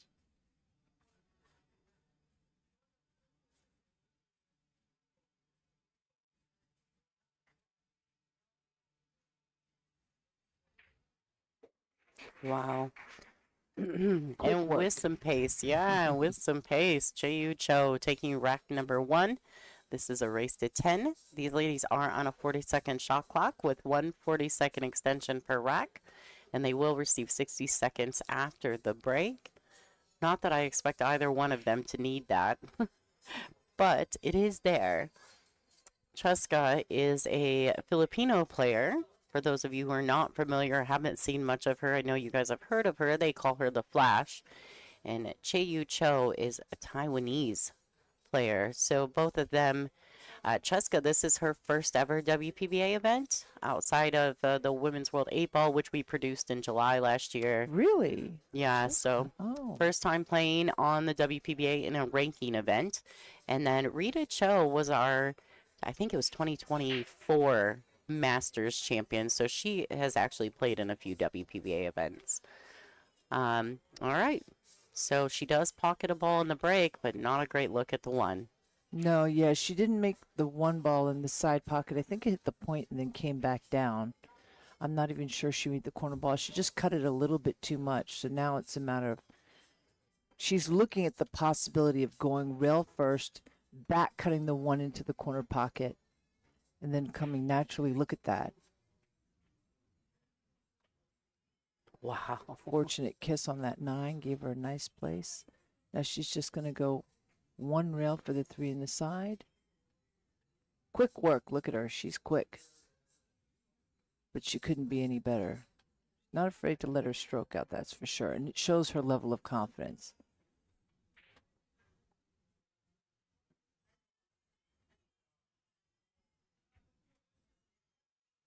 I think she wants that bonus from her sponsor for hitting the podium. That's what I think she's after. This is not what she wanted here. No, she's going in the wrong direction from this 5 to the 6. Uh-oh.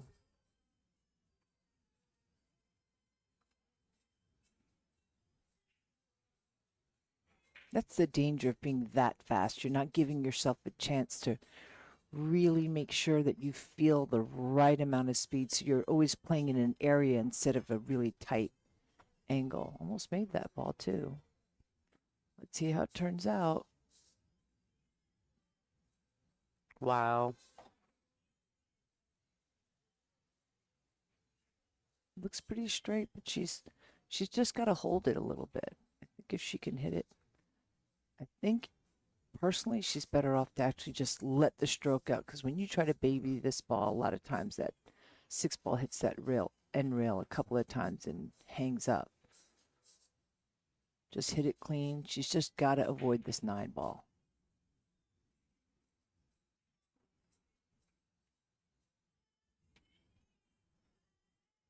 She can hit it with inside and shoot it, get the cue ball on the other side of the 9 ball between the 9 and that corner pocket and go 2 rails.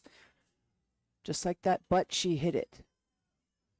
That's okay, because this is a natural shot. Just straight high ball. You can put inside, but you really don't need to. If you don't need to, it's better off just don't use English at all if you don't need to. This is just straight high ball. Two rails coming back.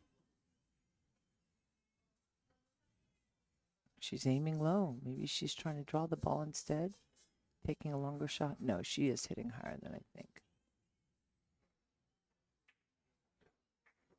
Wow.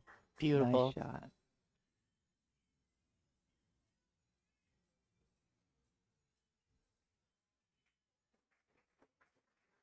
All right, Rita Cho taking rack number 2 with a 2-0 lead over Chezka Centeno.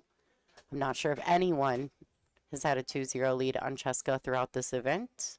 We'll see if she can keep it up. The thing is, Chezka had at one point, she was straight in on that 3 ball. She had total control of the table. But her quickness is, you know, got her kind of going tougher and tougher and tougher till she finally hooked herself. I think she could. I know she has a fast pace. It's actually kind of good. Everybody has their own rhythm.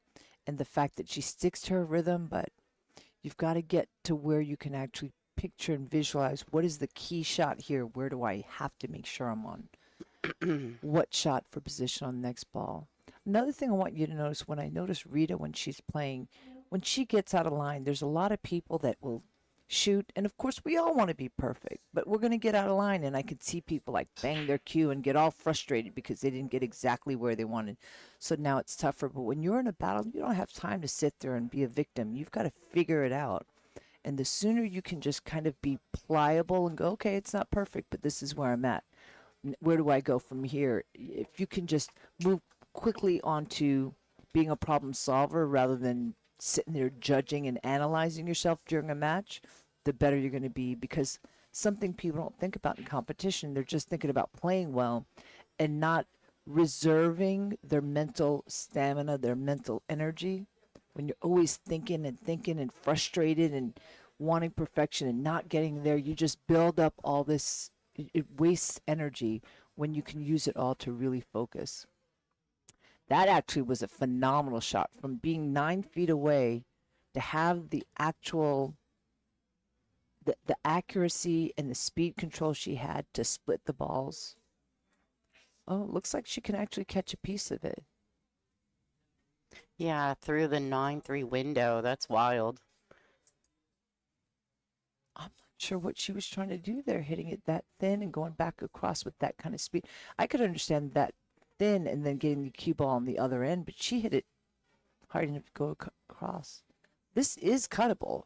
She can chop back and forth, and she has a good shot on having a shot on the 3, but it's a tester. She might choose to just play safe and bank the 2 ball to the middle of the end rail and bring the cue. Yeah, that's what she's doing.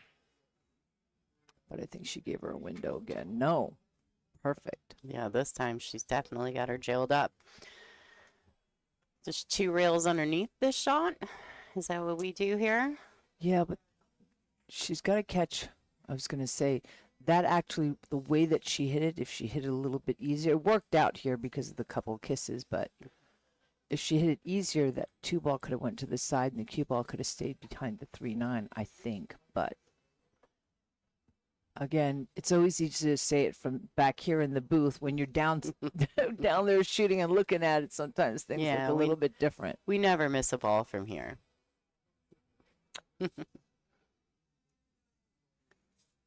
tell you, if Rita continues to put the pressure on Chezka, this could be a different style of match than we've seen throughout this event. Yeah, very different styles. But I don't think either of them are showing any fear. They're both out to kill. I can feel it.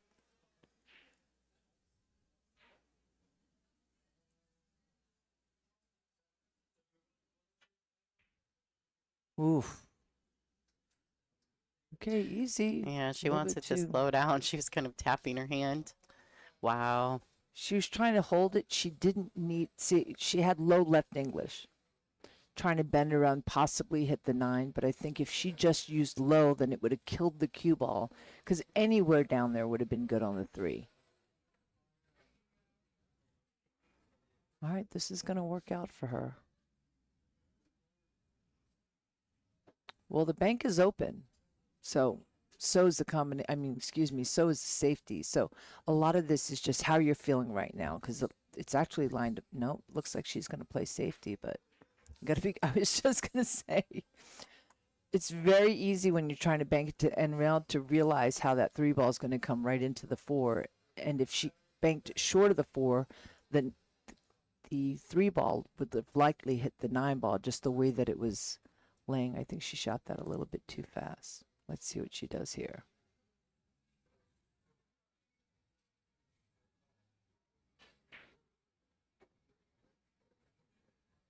Perfect.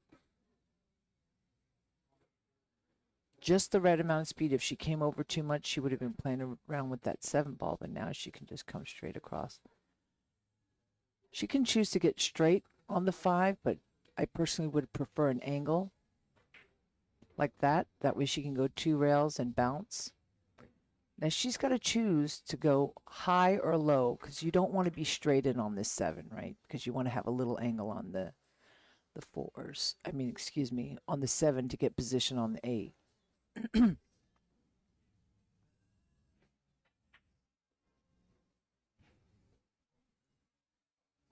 Perfect. I think she's just going to stun it a little bit with no English. She doesn't want that cue ball to travel behind the 9. See how it just died there? Perfect for the 9 on the side.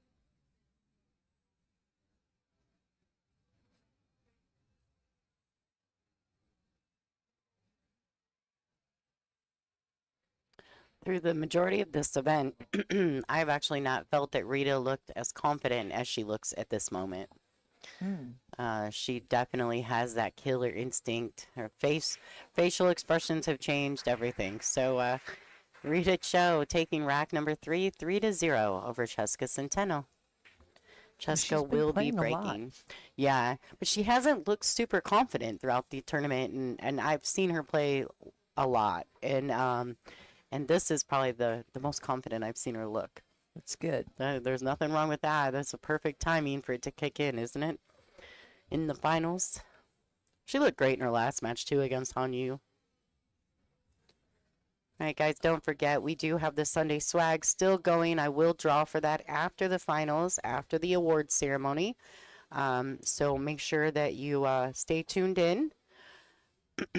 Every $20 donation gets you a chance at the swag. We do have a set of Pro Cup Aramith balls we're giving away, as well as a classic billiards t-shirt signed by so many of the top players in this event, including the Black Widow, Jeanette Lee. All right, dry break. This is starting to look a little disastrous for Chezka. Long ways to go, though. This is a race to 10.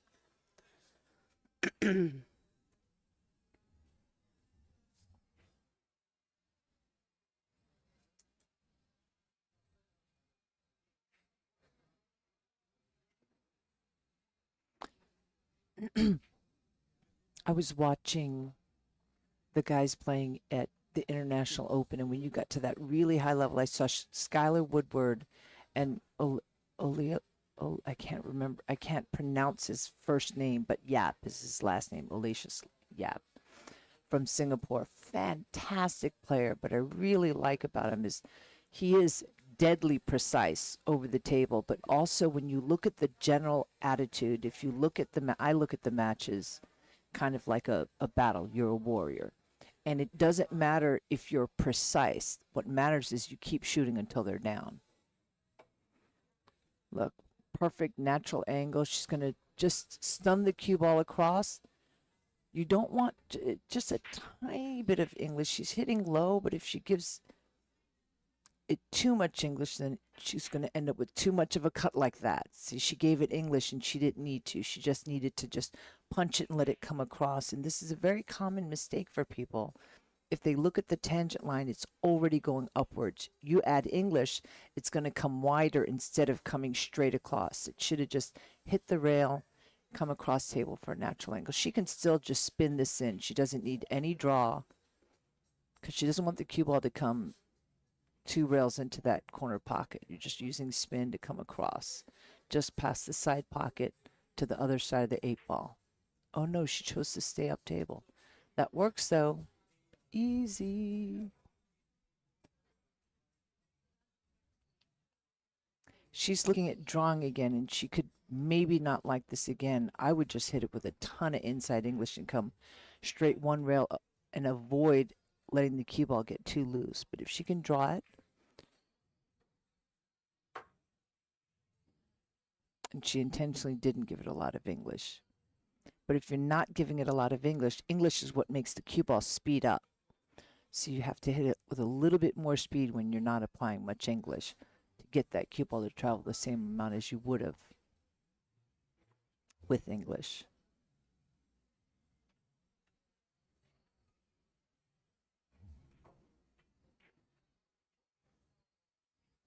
Uh-oh.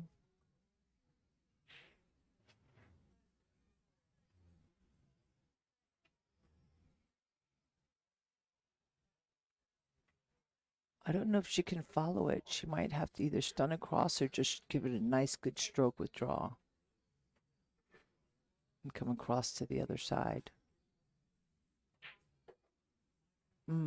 Nice. Wow. So that was like a right at center ball hit. It wasn't a stun like a draw. She just allowed it to kind of push a little bit forward of its natural tangent line so that it can come 3 across for the 9 in this corner. Wow. She's controlling her cue ball really well. Her speed's a little bit off. Now she is 4-0 over Chezka Centeno. This is a race to 10.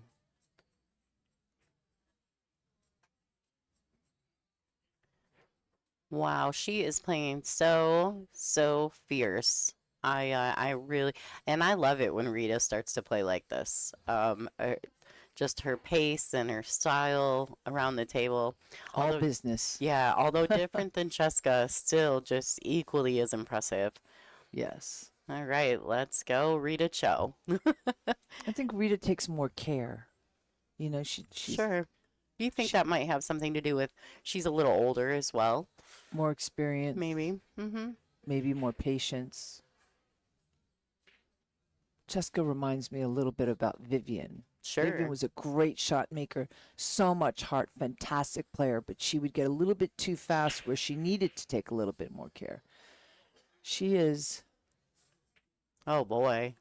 yeah, she's not hitting Wow. that break very well because she's missed the one in the side in the corner ball. That is very messy. There she got kickbacks. That's a little bit unfortunate, but and this layout isn't quite as nicely as you'd like it to be.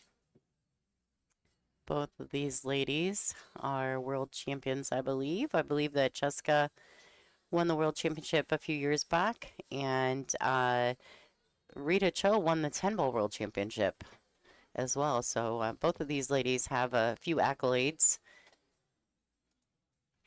Divine, thank you. Keeping it simple.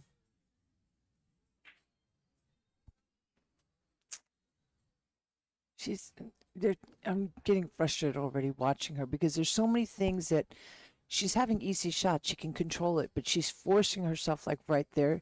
She didn't. She had to nudge it, and instead she made the shot a lot tougher than she needs. She's getting away with it, but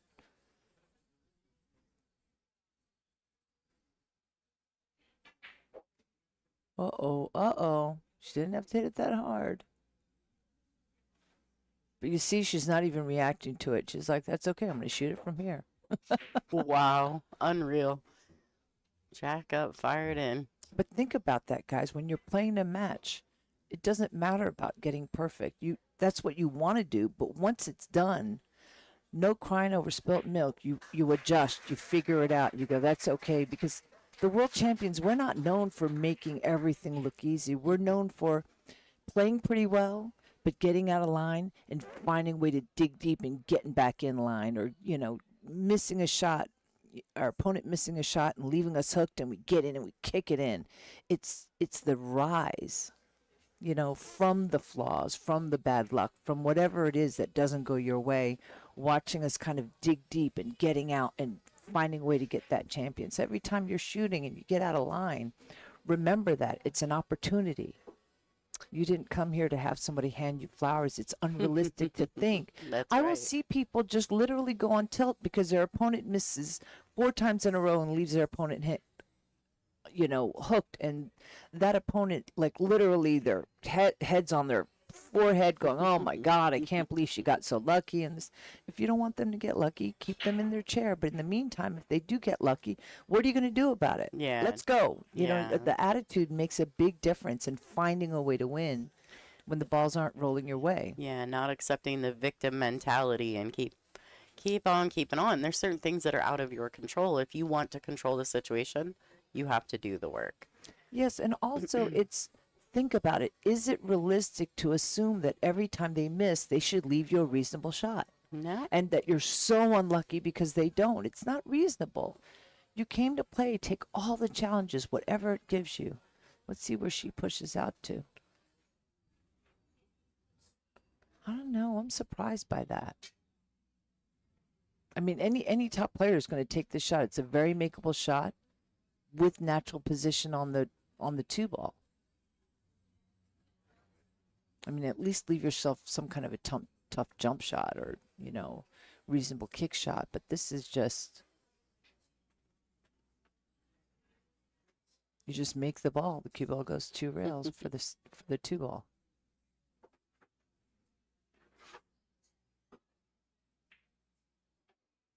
Look at that. All she had to do is, she didn't even have to worry about anything. She just left her wide open table. I'm surprised.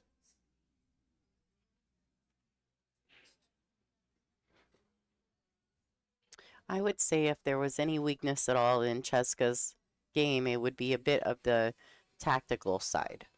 Yeah, just taking more care Sure. because she's so dangerous. Yeah. She can do anything with the cue ball. She's a pure shot maker. She has a tremendous heart, courage, grit, strength, power, fearlessness. But the carelessness has got to go if you're going to really win championships. You know what I mean? Not to say that there hasn't been plenty of people here telling me, "Oh, she's is the best player on the planet," but I think she is when she gets the speed down. But from what I'm seeing, is there's too much carelessness. All right. She gave her a little apology wave because she could have easily hooked behind the 7 ball, but luck is part of the game. You take what you get.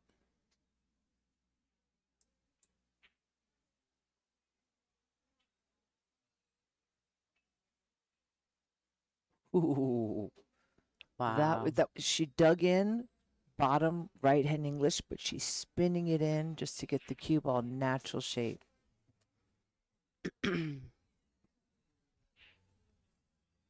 Now Chow, she seems to naturally know to be on the correct side of the ball.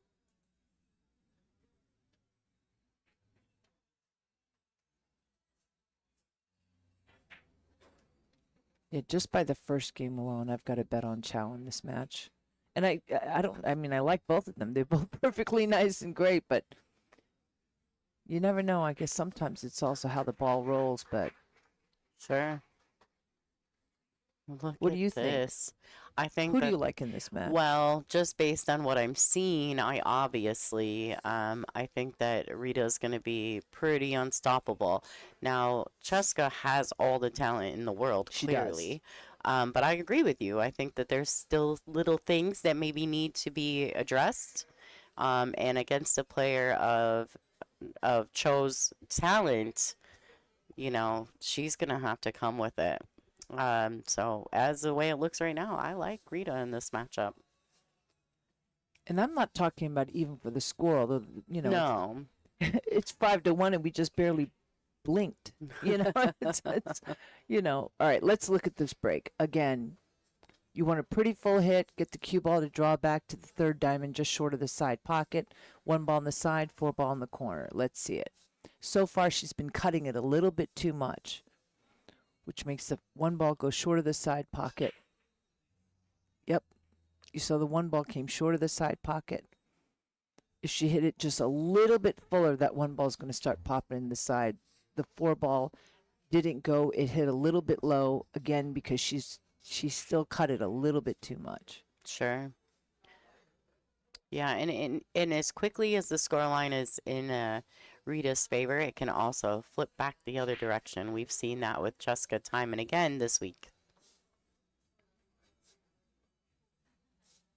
That was a nice little shot right there. She's got to be careful here. I don't think she can see it, so she's kicking it. Oh no, it looks like she can.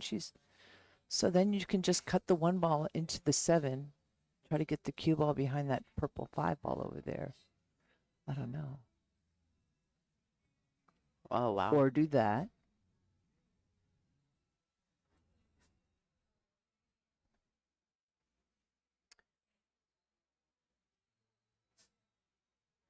You know, I personally don't have a preference on the player as to who were to win. I just want to see them play great pool, Yeah. whatever that I may agree. entail. Mm-hmm.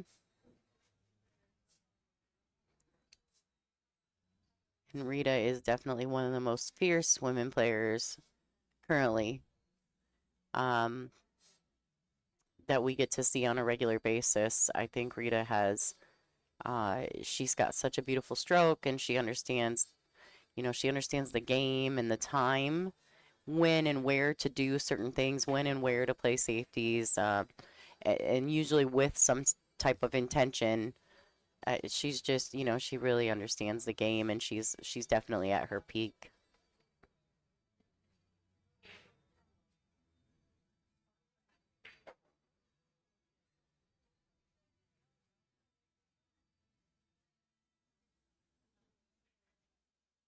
She's got to decide how she's going to go.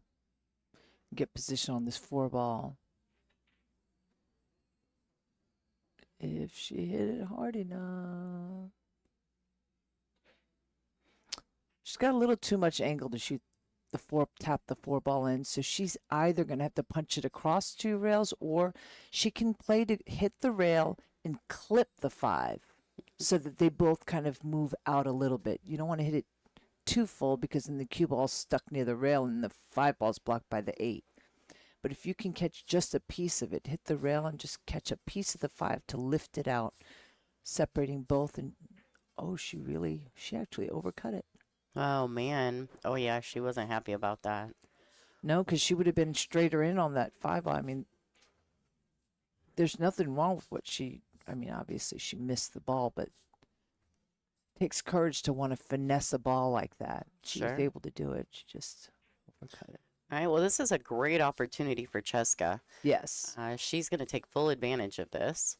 And everything's pretty much in the open, so I favor her to make quick work of this rack.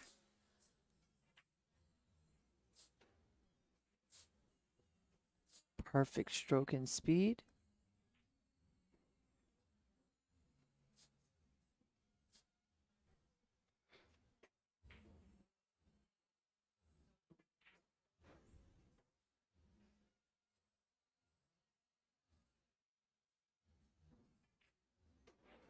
Uh-oh. I thought she applied too much English. Nice. Wow. And like I said, quick work of that rack. Chezka Centeno. The score is currently 5-2 with Chieh Yu Chou in the lead. But Chezka just winning that last rack and will have the break. Arlene Man 5115. This is the finals. This is for, what is it, 15,000? What is the top prize? $17,000. $17,000 for special thanks to Classic Billiards for being the title sponsor of the WPBA Players Championship. It is one of our major titles, and we are celebrating our 50th anniversary this year, and so therefore they added $50,000 to the purse, making a nice little payout for our players. So thank you for them. Absolutely. This is an alternate break format, but players rack for their opponent. I don't want to get into details about that. Some people don't understand it, but promise you the players voted and made those decisions. Everything in the WPBA is a player decision-based process, so we vote on all the important things. And who votes? Is it the touring players. pros or the entire membership? No, people that there's don't a even number. come? There's a number. I don't know what it is. I'm not on the politics side of it. But Got it. Okay. yeah, there are voting members. I don't know where the number or the line is drawn, but I always felt that it should be by the touring pros, the pros that are there day in and day out. Sure. But I know that for a while there, it was by the entire membership. So basically anyone that paid a No. $25 membership to be a member of WPBA no, it's not You that. know, So it might got still a be. vote, and it became like a membership organization instead of an elite pro tour.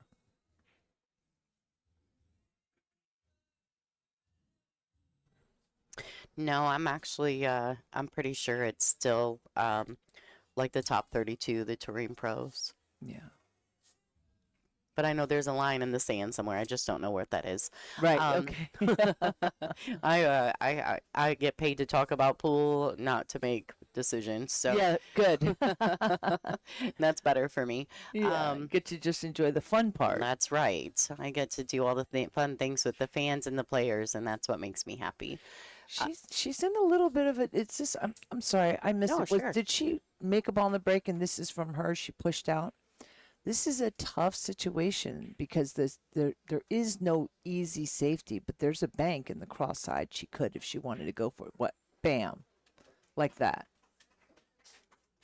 And it's fairly safe because it's going. The cue ball's naturally going to come down. If she hit it a little bit harder, she would have been good. But at the speed that she was hitting it, it's a nice two-way shot. I think she gave her a little window there. She So did. this rail to rail is a tough shot, but I think again, if you go for a 50% hit, a half ball hit, then both balls should travel at the same speed away from the shot. So you want to get the 3 ball on one side of that cluster of the 4, 5, 9, and 6, and get the cue ball on the other side of the 4, 5, 9, and 6. But it is a finesse shot. She caught that too full, obviously.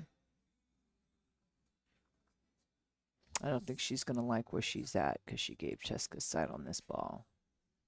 As long as the 3 ball can get away from the 9. If it's too close to the 9 that she can't get the 3 ball away, she can freeze the cue ball. Let me see what she's doing. She decided to just try to get behind the 7, 5, 7. Ooh, she let her see it, but I don't think she can make it. I can't tell if she can see. I mean, you can just use a jump cue and just pop it in, but if it doesn't clean all the way through, if that grazes the end rail and she jumps it, the ball's not going to go in. She wants to. It's teasing her. She wants to. The problem with, she eases this ball in with a lot of spin. The cue ball is going opposite end of where that 4 ball is.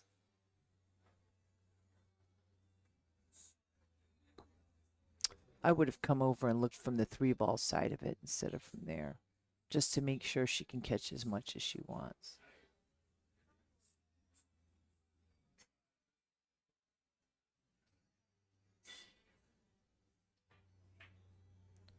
Oh, so tough on this table. It's just not accepting of that. Yeah, and actually what it means is that the fact that she hit it too full means that she definitely could have cut it. So she just mishit that ball.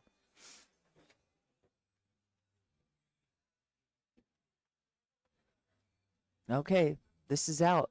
She's out.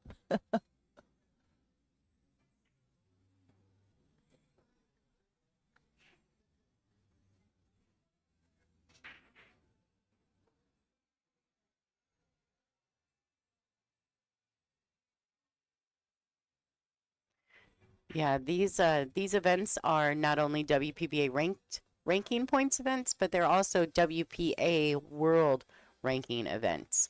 The WPBA, I think almost the entire season will be a WPA. Every event will be a WPA ranking event, I do believe, this year. So we're going to see some of the most talented players in the world on a regular basis fighting for those world ranking points. Thank you, Jill Cox. I got your donation. I appreciate you supporting the WPBA.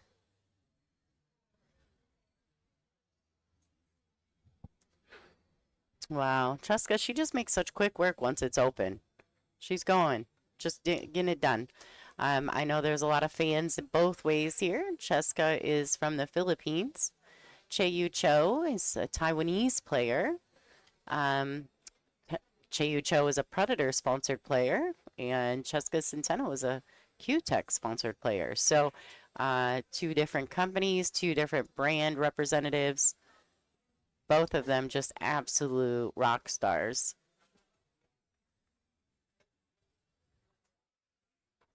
Our next WPBA event will be at Rax in West Hempstead, New York. Is that basically Long Island, right? Yes. Yeah. Great pool room. Holden Chin and his crew, they're fabulous. Love them. Yeah, this I've is known like him our since 3rd year, I think we're going there. we were in high school age. I've known him since very much the beginning. Did he fall asleep all the time Great back person. then, too? He was always a little bit kind of low key, but I don't know about falling asleep. I think he's pretty worn out at this point. He's been working very hard a long time. Well, he has some fabulous food at his place. Yes. He's Okay. a food connoisseur. Oh, He's a foodie for sure. All right. So, good look at the 1.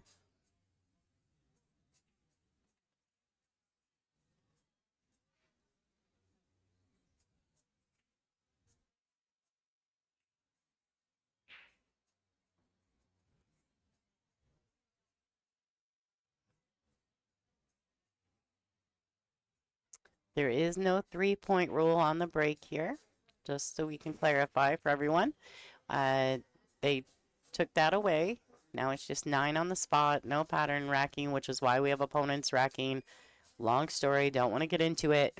It was agreed upon by the players. And yeah, we used the template rack, so just do a soft break.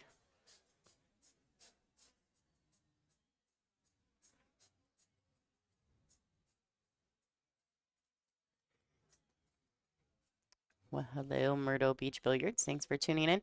So, the WPBA, this is our 50th season, producing events for the top women professional players in the world.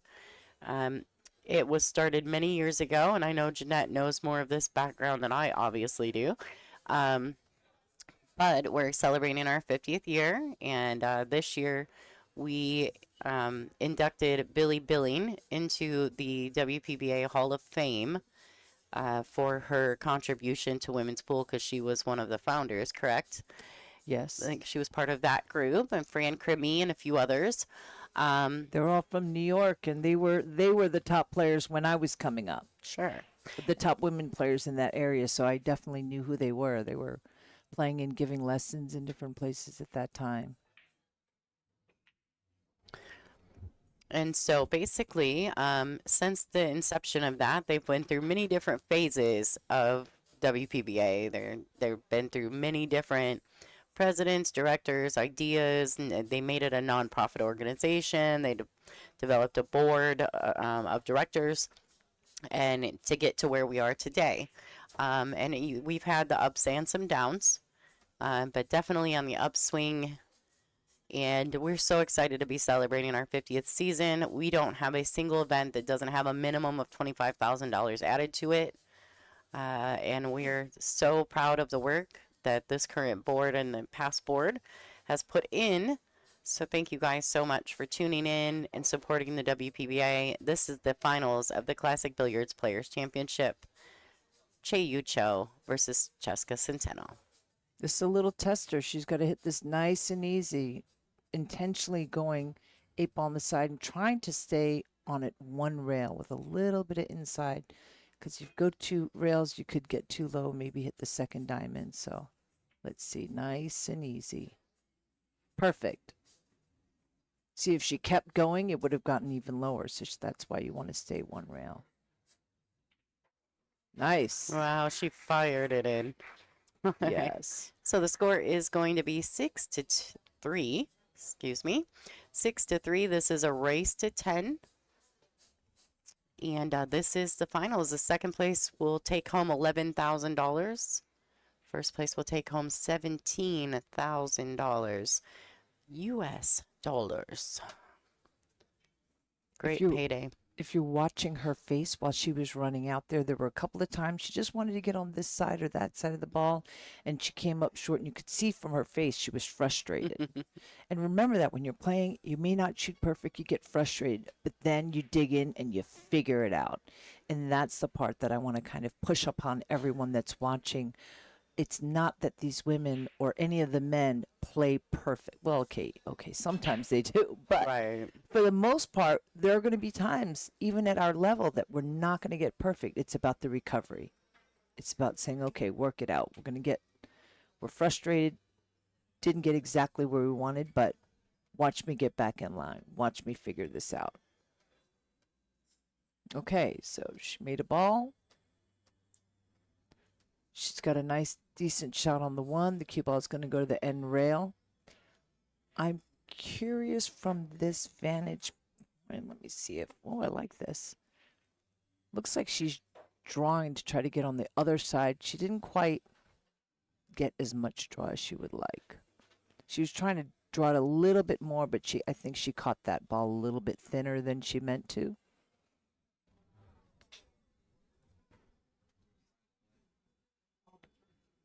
See, I don't like that. I don't like that she got down and then changed her adjustment. Like while she's down. If you're going to change, get back up, walk around, look at it, get precise about what you want. Don't just change your mind when you're already down on the shot. This is a little bit of a finesse shot that she can do. If she banks the 2-ball back kind of in the, I don't even think she should try to bank the 2-ball towards the 4-7. I think she should just literally just get away from the 2-ball and just let the cue ball drop behind the 6-ball. I think that's good enough compared to where she's at.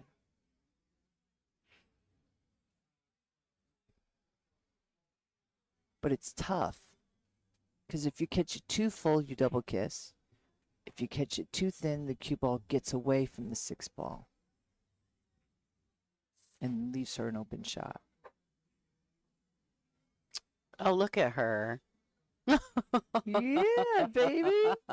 How She was fun is playing that double kiss. She absolutely was. How much fun was that? I like shot? that. I wasn't really thinking about that. You can see Rita's just really enjoying being in this moment. Mm. And her play is showing that. Chezka may be going after it herself. Look at these two putting on a little exhibition in the middle of I mean, there's only a $6,000 difference. All right, let's see. I'm not sure that she can follow and hit that end rail in case there might be a scratch, but where that 8-ball is laying, it'd be nice if she could punch and come across and let the cue ball hit anywhere between the 8 and that side pocket, but with enough speed to get out. My concern is that the harder she hits it, the longer it's going to stay on that tangent line, which goes right into the 8. She might choose to hit the ball real thin, bank the 2 to the end rail, let the cue ball go 3 rails, maybe even 4, down near the 9-ball somewhere. Oh no, she was able to make it and get underneath it. Well, that was the right shot. She just missed it. Wasn't that easy cueing it the way that she wants. She did overcut it just a little bit.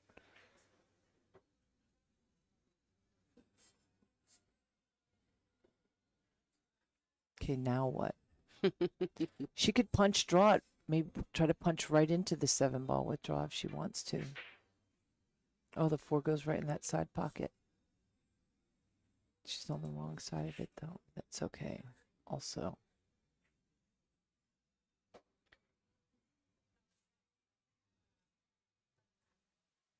Two rails back out to the middle of the table. And she did not need any English. Overhit it a bit.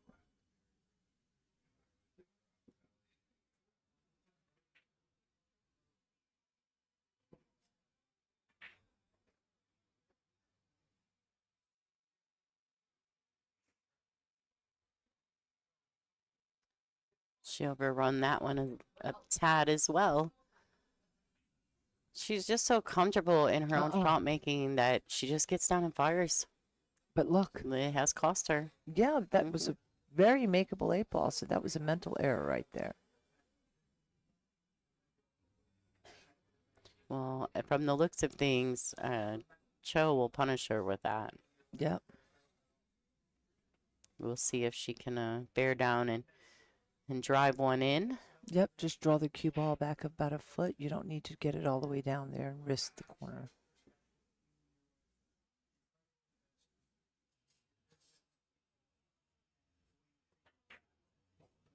Wow. Go. It's a beautifully. All right. Rita Chou 7-3 over Chezka Centeno. I know a lot of the fans are super happy that you're in the booth. There's a nice comment in the chat. Jeanette, it's best having you shoot in the finals. They're trying to figure out whose racket is. If the score is 7-10, whoever lost the lag is breaking right now. Yeah. They're like, whose racket? So when the score was even, the person who won the lag, it's their break. Yep, so they're breaking rack 11, so it should be whoever won the lag, and I think Rita won the lag. Okay. So Rita should be breaking. If Rita won the lag, then Rita should not be breaking. The person who won the lag when the score was even will be breaking whenever the score is even. The score is odd right breaking? now. Oh, no, the score is even. I was looking at 10-7, but it's 3-7. I saw that. The little tens? Yep. But it's See, a we're race to tricking den, Jeanette. everyone. We Yes. We put her in the booth and we're playing tricks on her. It's not tough to confuse me. It's all good. We got it figured out. We're not even playing. So, all right, ladies and gentlemen, Rita Cho to break. Thank you, PML 1205, for your beautiful comment. Oh, Angel, that's very nice. Oh, yeah, that's Angel. He's from New York. Yes, New York, baby. I'm from Brooklyn. I went to Bronx Science High School.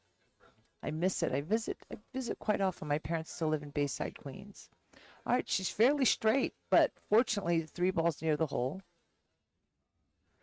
Again, it's very testy, so she's got to be careful trying not to rob the, normally we'd rob the pocket, you know, cut it a little bit, let it graze the side.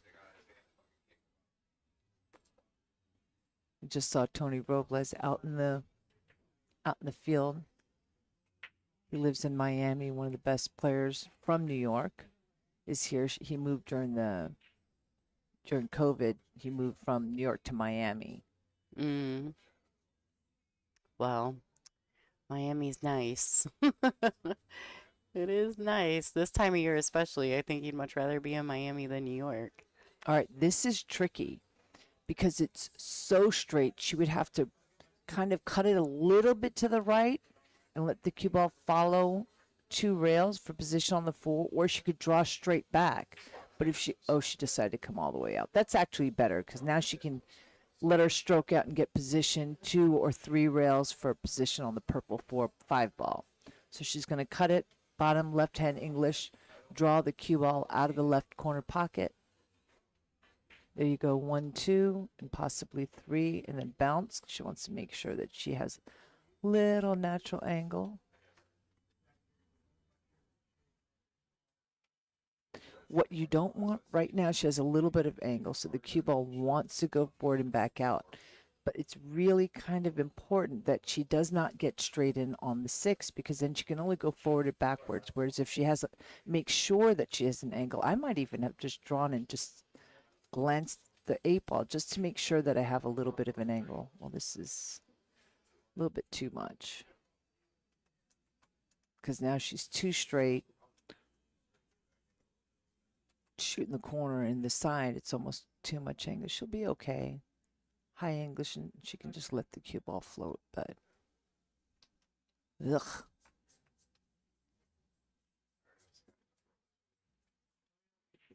It's tough with these tight diamonds to just want to fire a ball in the side pocket, but I think she's going to try to hold it. Yep. Perfect. Perfect speed, because now she can just float the 7 ball and let the cue ball just float over to the center of the table. For natural shape on the 8. Nice little cut on the 8. Little cut. Okay.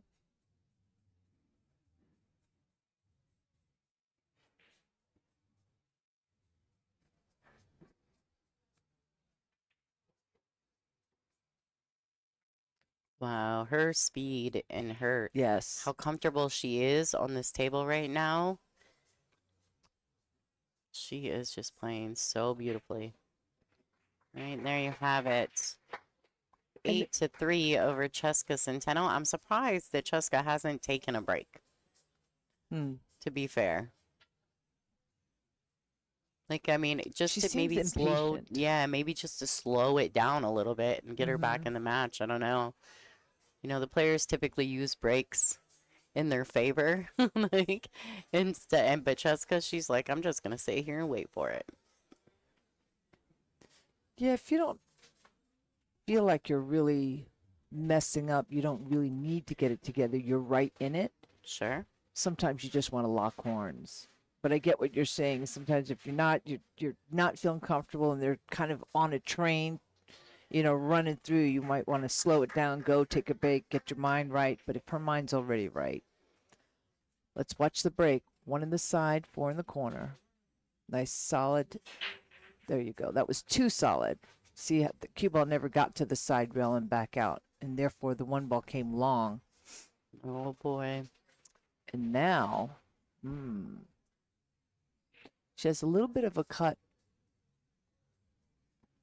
on the 1.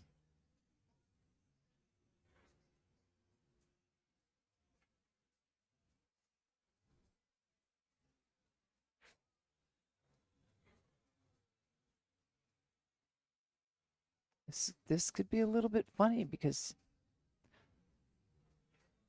it'd be nice if she could have gotten the cue ball to follow to the 7, but I don't think. She's trying to avoid the 6 ball, bring the cue ball one rail, but get the cue ball to land between the 6 and the 7. That was a great What a shot. beautiful- Draw, but a little bit of inside so that it just kind of floats down instead of coming across. That way she doesn't even have to mess with it. But that's one of these things you've got to have like confidence to have that kind of in-between stroke. So nice, that shot right there, ladies and gentlemen. You guys have no idea how difficult that shot can be. But there's so many subtle little things that I'm seeing in Chou that's very impressive. For example, that in the last rack when she was straight on the 8 and she had to draw her cue ball back. A lot of people typically whenever they draw maximum bottom and they use speed control to come back, and because of it they end up drawing way too much, where she will only hit the amount, she'll only put a Q-tip below the center's point to exactly how much she wants to draw back versus always maximum draw and controlling with speed. I don't know if I'm making myself clear, but No, it totally makes has perfect sense. there's some people. I remember there was a guy named Larry York out of Indianapolis, and he said, Jeanette, never thought I'd ever get beat by a girl. He was the best player in Indianapolis next to George Breedlove at the time, and he said, I can outcut you, I can outspin you, I can do. The problem is you can do everything in between. Like if you want to really stroke it and come this way, he had this big power, but he couldn't get just all the little incremented finesse, little funny things. If it wasn't complete draw, complete stun, where it was just like a medium speed and just a little bit, a tip and a half below center instead of 2 tips below center, things like that.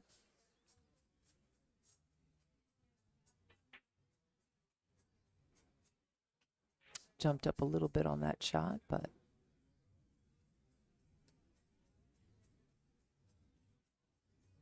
she does look very focused.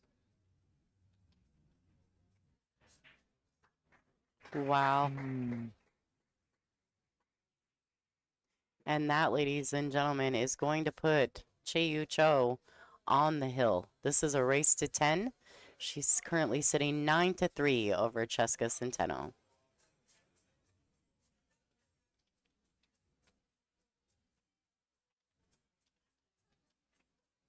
Brett is here from Q-Tech supporting Chezka as their sole female player representative.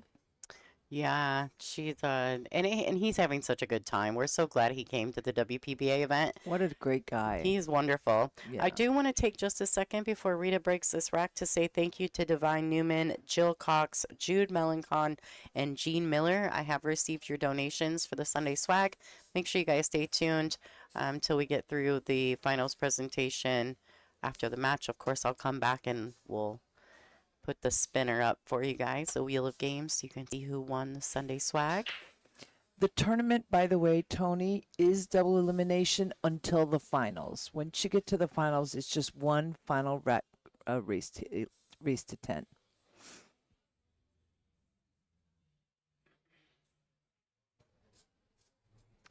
All right, so she does pocket the 1.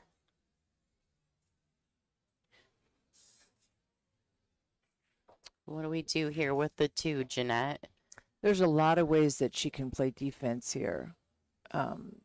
She can actually pot a little bit of draw, maybe, depending. Again, it's a lot easier when you're down below, but if she could bank the 2 ball, 1 rail, get down to the other end, and get enough draw by not hitting too low and float below the 4 ball. The other idea is to just bank it down to end roll and let the cue ball run into the 4 ball. But if you make it, you're in trouble. There, that was beautiful. So she took care to make sure, because she knew the cue ball was caroming right into that ball, but she made sure. Now she's going to masse the ball, but it's got to be hard enough for something to happen. This could be the demise of Chezka Centeno in this event. Bottom left hand English. Excuse me. You're okay. I was just gonna say if Rita can get from the 2 to the 3, this could be a curtain call. This is a great place for her to be. She's going to go low left hand English. It's not, you're not powering into it. You're actually trying to get the cue ball to draw just a little bit before it actually hits that rail next to the 2. Little left English. The cue ball can come down between the first. Oh, she decided to stay above it, not even chance drawing it down. And that's good because now all she's got to do is get out to the middle of the table. And actually, the way that she's looking at it, the way that she's played, the cue ball is naturally going into the 4-2 rails. Whereas if she drew it back down, which is just the initial first, this is why why they're there and I'm sitting over here. I haven't been playing much, but she was looking ahead because if she did draw it down there, she wouldn't have natural shape on the 5, but on the 4.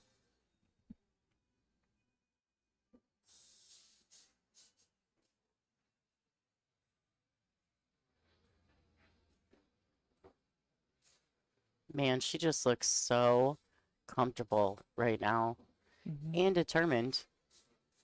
It's very impressive. She's always impressed me though, Rita has. Like every time I see her. Now she may not start out great, but boy, by the time she gets to the business end of the tournament, she just is so impressive. She's a little bit weak. Yeah, a little light on that, huh? Yep, the good thing is where it's laying, she can just go 2 rails across. Short of this side pocket in front of her and then back below the side pocket where she's standing. Kind of around where the chalk is. But she doesn't even have to hit the second rail as long as she has center with just a little bit of English, not much.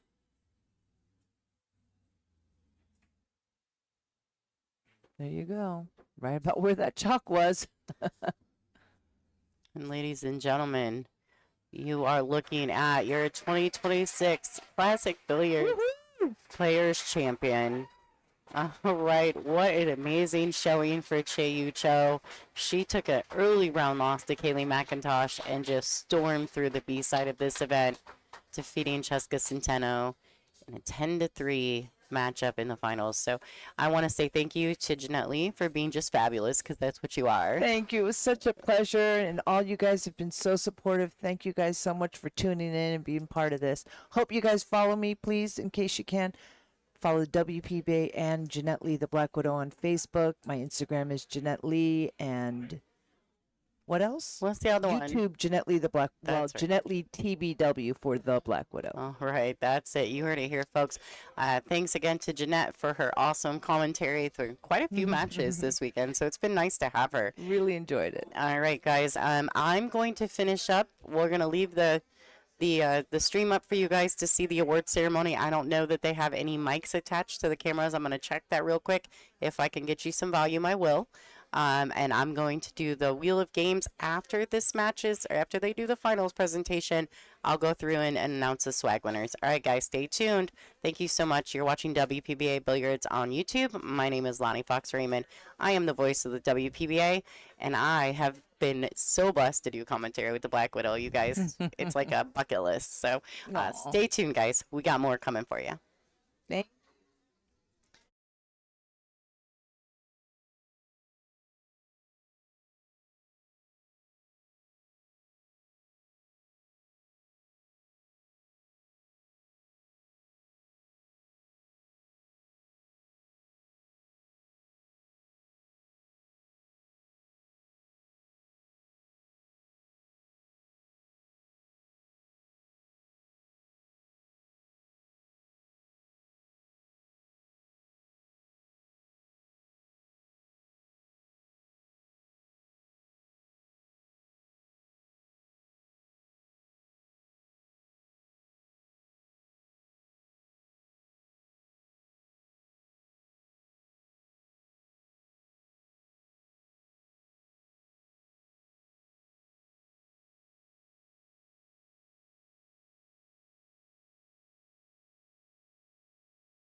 All right, so Dean Raisler was talking to Chezka and asking her what she felt about being here at Classic Billiards. And she said Dave and Leah are nice, the tables are nice, the people are nice. So she had a very good time. That young lady sitting in the blue chair is Dave and Leah's daughter. And she yells classic. I wish we had a microphone in the arena, but we do not. Frank did try to set one up, but it wasn't working, so I'm not exactly sure what that's all about. I apologize, guys. You know I'm always trying to bring y'all the best I can. I didn't have this. Some of the stuff is not my equipment, so I apologize. But we have tried. I don't know what's the deal is with the cameras. So, but you guys are more than welcome to watch what's happening. Rita Cho is your champion here at the WPBA Players Championship Classic Billiards in Lauderhill, Florida. $50,000 added. They received $17,000 to Rita, $11,000 to Chezka. Both of them with a solid payday. Chezka did win the A side, but when you get to the finals, it's a straight race to 10. So, just so talented, so much talent in the room for this event. 64 of pretty much the best women players on earth, minus maybe one or two. There's only a few missing. So exciting, such a fabulous event. Thank you to Dave and Leah Bartosiak for being just the most wonderful host. Thanks to Dean Raisler, Frank Mieletti, Brittany Bryant, Bob Raymond, Michelle Griffin. So many people. The board of directors obviously have been fabulous. I'm sad about not being able to bring you guys the volume, but this is not my setup. I just kind of plugged in with my computer, so I don't have control over that. I am going to do the drawing. I want to say thank you to so many people, but Brett Schultz, he did donate last minute, so I made sure to get that in, as well as Gene Miller and Jude Mellencon. You guys, I'll be right back, so just, kind of watch what's happening in the room, and I'll be back to do the drawing shortly.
All right, are we ready? Should we do the drawing, ladies and gentlemen? It is time. It's the end of the show, the end of the road. What a fabulous week this has been. All right, real quick. So it looks like I like to shuffle, so give me just a second because I'm going to split my screen so that I can see the shuffling. All right, so you guys can see all that at home, right? You guys can see all the different entries. There's 56 entries.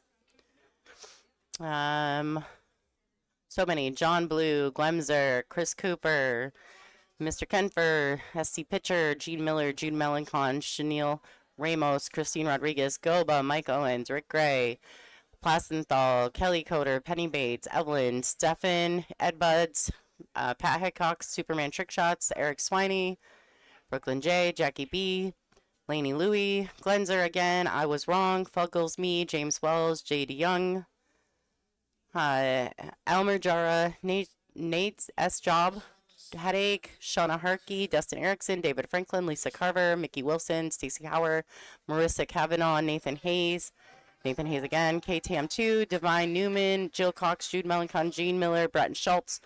So those are all the people that we put in there. All right, I'm going to shuffle a couple times because I like to shuffle. We'll just shuffle her around a couple times. All right, it'll change up on the screen. And I'm going to roll 2 names. Just so you guys know, 2 names. 2 names. Let me find my mouse. I've lost my mouse, ladies and gentlemen. All right, let's see. Here we go. We're going to spin. We're going to take 2 winners. 2 winners. Ladies and gentlemen, 2. That's right. First one, Christine Rodriguez. Lisa Carver, you were so close. Christine Rodriguez, you are winning the t-shirt, the Classic Billiards signed autograph t-shirt. That's yours, and I'll also send you a WPBA Q Rest made by J. David. Christina's Latava super fan. All right, congratulations. We're going to remove you, and we're going to roll through again. One more spin. Let's go. This is for the Pro Cup ball sets donated by Realtor Extraordinaire Michelle Griffin. Nathan Hayes, you have won the ball set. All right, this is fabulous. Congratulations. When I get home, I'll work on getting that stuff shipped out to you. Christine Rodriguez, what we needed to do is take a screenshot of your handle and your YouTube handle and email it to WPBA office. That will get that sent to us. Nathan Hayes, you as well. I need you to take a screenshot of your YouTube handle and email the WPBA office with your address. And as soon as I get back to Michigan and get the things around, I will ship these items out to you all. Thank you guys so much. I know I say this a lot, and I love you all because you guys are my people, but I really appreciate all your support here of the WPBA and, of course, everything that I try to do for the tour and for you guys. I'm so grateful. Once again, my name is Lonnie Fox Raymond. I am the voice of the WPBA.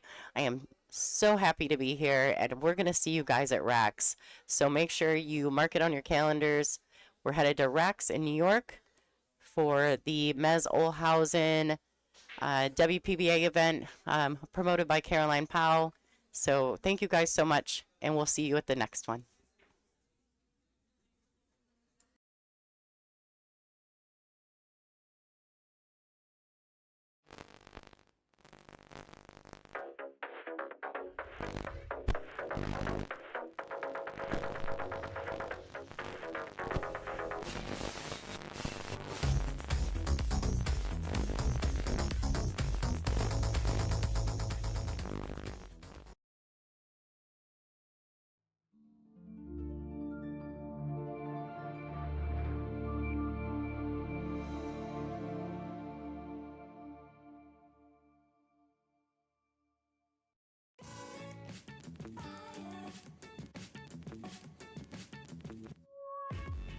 I love WPBA because it's like a big family and we feel so warm. The sisterhood amongst the women. One of the greatest gifts I've ever gotten out of pool were the friendships that I've built from them. What I like most about the WPBA is their continued support for women's pool. I love the camaraderie and the competitiveness of the WPBA players. WPBA gives us a chance, a stage to compete and show our passion. The WPBA always supports us in that every tournament we go to, they will always take care of us. What I love about the WPBA are all the fierce competitors out there. The competitiveness. I love the equipment at the WPBA. I like the most about WPBA that they keep continuing to support women's sport throughout so many years. What I love about the WPBA are the fans. What I love most about the WPBA is that we're all kind of like one big family. I love that the WPBA brings great competition from around the world. The WPBA has been a huge part of the growth of women's pool, and I love them for that.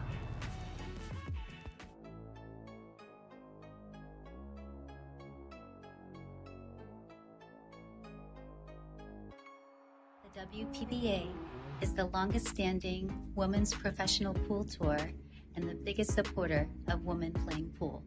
An incredible community of strong women and people who are putting a lot of time and effort in growing women's pool. It gives women something to strive for, a reason to improve their game and to try their hardest to become a better player. I get to play with the best players in the world, and not only that, but I get to call them my friends. Every time I get to come to an event, I feel at home with all of the girls. Meeting and competing against fierce women. The camaraderie amongst the players. The fierce and high-level competition with a beautiful group of ladies. We have always stuck together, and most of all, because of our competitive spirit with each other and our long-lasting friendships. The organization always listens to what the players have to say, and they're always trying to improve the tour for us.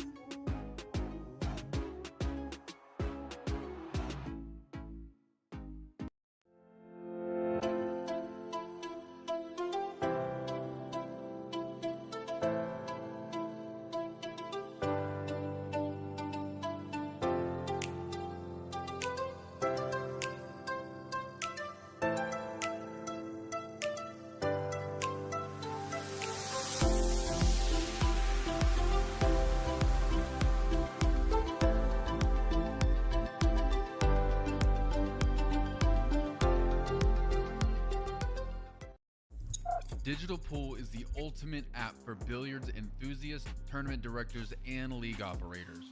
Digital Pool enables world-class billiards events by using innovative technology to enhance and streamline the experience at every angle. Experience features like live scoring, text notifications, table assignments, real-time match updates, automatic reporting the Fargo rating, player stats and profiles, live streaming overlays, online player registration, and digital payment tracking. Enjoy all this and more by signing up for your free account at digitalpool.com.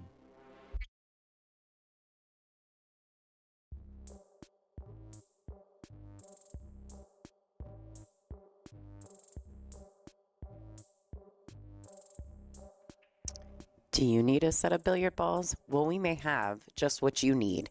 Aramith billiard balls are the benchmark used in tournaments worldwide, whether it be billiards, snooker, carom, or other disciplines. In order to be the best, you need to shoot with the best. Aramith billiard balls do make the difference. We currently have them on sale, previously used by the ladies of the WPBA. $390 shipped inside the continental USA. To purchase them, go to WPBA.com.